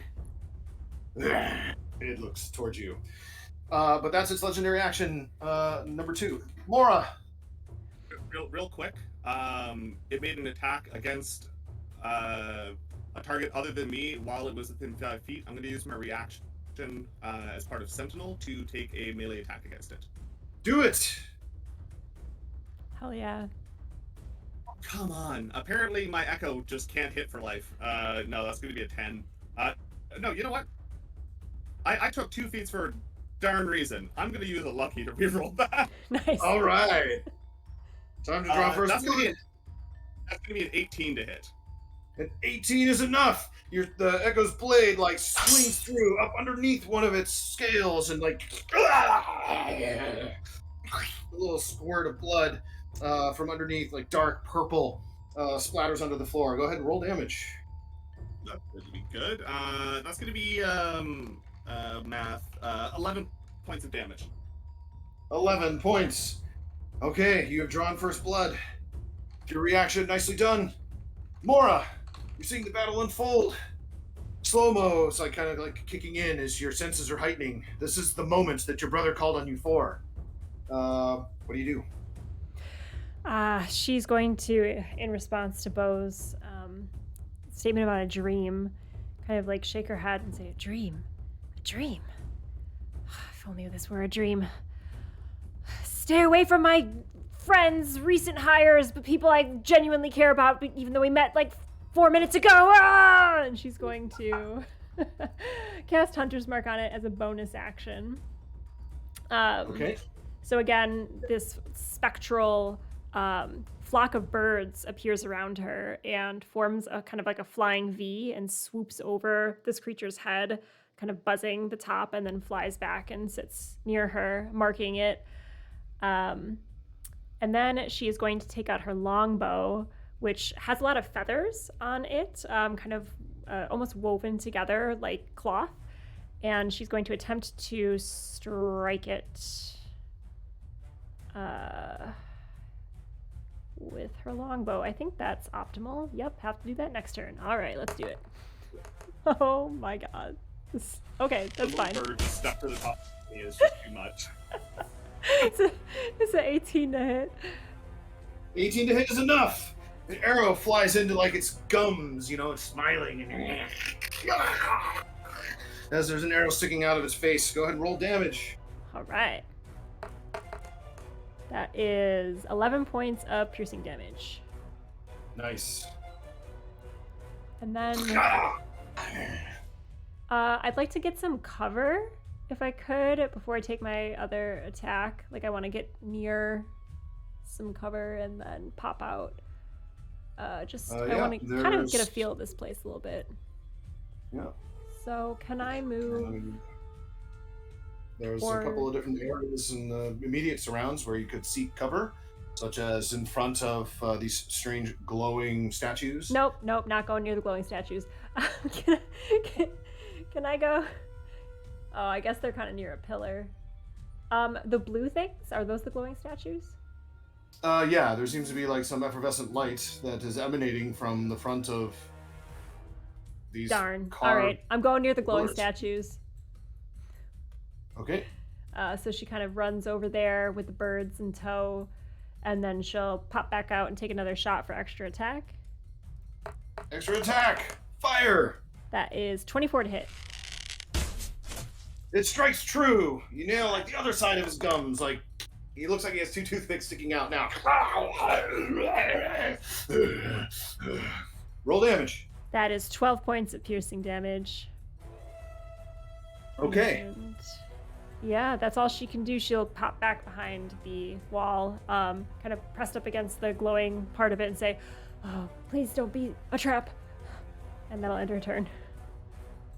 Okay. With two, let's see, at the end of your turn, it has one last legendary action for the round as it's beamed at the two that are approaching it, but there's still one all the way back there that perhaps it can prevent some more toothpicks flying at it or who knows what before it gets a chance to come and chomp on your delicious hide.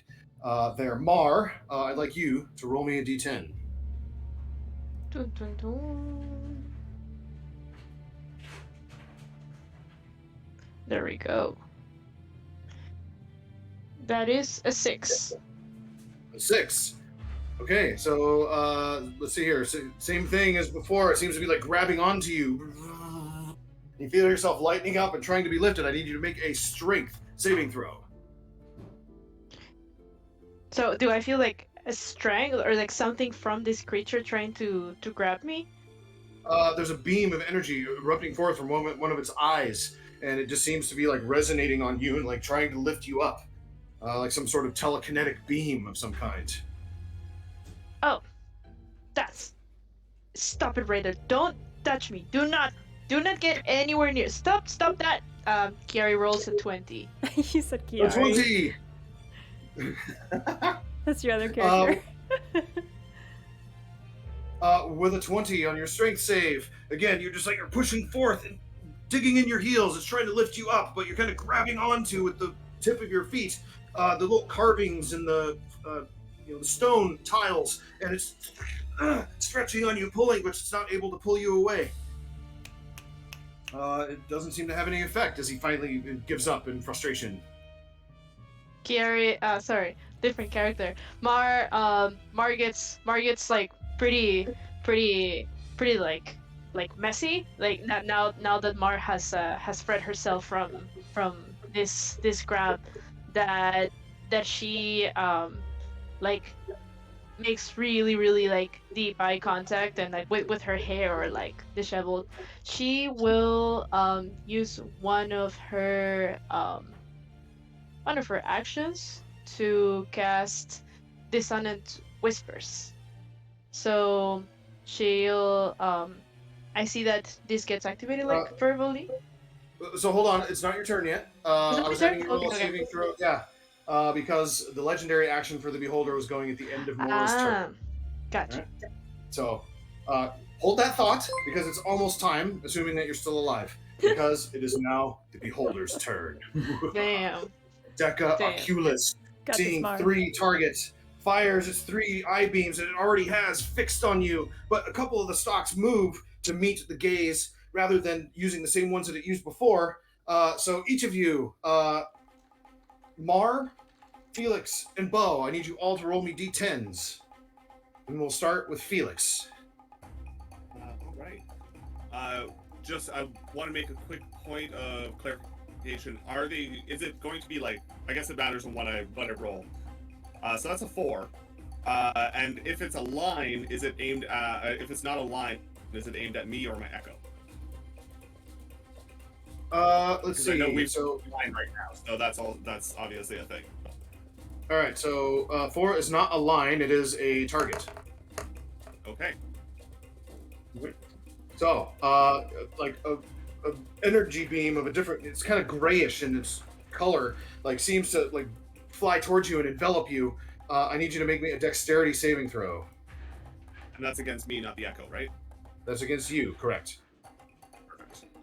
Dexterity saving throw, I don't think that's going to be amazing. No, that's only going to be an 11. An 11! The beam impacts you and you find yourself just continually starting, like, time itself. Something's wrong with your timing protocols. It seems to be getting slower and slower and slower. Your speed is halved for 1 minute. In addition, you cannot take reactions. You also can take either an action or bonus action on your turn, not both. You can repeat the saving throw at the end of each of your turns, ending all of those effects. But you have been slowed and crippled as it's impacting your temporal processors. You Bo. don't even know how true it is. I also got a 4. Also got a 4. All right, same thing. Dexterity saving throw.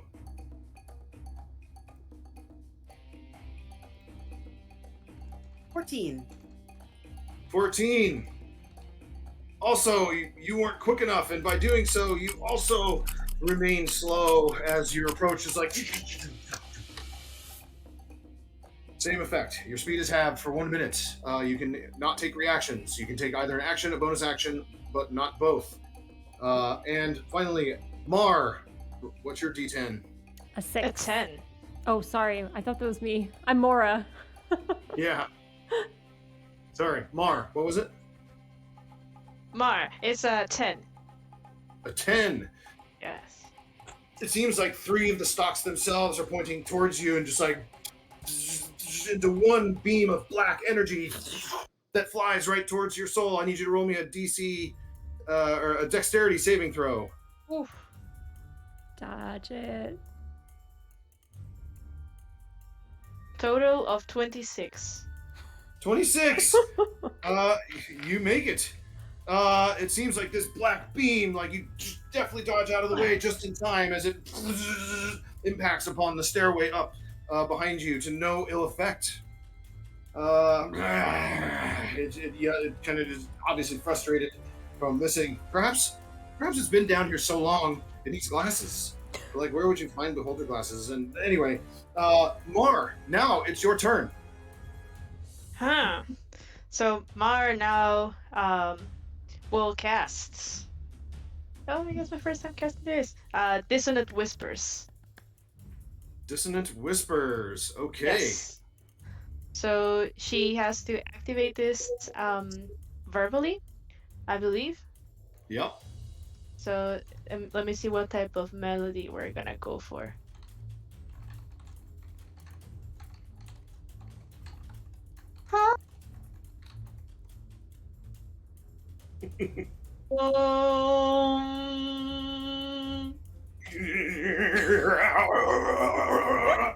It's gonna make its wisdom saving throw, which on Allison's magic birthday die is really terrible. Yay! That's gonna be a 4. That fails. So on a failed save, it'll take 3d6 psychic damage. Okay, And how much psychic damage?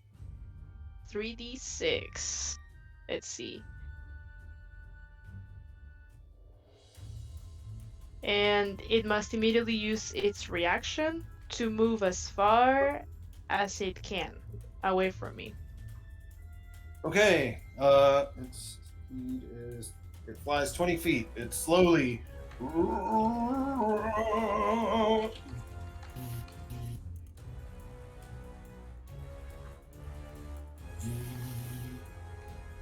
So 5, 10, 15, 20. It flies its way back into the corner there. And Mar's like, she's terrified of that thing. She's like, in her mind, she's like, I have heard of many tales, I've seen many things, but that is the ugliest thing I've ever seen in my life. It looks frustrated and like, kind of like, you know, it shrugs its tentacles like, I'm pretty ugly. What's the psychic damage that you inflicted upon him? Oh, I get to roll my 3d6, of course. Yes. Let me do that. Mars just dropping the insults, just no psychic damage attached, just like, coming at you. Like, So no, it wasn't a 3D. spell. I was just making fun of it. Yeah, right? 17. 17 psychic damage. Its eyes and pupils like open and close, like, you know, shrink and expand, like erratically for a brief moment as until it shakes it off, ending your attack. All right, so that was your action. You have a movement and a bonus action. What Mara will do is, in her bonus action, she will cast another spell. Oh yeah, so many spells. She can do that, right? Like in your bonus action, you can cast spell. If you have a bonus action that is also a cantrip, because you cast a leveled spell this round, so you can cast 2 spells, 1 leveled spell only, and then others have to be cantrips. So do you have a cantrip bonus action? I do have a cantrip, but I'm not sure of having a bonus action cantrip. Okay. Actually, yes. Bardic Inspiration. Mm-hmm. Oh, that's a bonus action that is not a spell at all. Yes, Bardic Inspiration. Who are you inspiring? Well, Mar is going to inspire Bo. And what do you say to invoke such inspiration from the seas? Bo, you are the mightiest creature I have encountered in a very long time. And I can see that muscles upon muscles can destroy in one rip this ugly looking creature that can barely see. Hell yeah. All right, you have Bardic Inspiration. Do you know the Bardic Inspiration die that Bo will get? I have to roll 1d8? A D8, okay. Yeah, you don't roll. I don't roll it, okay. Yeah, Bo will be able to use it as an inspiration on an attack, a saving throw, and ability check within the next 10 minutes. Do you wish to move? Actually, yes. She will move on the mirrored position that Mora has. Okay. Mora looks across the way and says, "Yeah, I really hope this isn't a trap." I mean, why? Wait, and then that gets Mar thinking. It's like, is this a trap? So can Mar inspect around to see if there's any danger? Not yet. Not yet. Okay. If you're able to, you would do so next round. You don't have action economy to do an investigation check at this time, as you've used all of your actions. Do you wish to remain there? Because that was 5, 10, 15, 20, 25 feet. So you do have 5 feet of movement to back off from it if you're nervous. No, she'll remain there, and she'll start telling Mora a story, and like she doesn't have to finish it, but she'll start saying, you know, this sense of being in danger reminds me a lot of a very like toxic relationship that I had with someone that wasn't really my partner, but was a friend that I thought and I really liked as if they were my partner, but they never really thought of me as their partner. And this reminds me of that. So I know a thing or two about feeling trapped, but you know, at the word trapped, Mora just looks at her, just stares at her, and then stares off into the middle of the distance and just says, "Are all bards like this?" You learn from it, and it really helps in the future. Like now, I can share my wisdom with you. You're welcome. She kind of starts feeling the crystal behind her, like, Is this a trap door? Trap door? Existential over the... Yes, my turn. So I can only do a bonus action or an action, right? Correct, and you are at half speed. Alrighty.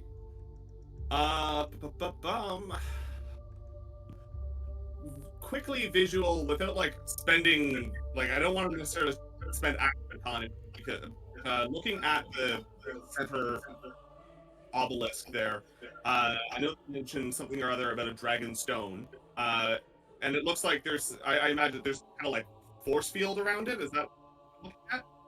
That is what it appears like. You also see that that there are some crystals feeding energy into it.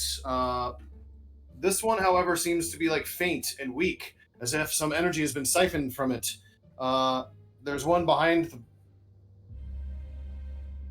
There's one over here as well, and then there is one that seems to be actively impacting it and continuing to enable that force field's presence. And that one is fully empowered right here. And how far is my echo from that plinth right now? About, what is that, about 20 feet or so? I can't quite see. Yeah, you are 5, 10, you're about, you're just like 5, 10, 15 feet away.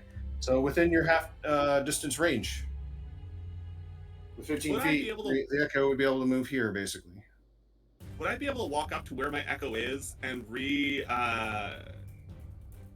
it out, but inside of that force field? Because I can teleport it to anywhere I can see with 15 feet of me, as long as it's an unoccupied space.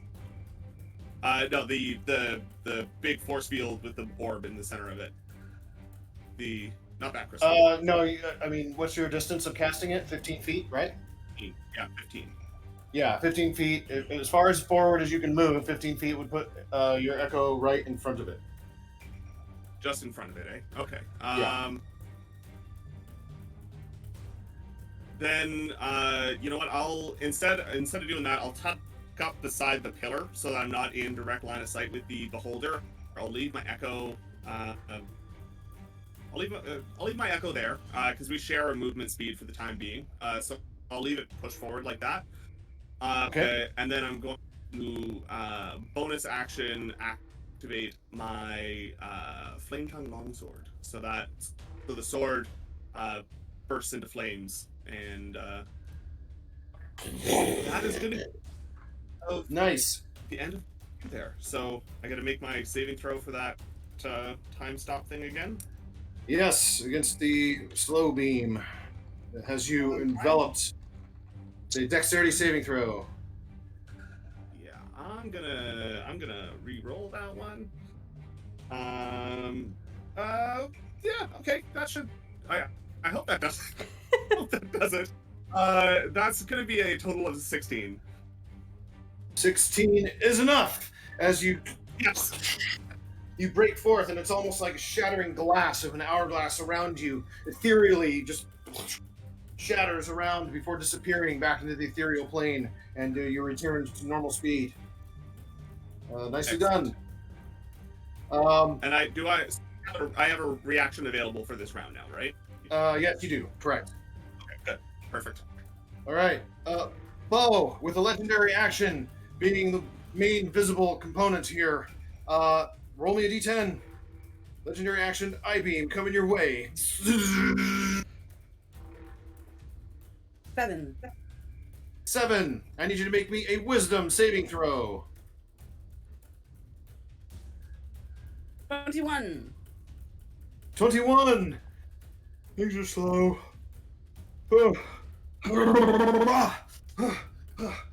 It seemed like as if you were about to fall asleep, but then the danger in front of you and force fields and laser beams, you managed to remain awake. The ray has no effect, it seems.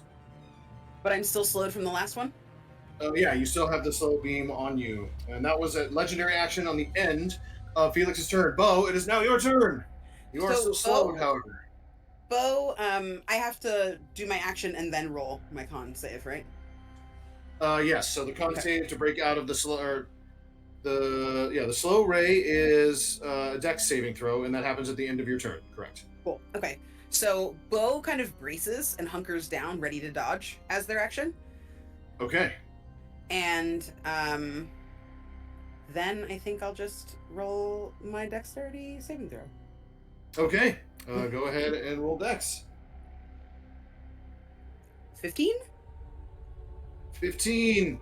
Oh, just shy. Not enough. Is that your, She's is that ready your for final whatever's answer, though? coming. I was going to say, is that your final answer? Wait, I have a D8. Do it. Plus 4. You break forth from the slowing field. Heck yeah. Nicely I done. look over my shoulder and I'm like, Mar, thank you. You inspire me. And I do a little wink and a flex. Nicely done. At the end of your turn, legendary action. Again, being the only main visible. Well, no, it's going to actually take a poke at the Echo this time, seeing that it's there approaching this force field. So, Felix, go ahead and roll me your Echo. D10, please. A D10. All right, yeah. That's gonna be a 2. A 2. All right. The Echo / you, whatever, needs to make a Constitution saving throw. Alrighty, can do that. That's gonna be a 16 total. 16 total is enough. It seemed like it was trying to halt and add logic loop protocols into its system to stop it from moving, but you just do a real quick snap reboot to reset what's in RAM, and the effects doesn't seem to take hold. Mora, Love at the beginning of your wasting, turn. What's that? Yeah. At the beginning of your turn, Felix, go ahead. I cut you off. Oh no, I just said I love wasting beholder moves. That's all. Yeah, but Mora, however, as you're there, you're sitting there, and then all of a sudden your hair starts to kind of a little bit before all of a sudden I need you to make me a dexterity saving throw. God damn it. Very upset by this. And glowing statues. 13. 13. That is just shy. Some lightning energy results into you for 12 points of lightning damage. Her That's at the teeth start of your clack turn. together. She's just like, I kind of thought this might happen. No other ill effects, however. It is the beginning of your turn. What would you do? What would you like to do? We'll probably move away from this lightning statue. So I'm trying to just figure out my move here. So we know that I've been touching the wand to these crystals and I've been siphoning their power. But I'm getting the sense that the crystals are keeping this monster here, and that in destroying the crystals, I'm actually freeing this monster. But you did mention that this dragon orb is being protected by this barrier that's also being powered by these crystals. Did I understand that correctly? Near as Marty told you that you can remember, sure. Oh boy. Can I use a bonus action to roll an intelligence check? Sure. Amazing! Because I don't And- know anything. 18. Tell me what I know. 18. Yes, the force field that seems to be both entrapping this creature is also enveloping and protecting this relic, this artifact. Maybe it's some sort of, perhaps this was a fiend that those ancient heroes who locked it here could defeat. But at the same time, it probably came power hungry to have this relic. Perhaps if you can reclaim it by shutting down the force field and even potentially use its power to stop it, then both aims will have been served. You'll have the relic to defend Ramal's borders and whatever essence remains within it in order to bring this beast to heel. All right. I just wanted to make sure that they were indeed the same trap, because I didn't want to unnecessarily power up this creature and not unlock the item. That would be an oops. So Mora, having thought about this, I feel like the electricity just shocked her mind a little bit. She's like, oh, that's what Marty was saying. 7,000 gigawatts to the brain. I'll do it. Okay. That was a bad Back to the Future joke. All right. So she's going to move forward towards the crystal purposefully with the wand and yell to everyone, "Force field's going down. He might get stronger, but we need to take what he's protecting." And she's just going to then boop and tap the wand to the crystal. Okay, in similar fashion, like it absorbs the power of it, like, and now the force field has been fully broken. The resonation of its arcane power that you've been feeling, both in the chambers and dungeons that you traversed today during your journey, and in this place, like, seemed to dissipate, releasing the orb of dragonkind.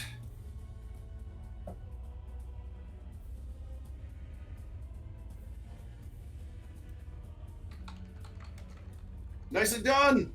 It's so beautiful. So you got your wand out. That's interact with object, or so probably a bonus action.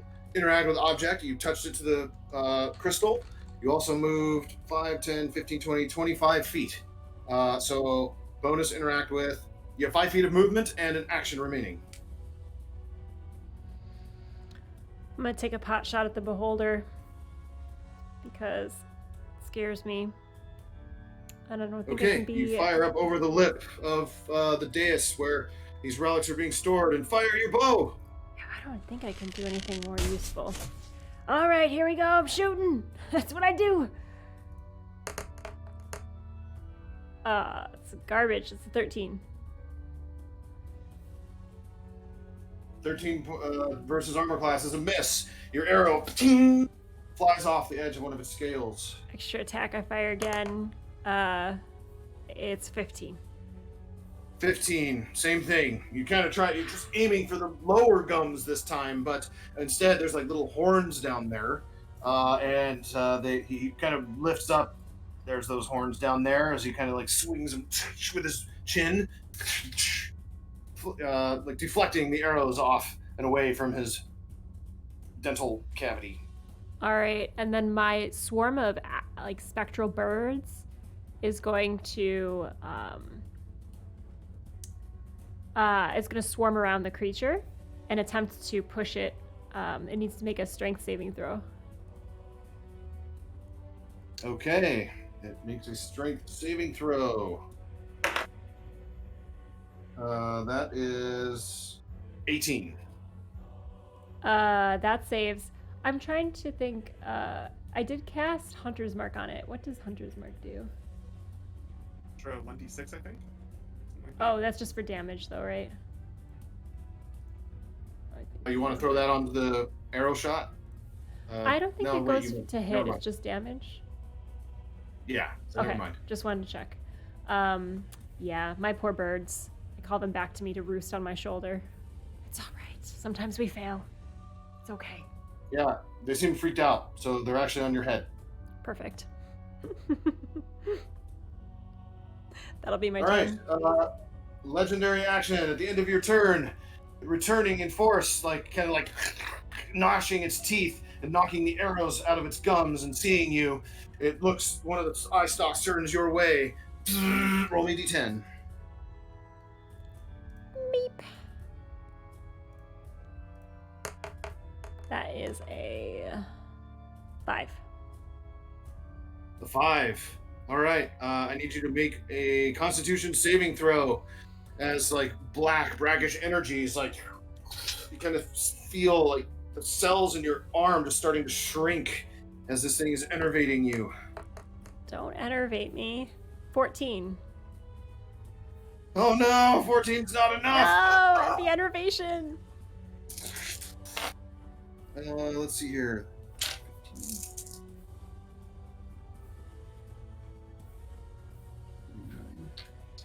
You take 35 necrotic damage.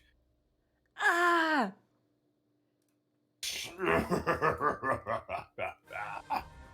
It howls in delight. Whew. All right, and now it is the beholder's turn. 5, 10, 15, 20. I'm actually gonna dash. 5, 10, 15, 20. Gets here within sight and range of Can't hear most you. everybody. Oh, can't hear I'm me? gonna take on it as it comes by my echo real quick. Okay. I think Doesn't seem I afraid think your of you. mic got a little quieter. I don't know if you can adjust it. I had turned it down a bit because I heard that it was crackling a bunch. So I'll turn it back up. We'll see. That's going to be a 17 to hit. 17 to hit. Not quite enough. Ching! As your blade, like, again, just like glances off the edge of one of its scales. All right, fair enough. Gotta try. Gotta Cool. try. Yeah, I mean, if I'd hit him, his speed would have been 0. So Dang. Damn. It bounces off in delayed fashion after I push the button. All right, but it dashed in order to reach that location. So that's the end of its turn. Mar. Can I do a reaction? Yes, you of course. I can expend a superiority die and make an attack against this creature because it entered my area. I have Okay. brace. You have braced yourself. And yeah, you are no longer slowed, so you have reactions. Go! The 17 hit. A 17 does not. As you kind of go to smash it with your weapon, and it slowly, just barely, like you can almost feel the scrape of the edge of your weapon on one of its scales as you bring it down, and it smashes onto the ground.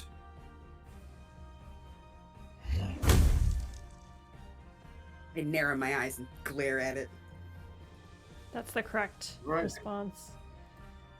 All right, Mar, ducking behind and out of the way of the line of sight of its eyes, there seems to be still some sort of magic essence that you kind of feel your hair standing up on end. I need you to make me a dexterity saving throw.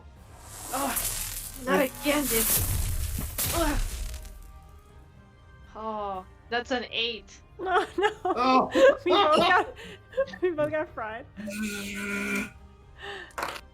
Ugh. You take 11 electric damage, or lightning damage. But that's at the start of your turn. No other ill effects. What do you do? Is it visible how hurt Mora is? Yeah, I think so. Mora, how hurt are you? Yeah, you could see she previously looked all right, a little fried, but fine. And now you can see she kind of like keeps spitting blood to the side, and she's looking very like the necrotic element of that ray like has kind of drained her of her color, and she looks like pallid, a little bit sickly. Yeah. Dark circles under the eyes. Ugh. Mar will be like, you look sick. As that one time when I was way too long on scene, I got just my whole skin just turned like yellow, and then it peeled. You know, let's fix this. And she'll cast Cure Wounds at Okay. yeah. So, all right. So you run up to brace. Yes, Your calming to touch. hands. 5, 10, 15, 20. Look at you casting Cure Wounds. You're a caster now. I know. I'll cast a let's cast a 2d8. We can be luxurious here. Alex. Luxurious 2d8. Yes, that's 14. Yay! Nice. That's the result. right. Sweet. I'll take it. Could you remind me, Dennis, how much do I have left, like in terms of like I think I would only have like an action surge if I chose to do So that. you, nope. So action surges for fighters. You're playing a bard today. You have 15 feet of movement remaining because that's how much you took, and you have a bonus action remaining. A bonus action. Yes.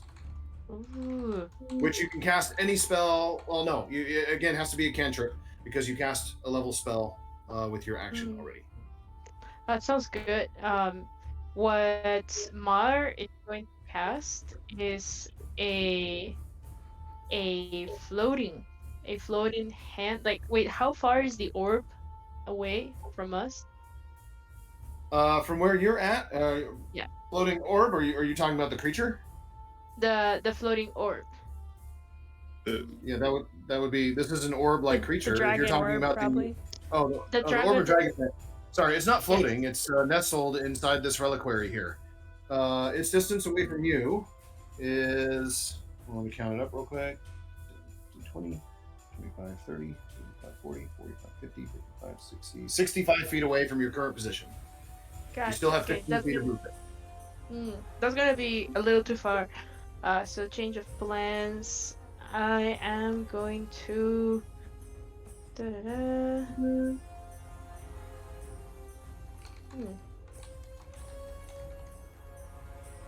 No. Actually, I think that she's just gonna do a. She's just gonna do another bardic inspiration, and Okay. this time it'll be on. Can you do it on someone that you can't see, like Felix? I think they just have to be able to hear you. I can't. Let me look. If anybody else remembers offhand. Bardic inspiration, I believe, is just hearing. Yeah, that's what I thought. But there's always technicality in a lot of this crap. Yeah, chat says. Who can hear you? Yep. Yep. Who can hear you? You don't have to. Sweet. So yeah. All right. So she'll just like think of Felix and be like, Felix, you are worth a lot of money, and if I was you, I would be so happy. I could just trade parts and just make myself so rich, so filthy rich. But yeah, you go, Felix. I don't know what money is, but you seem happy about the sentiment. All right. And it would be influencing your. Yeah. Hell yeah. Love it. That's great. All right. 15 feet of movement remaining. There, Mar. Would you like to keep your position here on the steps or move somewhere else? I think that she's going to back away. Actually, no. We want to be closer. Mar is going to get as close as she can to Bo. Okay. So 5, 10, 15. You're able to cross around to this She'll be side, like, this side of the Don't stairs. kill me. Don't kill me. Don't kill me. Don't kill me. She's just like trying to get as close as she can. All right. Nicely done. That's the end of the round. It has no legendary actions remaining, bringing us to Felix, who's now operating in full capacity. Felix is gonna look over at Mora and just quickly say, like, would you like me to retrieve the artifact? Or remove the extra eyes? That's a tough choice. I feel like if we can get the artifact, we have leverage. Maybe go for it if you can. Alright. So you're gonna see the echo move up onto the move up directly to beside the orb. Okay. And then Felix is going to swap places with the echo. Because Nice. the echo can't do object actions. So Felix and his echo are going to swap spots. And I'm going to try to take the orb. It lifts free. You have like this orb. It's clear crystal, but you can definitely see tinges of opaque white that filament throughout it. And there's a strange inscription on it that is kind of swirling like. I don't have the image available here at the moment offhand, but as you touch it, like there's some sort of telepathic like emanation in your mind that just says, "Say my name." As coming, it seems to be emanating in your mind, but from the orb in your hand. And I'm gonna guess as a player that it's probably written in Draconic. Felix knows Common, Gnomish, and Primordial. I imagine it's not in one of those languages. It is not. No, so Felix is just gonna kind of think back to the orb. I do not know your name. And do I have what was that? What was that for action wise? Was that object interaction to grab the orb, or? Yeah, just interact with object, exactly. So you still have whatever else. What action is used to transpose? I just don't know off the top of my head. Bonus action. Yeah, so I'll still have my action, and I still have 15 feet of movement because I use 15 to swap between the two. Yeah, 15 feet in bonus action to move to swap places. So I'm going to move my incarnation over 5 feet. And Felix is going to work his way 10 feet up around, as much as he can, 10 feet around the back of that plinth to try to break line of contact. If there's a spot within 10 feet of Felix actual that he can break line of contact, line of sight, that'd be great.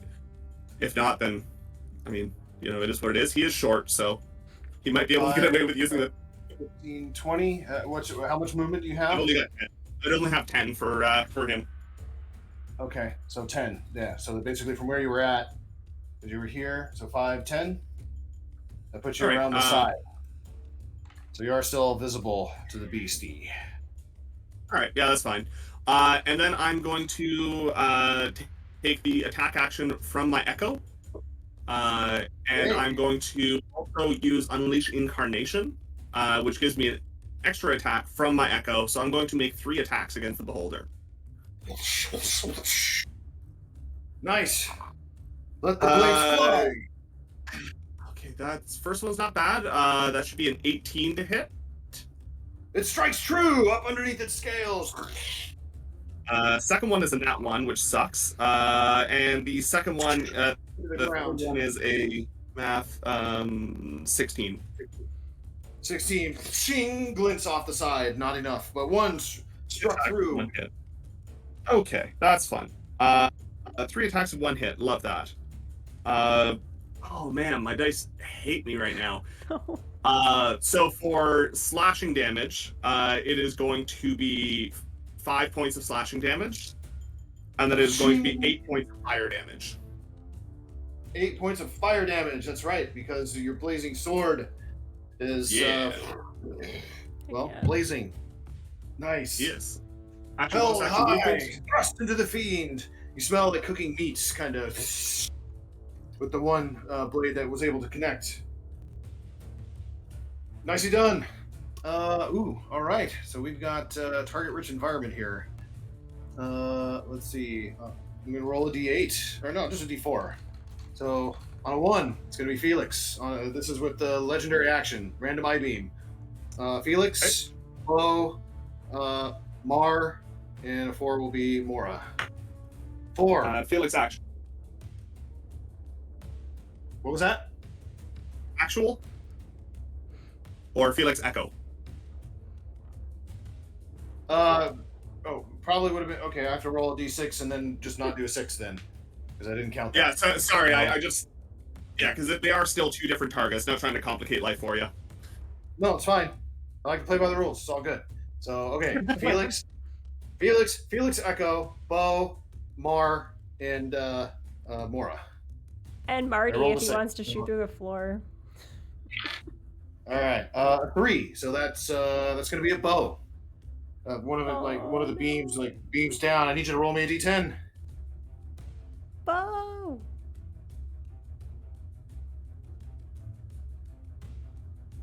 9. B money, no whammies. Okay, stop. I need you to roll me a dex saving throw as a green, like force ray, like shoots forth point blank. That Down is right on a you. fabulous 4. Oh no!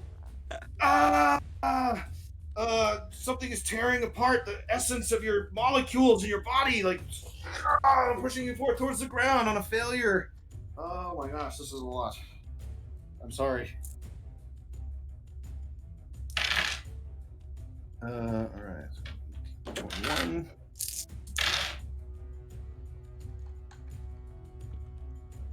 7. 3, 6. 50 points of force damage as this thing is attempting to disintegrate you. This is not a melee attack. No, it is not. It is basically the equivalent of like a spell. It's not a ranged attack, or it's not an attack. Okay. It's I-beam. No keyword stuff. All right. Like most of your hair is all just like now dust on the ground around you, and like your skin is just bare almost. Your weapons somehow are just barely intact from the amount of disintegration force energy that has just been pummeled right down into the ground at point blank range. But Bo, it is now your turn. I'm assuming you're still alive or conscious at the very least. What do you do in retort? I would like to move around the backside of this fool. Okay. I'll stay in, like, I don't want to like disengage completely, but I just want to scooch on around to the butt. 8, 5, 10, 15. And sure enough, there is like a very like discernible and notable like little puckered looking thing in the between all of the scales. Okay, so I would like to do my 2 attacks. I have 2 for 1.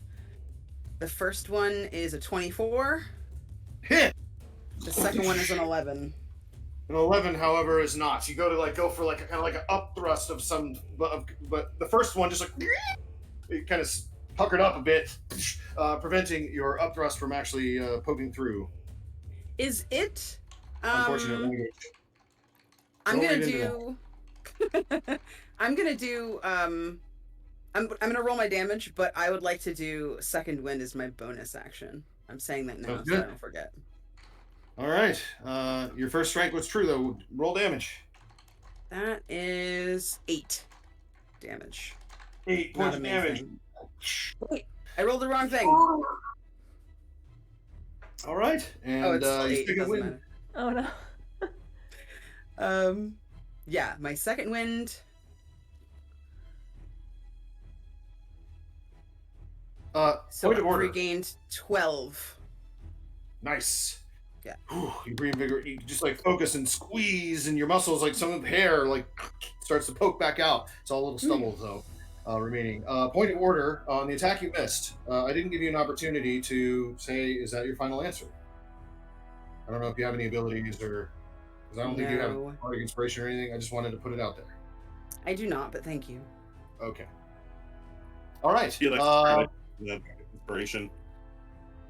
Yeah. Really quick. The I-beam attack is a legendary action. Did you say that that does not count as an attack as far as like trigger words? I raise. It does not say melee weapon attack or ranged weapon attack or spell attack or anything. It just It does not say. I would have loved to take the sentinel reaction attack, but it does specify when a creature within 5 feet of you makes an attack against a target other than you. Which it hasn't used the bite yet, but that is very clear in terms of. Yeah, I just realized I have action surge. Can I use that now? Action surge! Da-na-na-na-na-na-na-na. Action surge! Da-na-na-na-na-na. That's my way of saying it. Okay, I'm gonna do one more.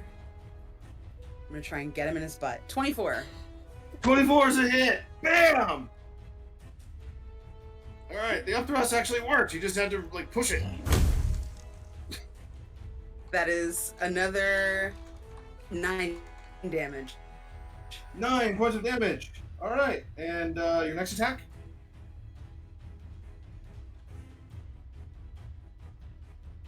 You took the attack action, And that's so you. I Oh, think you you were- have extra attack. Whenever you take the attack action. I get to do 2 more. That's what I get to do. That's another right. one. Oh, that's so exciting. Yep. Okay, sorry. Oh, snap! Another 24. RNGesus is smoking upon me today.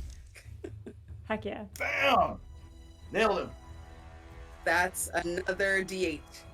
Another 8 damage. 8 points of damage. Hell yeah.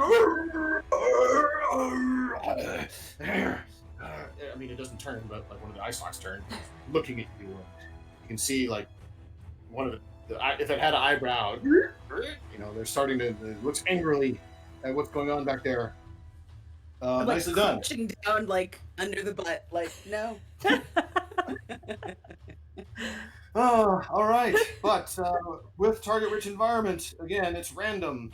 So once again, I'm going to roll a d6 and ignore a 6. Same order as before. So it's going to be Felix. Felix's Echo, Bo, Mar, and then Mora. And then the 6, I'll just re-roll it. That's a 2. So against your Echo, I need the Echo to roll a d10. Well, roll a d10 for the Echo. As a beam fires off. An 8. An 8.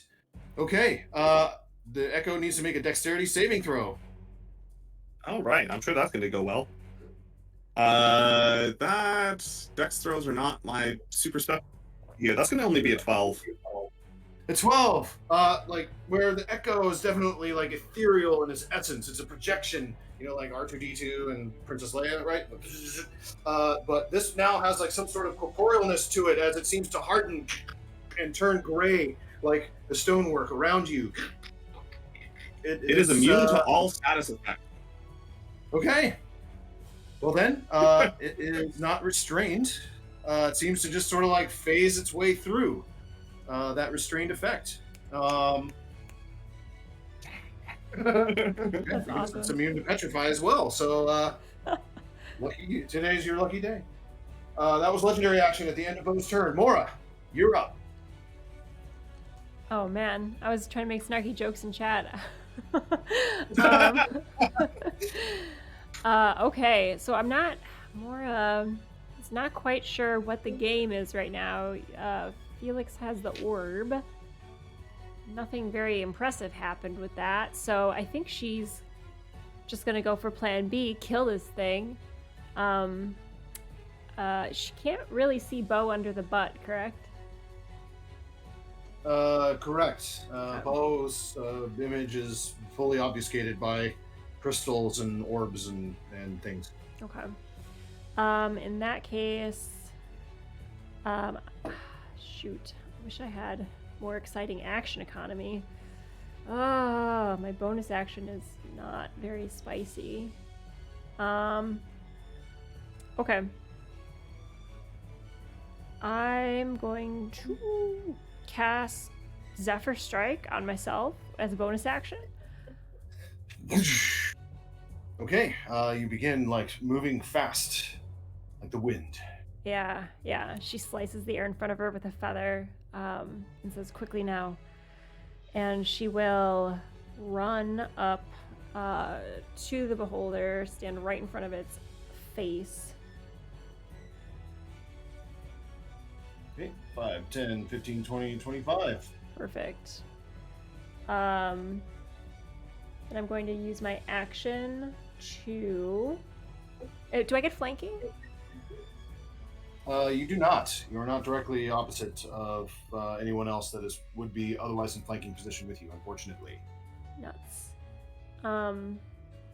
Extra nuts. I can't do that now. Okay, well, actually... I mean, if you went up the other direction, you would have gotten flanking, right? I don't. Can the Echo give flanking? I don't know. I don't think so. I briefly played one and I don't remember.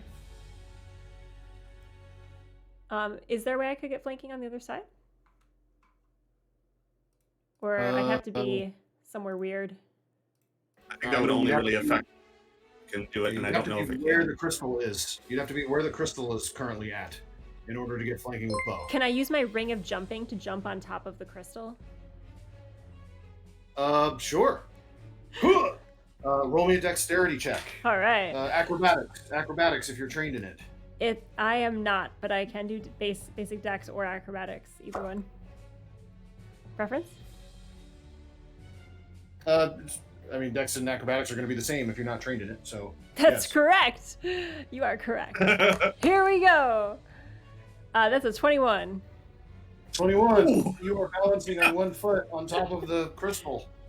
You jump up using your ring of jumping in order to reach that position. And yes, I will give you flanking. She Because stands you are now flanking. on the tippy top of this crystal, and all these birds are flying around her like at a statue at a park, and they're just circling, and they're astrally pooping on the beholder any chance they get. So with flanking, do I have advantage? You sure do. All right, here we go. She's going to use her action to stab it in the eye with her short sword. Oh, yeah. That's a 19 to hit. 19 hits. It fails to blink as it it swivels towards you right in the wrong part. Go ahead and roll damage. All right, so that's 6 piercing, and then I think I get something from Hunter's Mark. Yes. I believe you get a Sure, damage. D6, I believe. It's an extra d6. All right. That's what it is, yeah. So then take 3 additional piercing, and then I'm gonna All extra right. attack. On my tippy toes, I'm going to swirl around and then stab it again with the other sword. All right. Ooh, that's not as fun. Oh yes, it is. Haha, an 18. Math. 18 is enough. It tries to Alright. blink, but just before its eyelid closes, you get up underneath and twist your blade. She'll say, again, stop hurting my friends, aka the people I just met 4 hours ago. And she has 7 piercing damage. Do I Hunter's Mark it again? Or just the first one? I think it's just once per round. That sounds right. Cool. I think that's everything I can do for action. For the rest of my movement. What was the damage on the? Yeah, Oh. what was the damage on the second attack? I'm sorry, I missed it. Let me check my. Quick point of order: it's whenever you have an attack, so it does affect once. So Oh. we'll work again. Thank you. Cool. Okay. Yeah. Oh no, I don't have. Do I have a log in a non-campaign in D&D Beyond? I don't think I do. I'll just roll it again, unless chat heard what I said. I don't know what I said. I'm rolling the Yeah. damage again. Balancing you on a crystal when I should have been paying attention. I'm sorry. It's okay. So for the extra attack, 7 points of piercing from the cool sword spin, and then I Okay. do get an extra d6 from Hunter's Mark. Correct. Oh yeah, that's an extra 6 points of piercing from Hunter's Mark. Nice. Okay, yeah, you see that it is now bleeding profusely from the edge of its eyes as you kind of, a little bit of it is like clear fluid that's been obviously leaking out now that there's puncture wounds in an eyeball itself. So it's mingling and kind of causing like this cloudy, like drool of disgusting innards that are dripping forth down onto the ground and starting to puddle beneath it as it's floating there. That's right. That's what happens when you interact with us, because we're clearly the good guys again. I'm sure of it. And she will continue her movement. Do I have 5 feet left? Let's see here. So 5, 10, 15, 20, 25, 30 to jump. No, so you 30 feet of movement. Great. That's What was where that? I'm going to end my turn. Excellent. All right. That's it. That's all she wrote. Okay. All right. The legendary action at the end of the beholder's turn. Again, it's going to be target-rich environment, random though. So same order as before. So 2, once more, it goes after Felix's echo. Excellent. Let's do it. Yeah, roll me d10. D10. That is going to be a 6. A 6. That. All right. Requires a strength saving throw. That's going to be a 17. A 17 makes it. It seems like your aspect is just as heavy and awkward as you and the other members of your party are, as the telekinetic ray tries to like shove it and make it fly out of the way, out of its face, but fails utterly. So far, the Echo is doing its job just perfectly. But Screw up that all the was plans. That was its legendary action. Now it gets to choose who it fires its beam at. Seeing the weakened state to try and remove yet a threat from the battlefield, it is going to target Bo with one of its eye beams. And then, of course, the fiend that just shot it in its central eye, there's going to be an eye beam coming towards you. And then, let's see, you took the dragon orb and have been frustrating it with that strange emanation from back there. So Felix is going to take the third I-beam target. So each of you, I'd like you to roll me d10s. We'll start with Felix. All right, and would any of these count as an attack? No, not that I know of. I mean, there's no keyword thing that indicates that is the case. Okay. That is going to be a 10. 10 flat. 10 flat. All right, I need you to make me a dexterity saving throw. All right. We're re-rolling that. That's my last luck. Oh no. Wasn't that one? We're not doing that.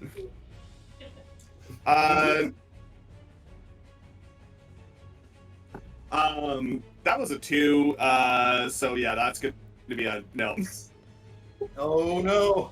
So again, it seemed like 3 of them in unison, like fire beam 1, beam 2, beam 3, like on the Death Star from the episode 4 of Star Wars. As a black ray fires forth it's going to be a lot, so bear with me. 2 plus 7. 37.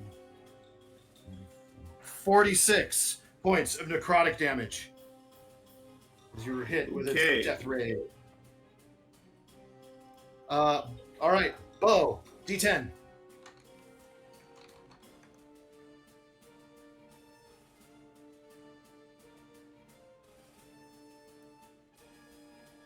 I was on mute. I got a 2.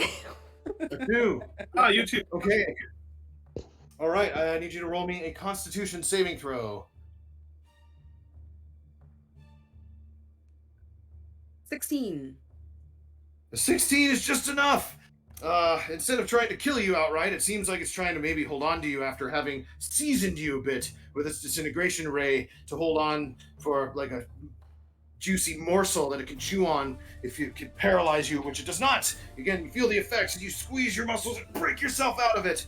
And you are not paralyzed by the effects of this beam. However, Laura, roll me a d10. Meh. Okay.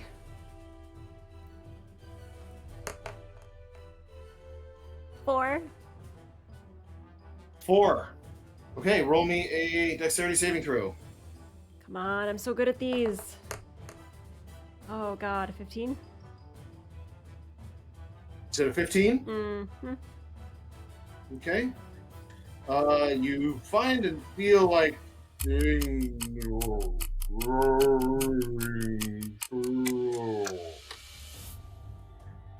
you cannot take any reactions. Your speed is halved, and you can take an action, a bonus action, but not both, when your turn comes up. Yay. Mar, you seemingly have been spared from this last flurry of beams. You're down there at the bottom of the steps. It's your turn. Mar, yeah, she's just horrified, and she's just being like, all right, we need to go hard, and she will cast again Dissonant Whispers, and also like it's my first time like casting spells, so like I see that at 4th level I can do a secret. Like, is this legal? Like, Yeah, I think so. I can I mean, wow. Yeah. Cool. You can upcast it, and I think it does an extra dice of damage per level, if I remember correct. Like, Yeah. No, it reaches up to. Cool. All right. Yeah. No, just checking. Sounds pretty awesome. All right. So she will cast. Yeah. I couldn't believe it. I just realized. All right. So it'll do 6d6 points of psychic damage. yes. Upcast level 4. Yes. And I that will- is a saving throw. Allison's magic dice choice strikes again, so it Yay. very clearly fails. Fails. All right. I'll use a verbal component again for our dissonant melody. To start. Coca quintucha, hoja redonda.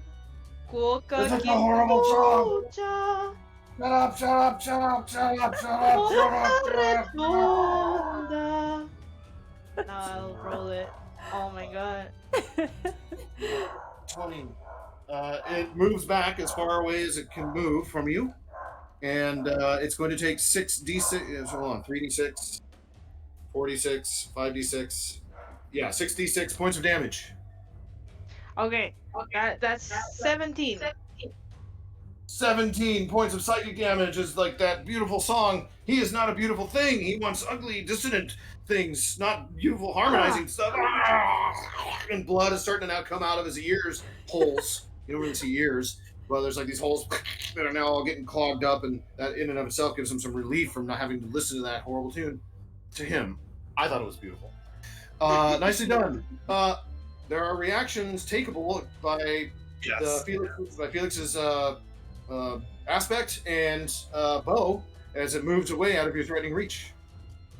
Yes. Yeah. And also, I guess you can't take the time thing. Yeah. That's right. Yeah, you go to take an opportunity. I You do. Well, you do, but the thing is it's 20 feet away by the time you're like. All right, that dice decided it wanted to actually behave. I was going to start just chucking dice over my shoulder until they started behaving. This so one I can heard hit them. it while it's leaving my threat zone? Yeah, yep, you can do so as well. So it's going to be a 26 to hit for Felix's Echo. Felix's Echo strikes true as the blade finally passes through its scaly hide. Which also is going to mean that its speed is set to 0 after everybody takes their opportunities. So it can't actually run away because of Sentinel. And that's going to be 11 points of slashing and 8 points of fire. 11 points of slashing, and the blazing blade strikes true yet again.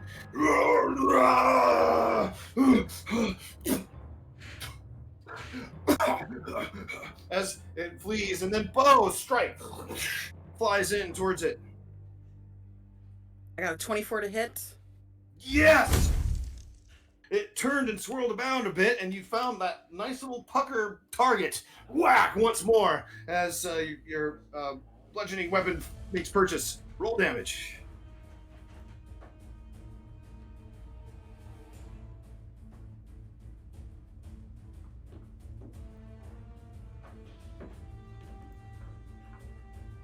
That's 11 points of damage.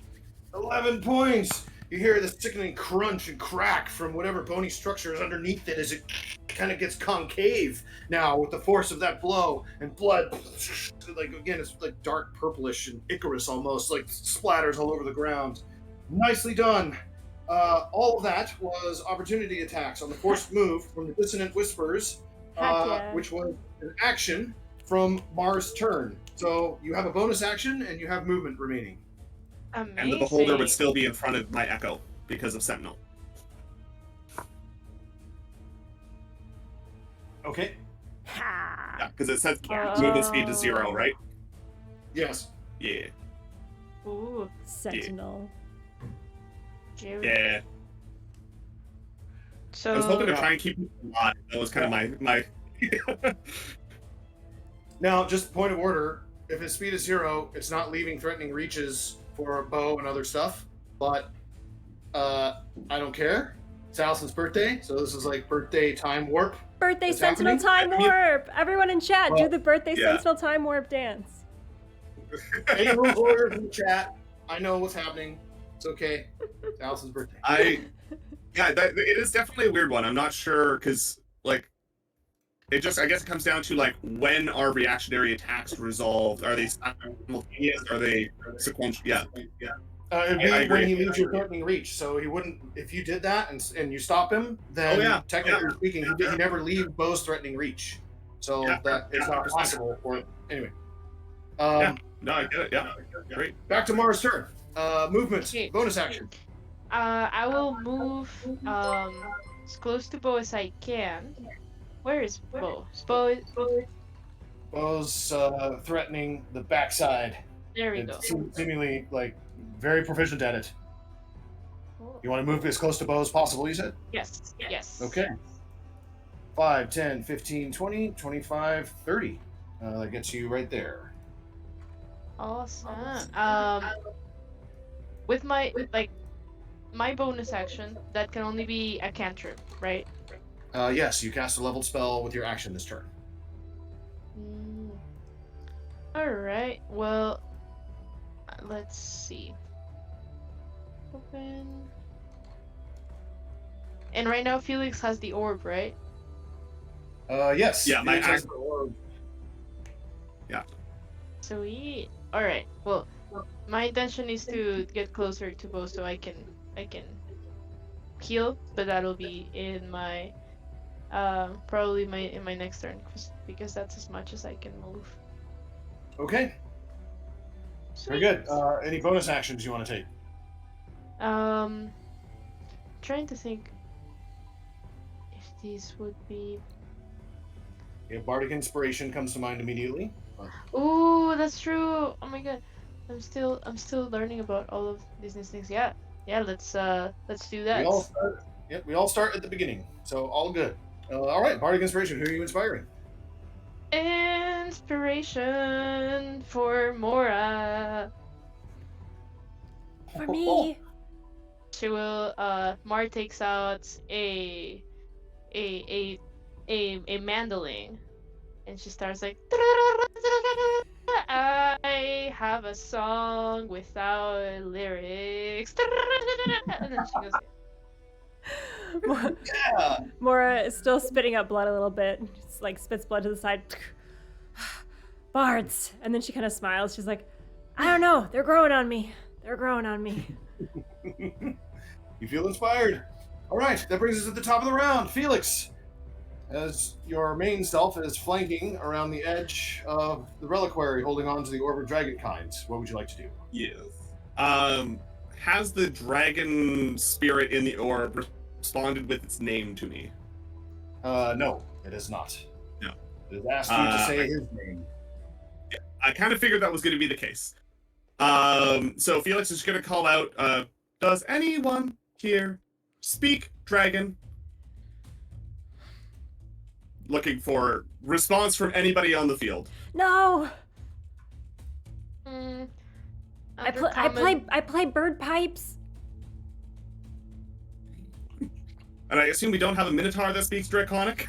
All right, so it looks like we're not going to be... So it looks like you're on your own. Yeah, it doesn't, Yeah, I can't think, like, because I don't imagine I could, like, I can't really, like, make a check to understand how to read a language to figure out a name to say it out loud. So Or can I think you? the orb is... I mean, or can I? I think it's just playing draconic orb keep away at this point, I guess. So Felix is gonna kind of look at this useless orb in his hands and go, I will take this over here then, and he's gonna walk behind the reliquary. 10, 15, okay. Yeah, and I'm gonna take 3 attacks from my incarnation's location, unleashing our incarnation again, and that should be with advantage because of the flanking, right? You have flanking from Mar now on opposite sides. Go for it. Right. First one is going to be a 16 plus 7 is a 23. That hits. Your sword strikes Second true. Second one is going to be a nat 20, a 16 and a nat 20. So Hell second one is going to be a crit. Get it. All right. And the third one is going to be an 18 plus 7. So, yeah, so 2 hits and a crit. Yes. All right. When you're as your aspect, your incarnation is swinging its blade like the the flames fire up even greater than they had previously, marking you critical, and the searing and cooking flesh of the beholder. Go ahead and Deca Oculus. Go ahead and roll damage. A lot of it. Yeah. All right. So it's going to be, for the first attack, it's going to be 7 points of slashing and 9 points of fire. Actually, do you want me to just tell you the total number, or is there any elemental difference here? The total number is fine. Yeah, there doesn't seem to be that there is nothing that matters in that regard. All right, cool. Never know. I always like splitting it out in case there's something there, but if I don't have to, cool. So that is going to be 8 and 3, 11 plus. Ooh, I like that. Plus 2 6s is going to be 23, 24, 27, 31 points of damage for the second attack. Holy smokes! And your final strike is also not really messing around either. Is going to be 15 points of damage. 15 points of damage. So your blazing blade strikes forth with a slash, and then a final poke up, right? As it kind of turns, and you see this nicely, from your allies strikes, nicely loosened up little puncture point to drive it home. You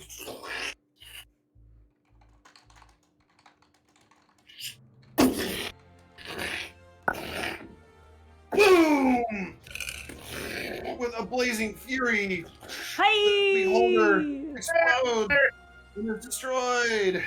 Guts of it blood all over the place. I need everybody to make dex saving throws. DC 15 real quick. Ooh. My echo is going to fail. Okay, it gets splattered with beholder guts and blood, just covering it, and it's disgusting. Smells horrible. Mora's 18. Ugh. Mora's 18? All right. Yeah, you just sort of hop up and jump with your ring of jumping off of the pinnacle edge of the crystal, and blood and guts splatter all over the place underneath you, and not all over your person. Mar, what'd you get? 24. All right. You duck down as guts go flying and splattering onto the pillar that's behind you here. And last but not least, Bo. 12. You're just you kind of close your eyes, and they're oh! As you get covered in entrails and scales and bits of teeth go clattering around on the ground. You've seen. I collect some of the teeth for later. Naturally. For the four of you dispatching this fiend, and the experience that you've had now as an adventuring party together for the first time, you'll each earn 2,500 experience for dispatching Deca Oculus, which clearly was not the relic that the notes Marty talked about was referring to, but instead was some beast that was meant to be interred here and protected by the force fields, along with, and also maybe interred here, but something that can be of great power and support to the realm, this orb of dragon kind. But you'll need to find someone who can speak ancient draconic languages to invoke his name to bring his power to bear. But you are here at the depths of this chamber beneath the foundations of the Library of Testnut. How would we like to resolve and epilogue our story? Well, with the other groups, we've kind of moved out of our dungeon and ended our session in a tavern. So I don't know if you would all be amenable to that. Yeah. You see in the tavern, there's chairs by the fire that have been well worn in over the past few hours of adventuring, and they have a little piece of parchment on them that says reserved. And you can tell that some other party members have been sitting here as well. But she pulls up a chair for all of you, and Mora kind of just wipes the blood and the guts off her face, sits down. Well, my sister. Oh, Marty, I didn't invite you. I'm glad you could make it. I'll leave if you want. No, it's fine. It's fine. I'm alive, and that's good to see you. Oh, and hey, the lot of you. One moment. Prestidigitation! Like all the blood like gets expunged from out of your clothes and just like splats onto the ground. Prestidigitation! Those of you that got covered in beholder guts, they're now kind of inert on the floor. No. You're all sparkly clean, and there's even like little curly cues in your fur. There, Bo. I can straighten those out if you want. No, don't let him do that. He had an accident a long time ago and he messed his own hair up. Don't try, Marty. Marty. Don't put the curse on Bo someone kind else. of just Bo rubs like what's left of their hair. I've been meaning to get a new look. It's fine. I think I look quite rugged. Indeed you do. The lot of you. What did you face down in the depths? Well, Marty, you did it again. You kind of told me the wrong thing. And, we turned out okay, though, didn't we? She looks at the rest of the party. Huzzah! Well fought. I knew I could count on my little sister. I didn't do it alone. I mean, Bo was amazing. They were all over that beholder in places that it couldn't see, stabbing it and getting the drop on it. I mean, can you imagine? It had like 10 eyes. And Mar was, I mean, granted, got fried a little, but singing songs, inspiring everyone, and making sure that we didn't fail or fall. And Felix was doing such amazing things, switching places and moving around and going places that we couldn't go easily. Brilliant! I'm always so inspired by those of you who've come from distant lands. If it was just our paladins alone, I am certain that they would have met certain doom. The wisdom and the skills of all of you from such various perspectives and different areas of Yandroth. To come during this time, I wonder if there really truly is a darkness in these lands, or if at very least it's lifting thanks to your help. What is to become of you and your company? Well, before they answer, drinks? What do you all have? Oh, hell yeah.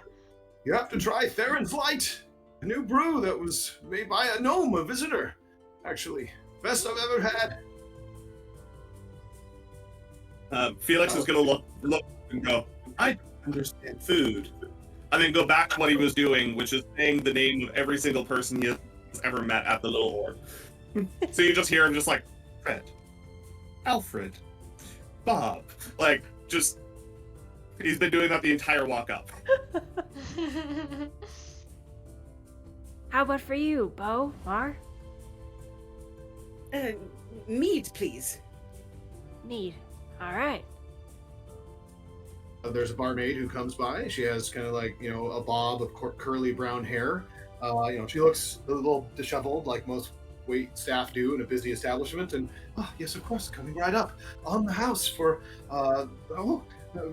Moritz. It's a pleasure to have you here. And all of you. Yes, right away. And she goes to prepare the beverages you've requested. Mar, what are you having, though? How many people are there in the tavern? Right now it's probably mid-evening. So after the working day, the place is packed. There's an empty stage. So there isn't anybody playing anything or entertaining a packed house. But yeah, Tilly, the name of the barmaid, she is looking frazzled because she's running around bringing stew and bread and ales and wines and things of all sorts to the to the patrons of the Ramshackle Tavern where you are.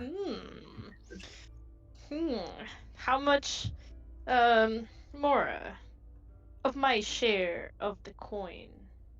How much is my share?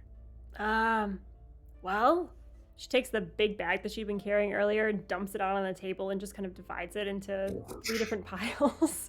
She has no sense. Everybody stops what they're saying. Like the place falls silent, and as everyone looks and just like, and you just hear in Mara's eyes.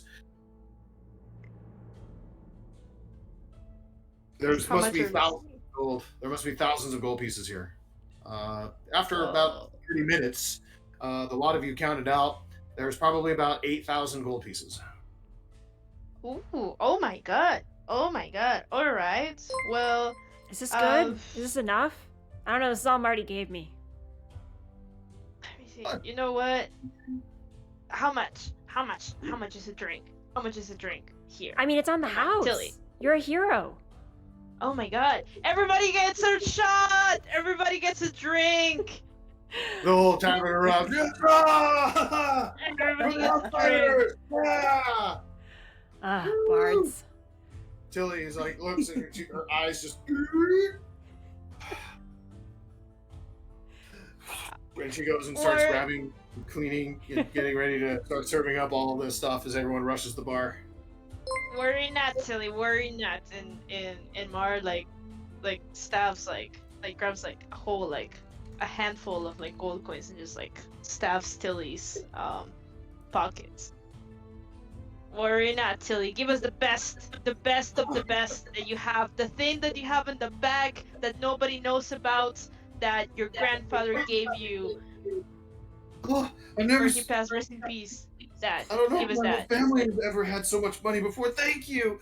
She reaches forward to give you a big hug real quick, and then, not too tightly, as then quickly she dusts herself off. Oh, sorry, I hope I didn't make a mess.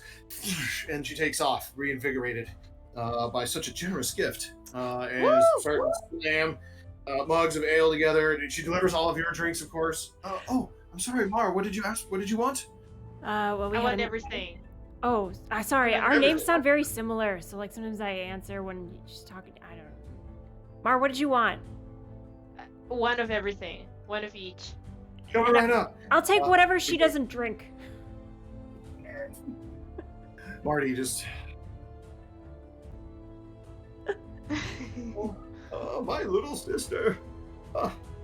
But to Marty's Oh. question, she kind of puts her hands on the table and leans to the group conspiratorially. What is next for you all? I mean, the other parties, they went on to do different things, and what's next?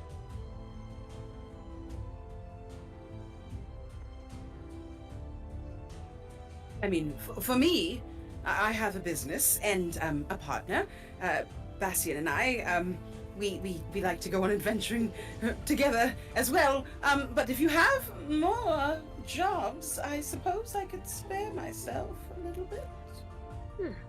I'll keep it in mind. You're a good fighter, and a good warrior and person. I'll find something on the boards at the constabulary, no doubt. It's one as brave as you. But certainly we can avail of your services. But for now, rest and recuperate and rejoice in your accomplishments. And now we know we're good guys, so there's that. Thank goodness. I was quite worried, honestly. It would have been nice to be a little bit bad, though. I mean, we have a little bit of that too. Marty's missions are a little bit scrambled sometimes. I suppose the Beholder probably thinks we're a bad guy. Yeah, he's not very happy, being dead and all. I suppose that solves the mystery of the Deca Oculus, then. Indeed, it did have 10 eyes. Yeah, not very helpful though. But instead, we now have this ancient relic.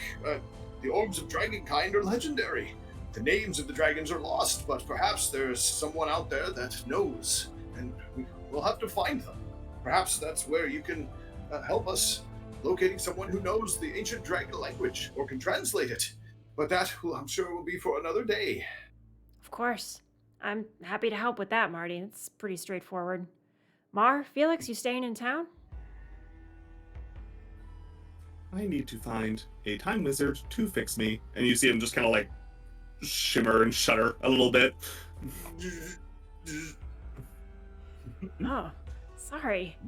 I don't know. Maybe Marty knows a time wizard. I know some wizards. Some have dabbled into dunamantic magics for sure. Perhaps remain, and I'll come find you when my sources come true. Through. What I meant to say. And Mar? Mar will, when she sees Felix like twitching, Mar will give Felix like a heavy pat on the back, like, here you go. I'm sure that'll help.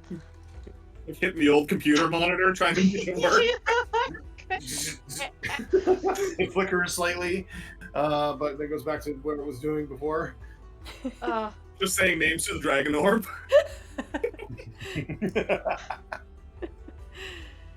Well, That'll do. well done. Um, The evening concludes. You get shit-faced drunk from all the different drinks that you've ordered and that Tilly keeps bringing with the gold you've given her. And the next adventures, well, will be told sometime in the future, I hope. But for now, that concludes Mora, your birthday arc. Allison, I hope that you had a delightful time. Happy birthday! Happy birthday! Hey. Thank you so much. Oh my gosh. So good. Thank you for Must playing. Thank you for running. That was amazing. I can't believe Yes, he this fought is and killed the wonderful. beholder. Speaking of birthdays, I've never done that before. for everything, there is a first time. Even and beholder so- killing. Not always successfully, I might add. So you all did tactically quite brilliantly in that fight. Well done. With that said, though, again, happy birthday. I believe that, speaking of birthday, you have a gift that I sent. I was wondering if that was around. I do, but I forgot to rewrap it. I opened it and then I was gonna rewrap it so my dog could open it, and I totally forgot to rewrap it. So maybe what I'll do is I'll take a video of it and I'll post it online. Does that sound All right, that'll okay? Because the logistics of getting all of that done is like not happening. But thank you All so good. much. I did open it, I want to and it was honey from your bees and raspberry jam, also made from Oh my raspberries God. and bee byproduct. Yep, You're an apiarist? Oh my That's God. awesome. I am. I am an apiarist, actually. Thank you for help saving the world. Bees are so important, guys. They are. Here's where your honey actually came from. Oh my god, that's so cool! Beautiful. So this is what a frame of honey looks like before it's harvested. Ooh. So- Awesome. All the kind of like white stuff that you're looking at is wax that covers it in order to keep it safe. For me, when I come to steal it anyway. And I scrape off that top layer and then I put it in a centrifuge to then just like spin it out into a tank that then goes through a filter and into a little jar, like Allison has. So That's amazing. thank you for appreciating beekeeping. It's really fun, and I mean, if anyone wants to know more about it, find a way to contact me. I'd love to share. Speaking of a Awesome. way to contact you, y'all watching in chat, check out Dennis's company, the D&D Experience. It is a D&D Airbnb experience. So if you want to play on site and play this game with these minis, you can book the Airbnb experience with Dennis. It's in the Seattle area. And also, if you want to check out more about live shows that they do around the town, you can visit them at dndexp.com or follow him at the D&D Experience on Twitter and Instagram. Dennis is awesome. Thank you so much for running a marathon D&D session. And when I asked you, not saying, no, that's a lot, you were like, yes! So, thank you so much. I really appreciate it. Thank you all for playing with me, like for taking the time and like just hanging out and having some fun and bringing your passion and your imagination. Like, you guys are awesome. Honestly, Oh, yeah. this party, the other parties I played with today, like, so like amazing people. I'm so grateful for all of you. So thank you so much. And thank you, chat. Chat, you are so Yes. fun. All the support and cheering us on. Really enjoyed hanging out with you all too. So thank you. We have a giveaway. So let's close that up. So giveaway, last chance. Do !enter in chat if you want to win some amazing prizes. Moth of Karmoth dice. Would you like to speak to one of those prizes? Yeah. One of the prizes is going to be one of the sets that we make, because as Carrot said in the chat, people who run games are required to have eclectic hobbies, and one of ours is making dice. And I can hear Carrot on the stairs coming in, so this is Carrot in case people missed party 2. Yeah. And Ooh. here is a lovely set of dice that I'm going to pull out of the little case, because we had an in-person sale yesterday. So we're actually going to pull these out, and you'll be able to see focus camera, other direction. Camera focus. There we go. Cool. So they're all lovely and colorful, and rainbowy and splattery, and they have the little Karmoth logo on the 20. And this is a 7-piece set, which is super lovely and will generally roll better than what I was rolling most of the night. Indeed. Amazing. Thank you. So yeah, if you want to get in on that giveaway, thank you so much for donating the dice for this giveaway. And then also Pandian Games has donated books, a TTRPG book shipped to you for free, and a PDF. And their games are really wholesome and lovely. So, are y'all in? Exclamation point enter. I'm gonna close it up. All right. You like my deep? Before the drawing, just real quick, I'm doing a live show. If you're in the Seattle area, I'm doing a live show, my first live show. I mean, I've done streaming stuff and whatever, but first live show on a stage with sound and everything at the very out in the open house Equinox Studios Art Festival. So on August 12th, so Saturday, August 12th, from 2 to 6, 2 to 8. Would love to see you there. Just dropped it in chat, Dennis. Thank you. And I would also encourage everybody that's currently playing as well, including yourself, Dennis, to enter the giveaway. Because I would love nothing more than to send dice to people that I know that are going to enjoy it. Heck yeah. So if you have not entered it, please do so. Did you enter, Dennis? Yes. Excellent. Good. Amazing. All right, closing it up. So, are we gonna see a winner like in the next couple seconds? Yeah, we should. Whoa, whoa, whoa, whoa, whoa. There we go. Okay, let's see. All right, we got a lot of folks in here. Going to close the giveaway. And I'm going to draw a winner. Drum roll, please. Mothgoth! Theo! Mothgoth is the winner. All right, so you win, Theo, the dice and the book, but I'm going to do 2 more runner-up drawings for just the books. So don't despair. There's still a chance to win the TTRPG. Congratulations, Mothgoth. Appreciate you hanging out tonight. Let me mark that. We will follow up with you afterwards to get all the details and whatnot to get that over to you. We will do... them for dice, so 2 we're good on that front. What's that? We already know how to find them for dice, so we're good on that front. Okay, perfect. All right, and then let's see for the second one. Drum roll, please. This is just for the TTRPG book and PDF from Pandian Games. That's my drum roll. Table Cat Games! Hey! Awesome. Congratulations! Also a great TTRPG author, so that's very serendipitous. Street Wolves! Woo woo! Street Wolves, go check it out. Okay, and then the last one for the last winner of Pandian Games drawing. Drum roll, because that my weird drum roll was not doing it for me. And Chaotic also presents! Yay, Kay! Kay, you are the winner of a Pandian Games TTRPG book. Congratulations to everyone! Yay! All right. Hurrah! So we will follow up with y'all to get that information, to get the books and dice and whatnot over to you. Thank you so much. I'm gonna drop, I know I've been dropping this all the time, but drop Dennis's link again in chat. So it is dndexp.com. I'll hyperlink it here because Stream Elements is being weird. So go check that out. And you can find out more about the Airbnb booking through that website.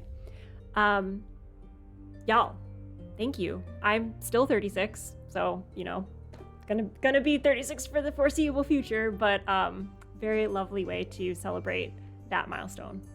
hanging out Thank with you for y'all. organizing all of this. That had to have been crazy in and of itself. So nicely done. Thank you.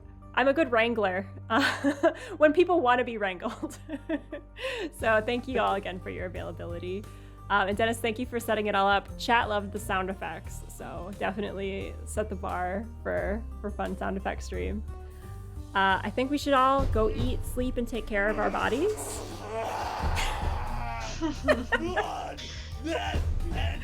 Oh my god, I do not want to run into whatever makes that sound. Take good care, y'all. For my birthday stream, for those hanging out for community games, I'm gonna take a little break. I'm gonna end stream because goodness knows I don't want to edit like an 8-hour video later. Like that's just not it for me.